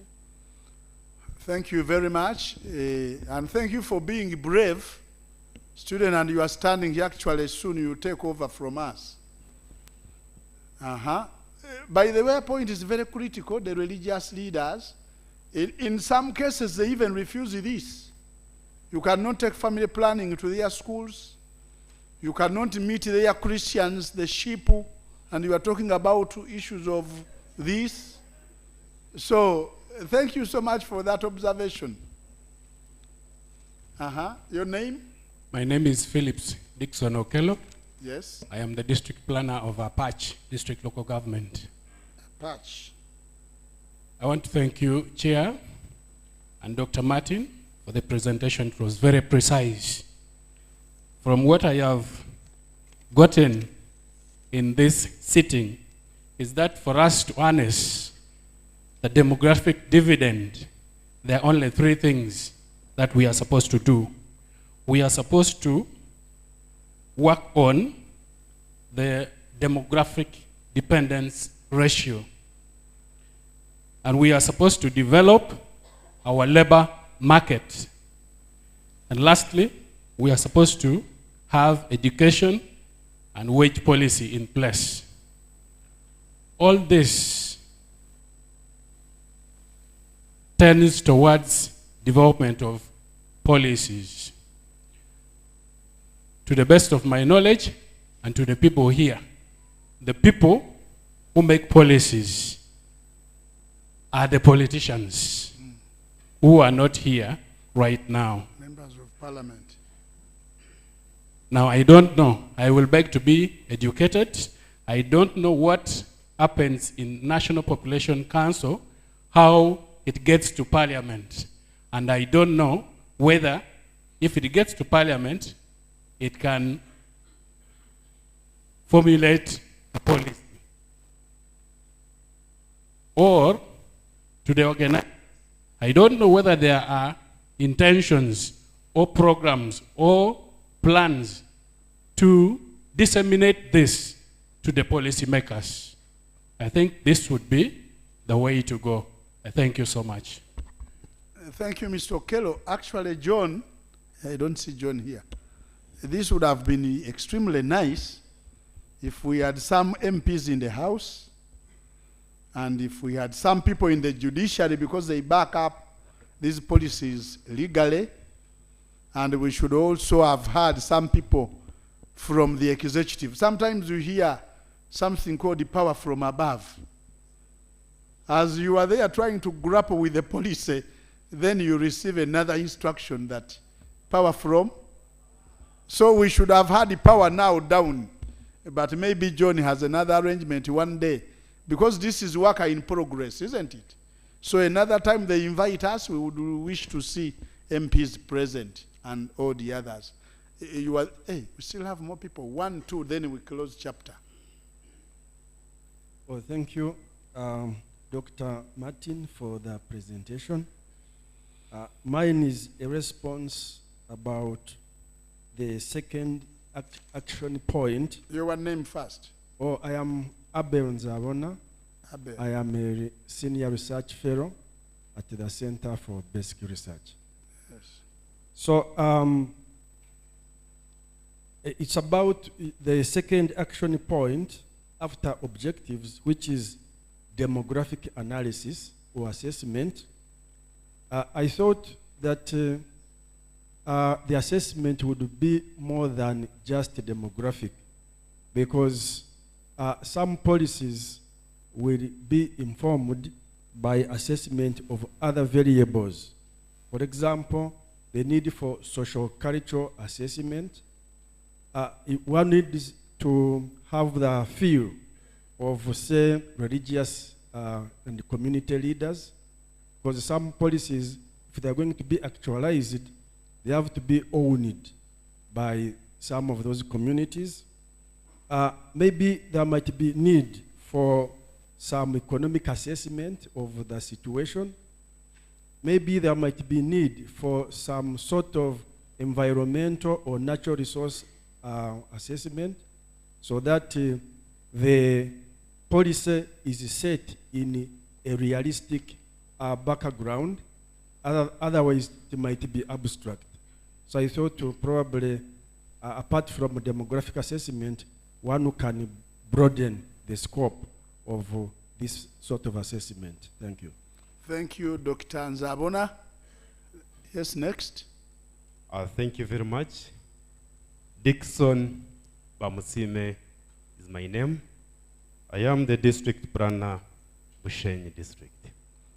Yes, Bushenyi. In your absence, Doctor, from yesterday, we talked about the issue to do with introduction of new policies in order for us as a country to achieve the planned demographic dividends.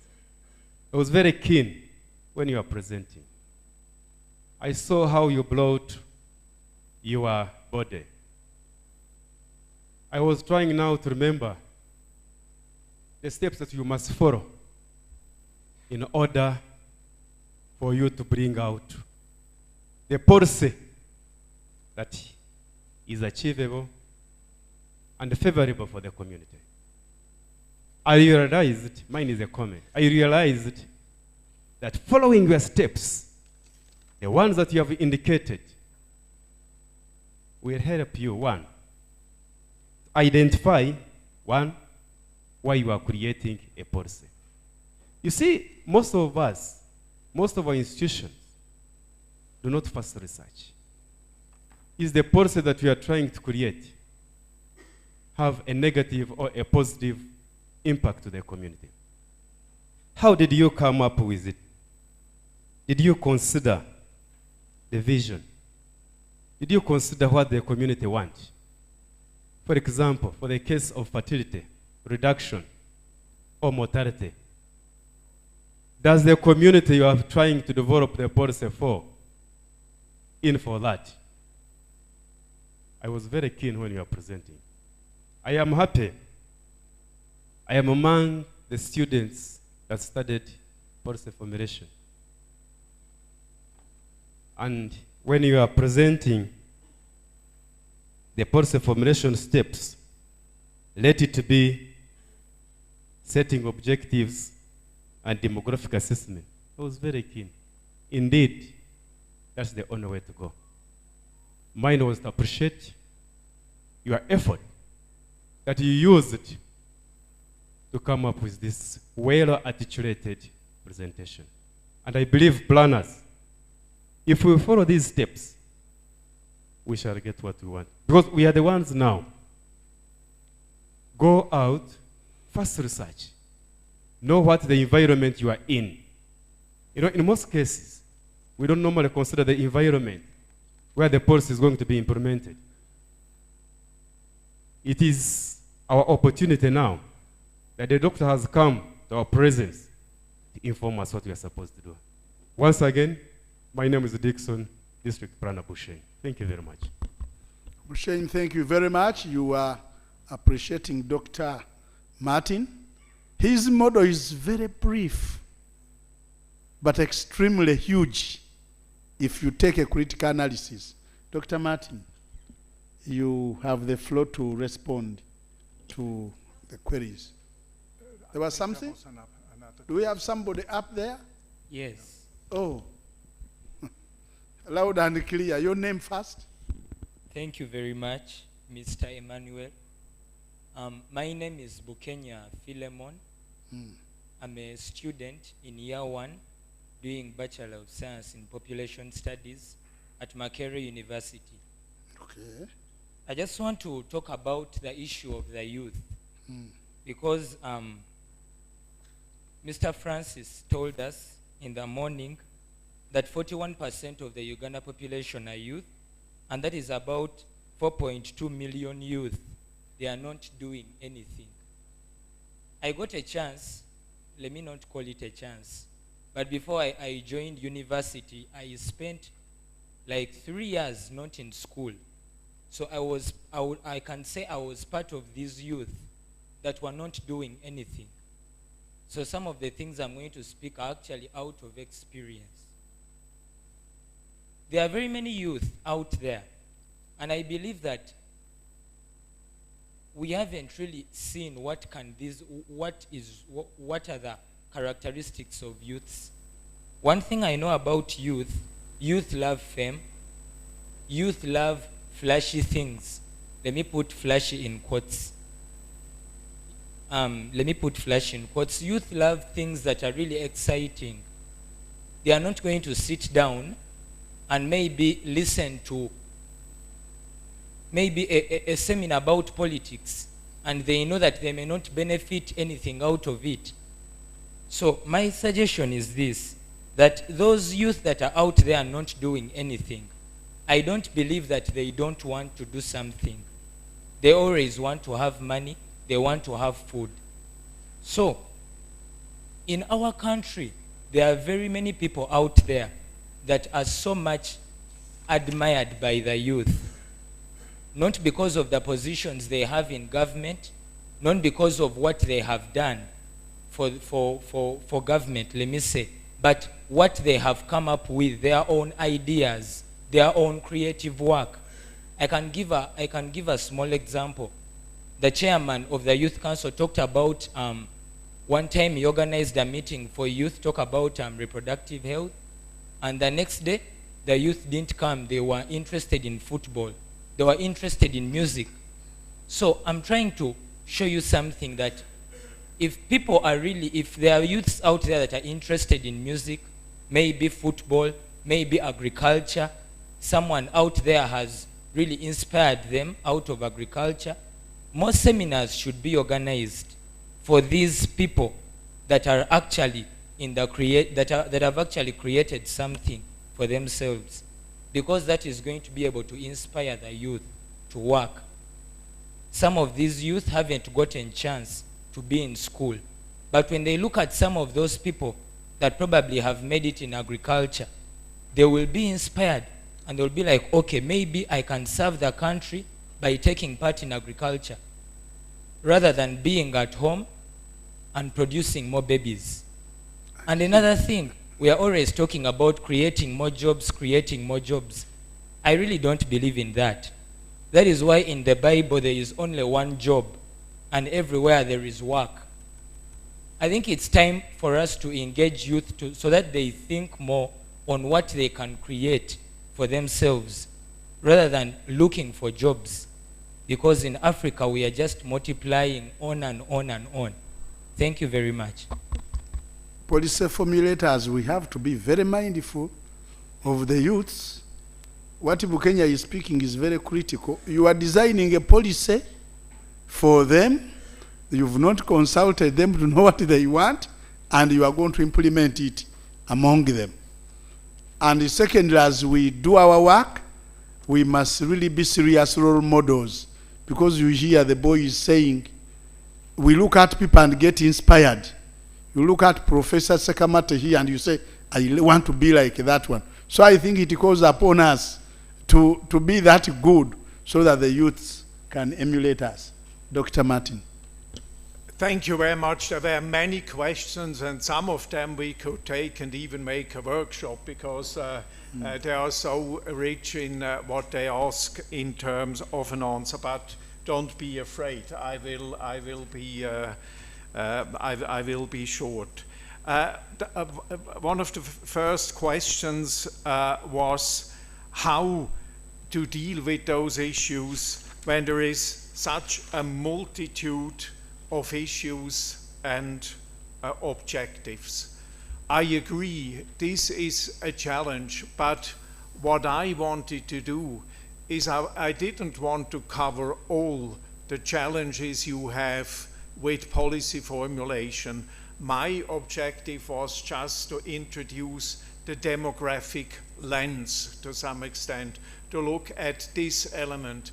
And I'm of course aware that there are many other, let's say, objectives. And even if you take the reference works like the Agenda 2030 or the Vision 2040 or whatever, you have different objectives, and of course they have a right by their own. But, and now comes the big but, when you look at how you can achieve those objectives and what indicators are reasonable, you need to have an idea how the population is developing. It doesn't make sense to, let's say, set an objective with regard to poverty reduction or with regard to school or health care without having this clear idea how will the population in a specific country or in a part of a country look like. I think two other questions were rather about how, let's say, to set up objectives, how to some extent formulate them. Now, I'm very much the same opinion as you to work with the SMART principle, yes. To have something specific and concrete and not vague and abstract. Wellness for all the people or something like this. The more precise you are, the more it is mobilizing and the better you can follow up. And I think you should distribute the SMART principle. And here there is the word "are," achievable, in the middle of this acronym you have used. And for this again, you need demographic knowledge. It is only achievable when you consider how the population will look like, what age groups, what is the size of the population, what is the growth. Also, even when applying this very intelligent, SMART concept, this acronym and all those components, demography will matter. Now, there was a question about the three things with the demographic dividend, dependency ratio, how the labor market looks like. I would be very prudent in giving a too systematic answer. I think what is important is that you look at the analysis, how it develops, and then be very specific and look at the context. More, I think, too, among you have asked the question about the context, about the local knowledge. I couldn't agree more with you. It is not what I wanted to say, to use an abstract formula. This is for the visualization. But of course, if you want to define specific objectives and if you want to develop policies, you need to be very precise. You need to have the best possible context knowledge. And there was a reference to, let's say, the local population. I mean, it is wrong to consider the local population as only recipients at the end of the food chain. It is not what people are. You should include people in a discussion, if possible, in the policy formulation. This is not, let's say, only for politeness, to put it like this, but people who should eventually benefit from what you are doing, they play a decisive role for your success, and they are also the people who know best their living situation, and therefore it's important to include them. This is one in every country, also in Switzerland. This is not specific for Africa or for your country, that a lot of discussion and policy formulation is going on, let's say, among specialists, and without mobilizing the knowledge of those who eventually matter in the whole exercise.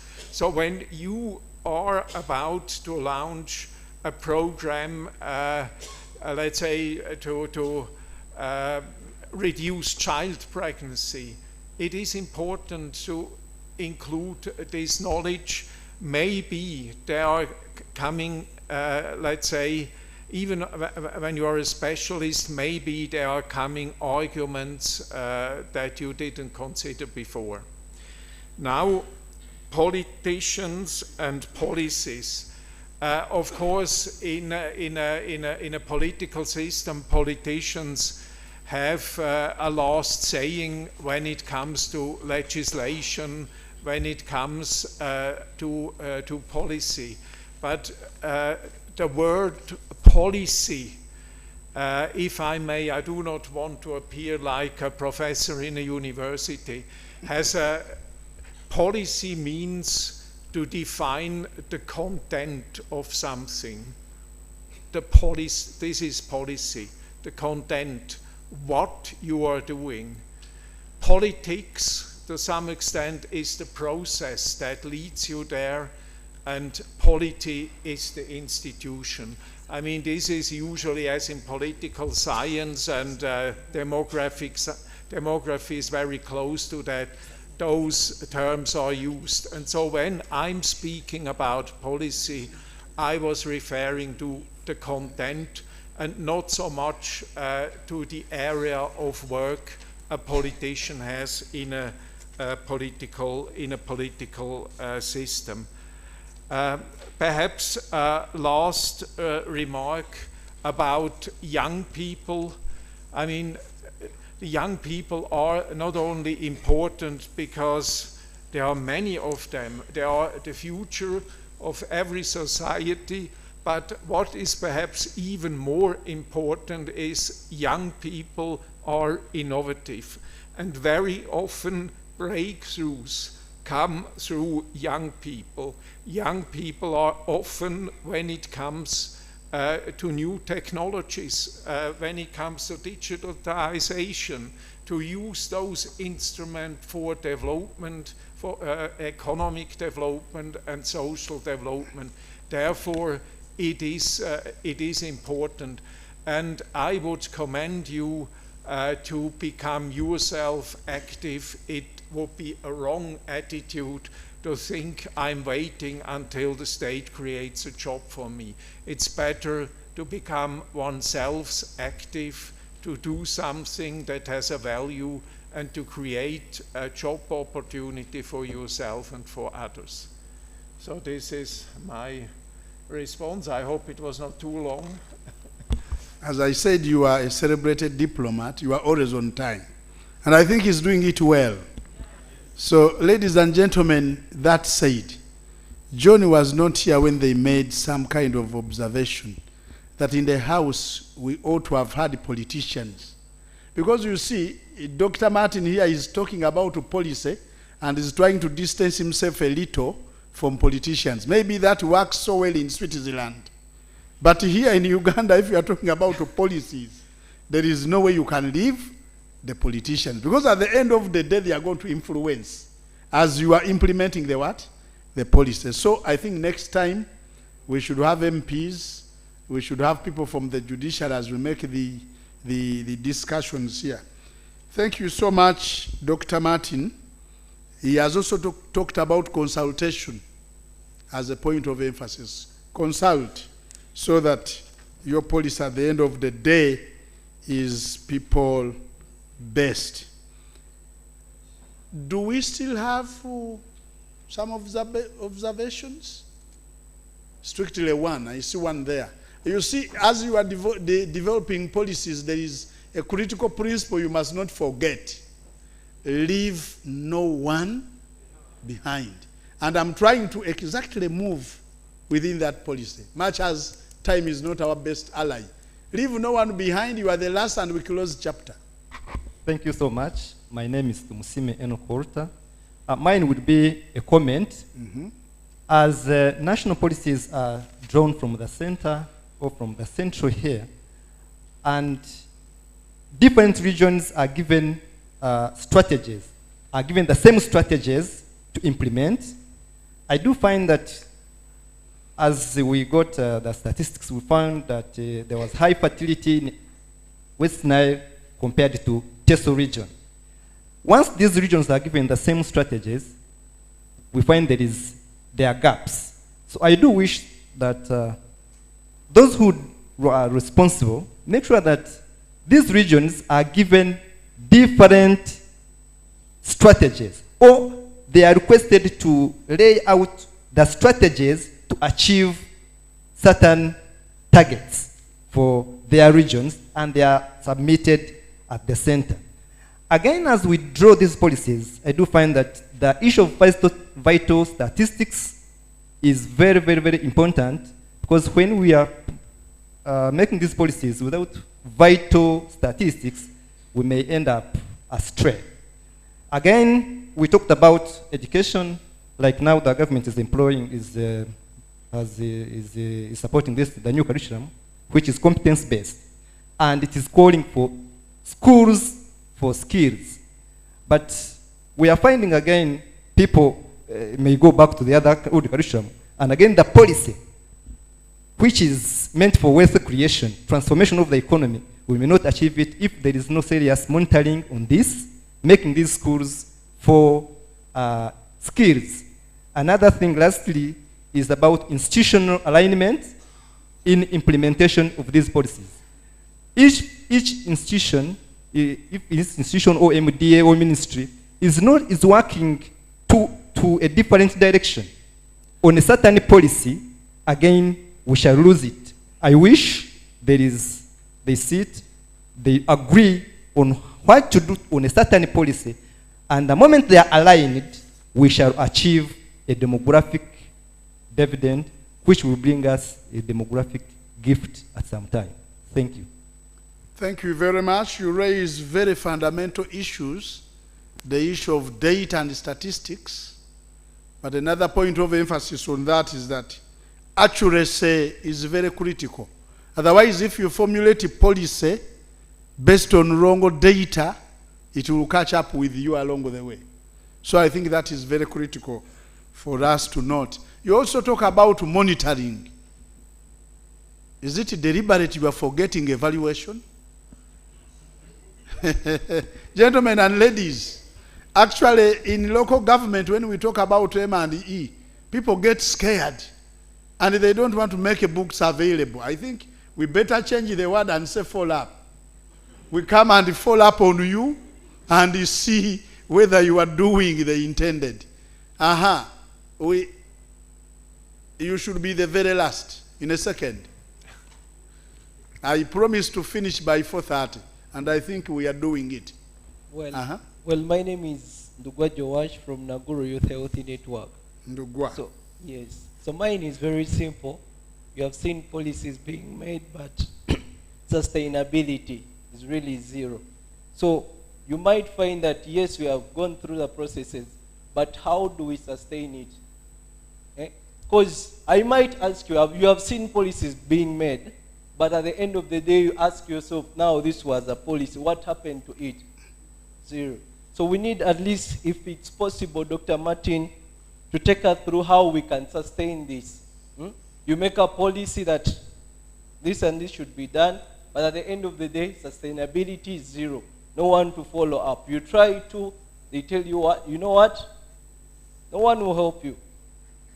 So that is a very serious observation.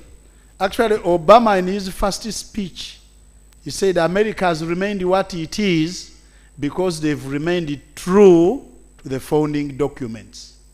How do we remain true to the founding documents and we have sustainability? Dr. Martin, you could have some statement. Thank you very much. You remember me when I went to Washington as ambassador. I had to submit him my credentials, you see, to be, this is the document by which you show, let's say that, by which you show that you have the power of your government to act there. And then it was interesting, Obama didn't speak so much about, let's say, Switzerland with me, but because I was head of the development cooperation, we had a long discussion about development issues. But I will come back to the question that has been asked. I mean, sustainability has two meanings. One is the meaning you find in Agenda 2030 and in the Sustainable Development Goals.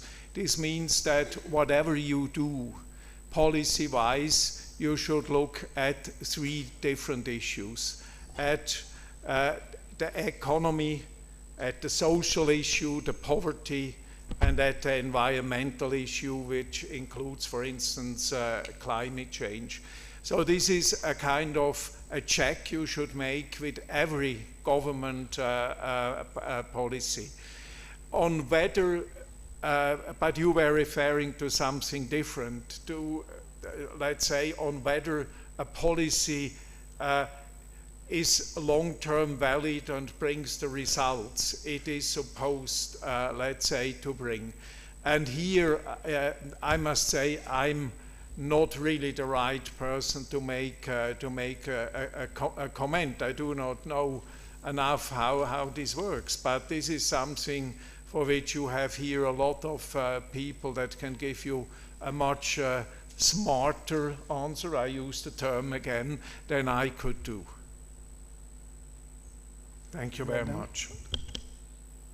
In short, Dr. Martin is saying, I think sustainability will depend now from country to, it's country specific. In some countries, people move up to the dot. And in others, you see a policy is started, 2-3 years along the way, it goes to the archives. And that is the end of business. But it is our responsibility at the end to ensure that how we start to formulate the policy, first of all, we follow process, stay on process, up to the end. And I think with those, Dr. Martin is still available by email. In your process of formulating policies, you can consult him inbox, and then things will move. Allow me, first of all, to thank you, ladies and gentlemen, for being a good class. And allow me to thank Dr. Martin for being a good teacher and for having patience with the students who have so many questions. And at that moment, allow me also to recognize the presence of Comrade Samuel Omwa. Stand up for recognition. These people have to see you as I introduce you. He is the acting Director General of the National Population Council as I speak. Until otherwise, but as of now, he is the Director General. Oh, actually, I have to say, Mr. Director General, you are most welcome to the House. So with those few words, allow me say we come to the end of our session. Dr. Martin, thank you for being around. And please keep your email open. We can consult you every now and then.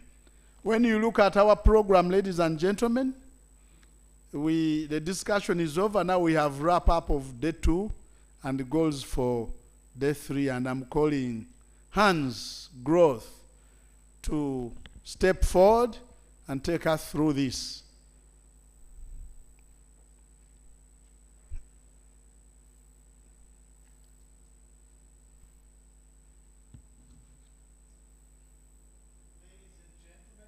Ladies and gentlemen, dear students, if I look at the watch, it's 4:30, more or less, and this is what is as well depicted on the agenda. And it is my last duty now to summarize or wrap up this day, day 2. And I think the summarization is quite easy because it's already written here. And I just can give you answers on the question or the statements. And the first statement or the first objective we have set for ourselves for today on Wednesday, September 20, is participants develop deeper knowledge where Uganda stands in terms of the key drivers of capturing this nation's demographic dividend. May I ask you, by raising your hand, who has gained knowledge today, yes or no? Oh. So, the answer is quite convincing. Mission completed for question 1. Congratulations, and as well, congratulations for all those who have actively contributed either as a speaker, a discussion panelist, or as a distinguished moderator. Thank you. Now, the question 2 is, how is the demographic dividend currently integrated in Uganda development plans? Very complicated, but even more important. We heard this morning a very important and giving a lot of insight, a discussion around on Uganda's performance in terms of the dividend. Then we heard David's and Judith's comments or lectures on demographic dividend and climate and the future of the National Development Plan. I think these discussions highlighted a couple of things. Harvesting the demographic dividend is a complex matter. Harvesting the demographic dividend can be done, can be executed. However, it has to be understood, and the goals have to be smart, as we have learned in the last session. And for me, when listening to this, particularly the huge opportunity you have now in Uganda is when you revise the current development plan, adjust it for the actual realities, and in the coming plan set goals which can be measured, which can be achieved, and if not achieved, the gaps can be detected. So you can correct. Of all, however, they have to be smart. And I think we were on good track because, why we are on good track? Because we understand what demographic dividends means for the wealth or development of this country. This is the key prerequisite, and this is basically the umbrella of our objectives. If we understand the opportunities of the dividend, we will be capable to reach the goal, to meet the objectives. And then,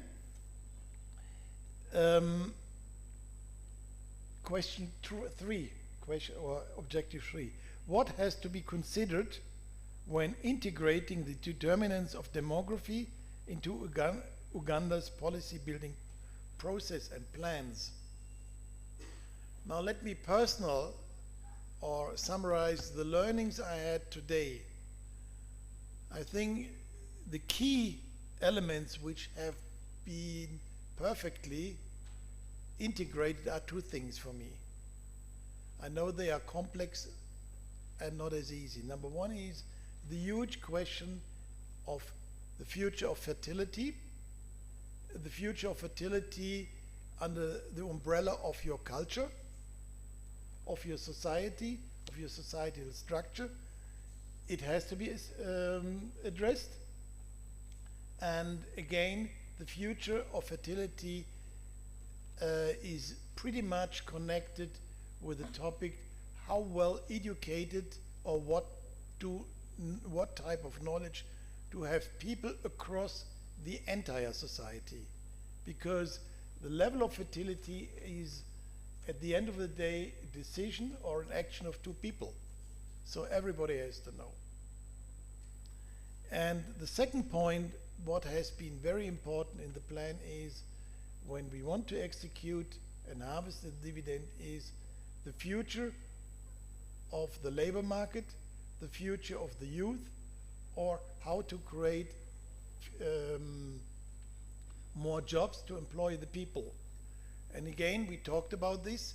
It's not as easy, but if we have in German a saying, if you have a will, there will be a way. And this is as well, and the way has to be gone, or we have to go the way with passion and motivation. And then we'll achieve this.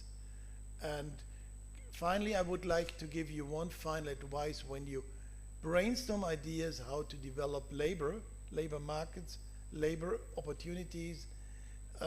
You are acting under very demanding circumstances because you have to create labor conditions for many people, but at the same time these many people continue to grow. So you must actually create more than labor to achieve the goals. Having said this,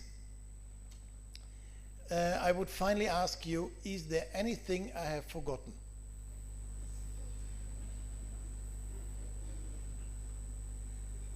Then thank you for smiling and being so polite with me. I am more than happy and look forward to welcome you or to see you again tomorrow at 9 o'clock, 9 o'clock local time. Thank you very much.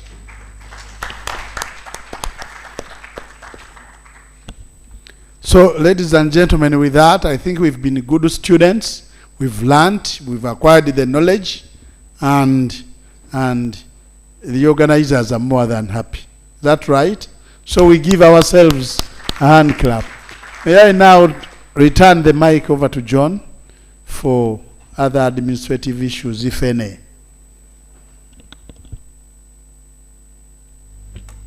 Yeah, thank you so much, Mr. Katumba, for steering this very important and tricky session. Ours, as the organizing team, is to appreciate you, members, for finding time again to be here for the second day. This has been quite a long day, I must say. It has been a marathon. You didn't have time for break tea, you didn't have much time for lunch, but thank you so much for your commitment and for making it once again. I must say congratulations.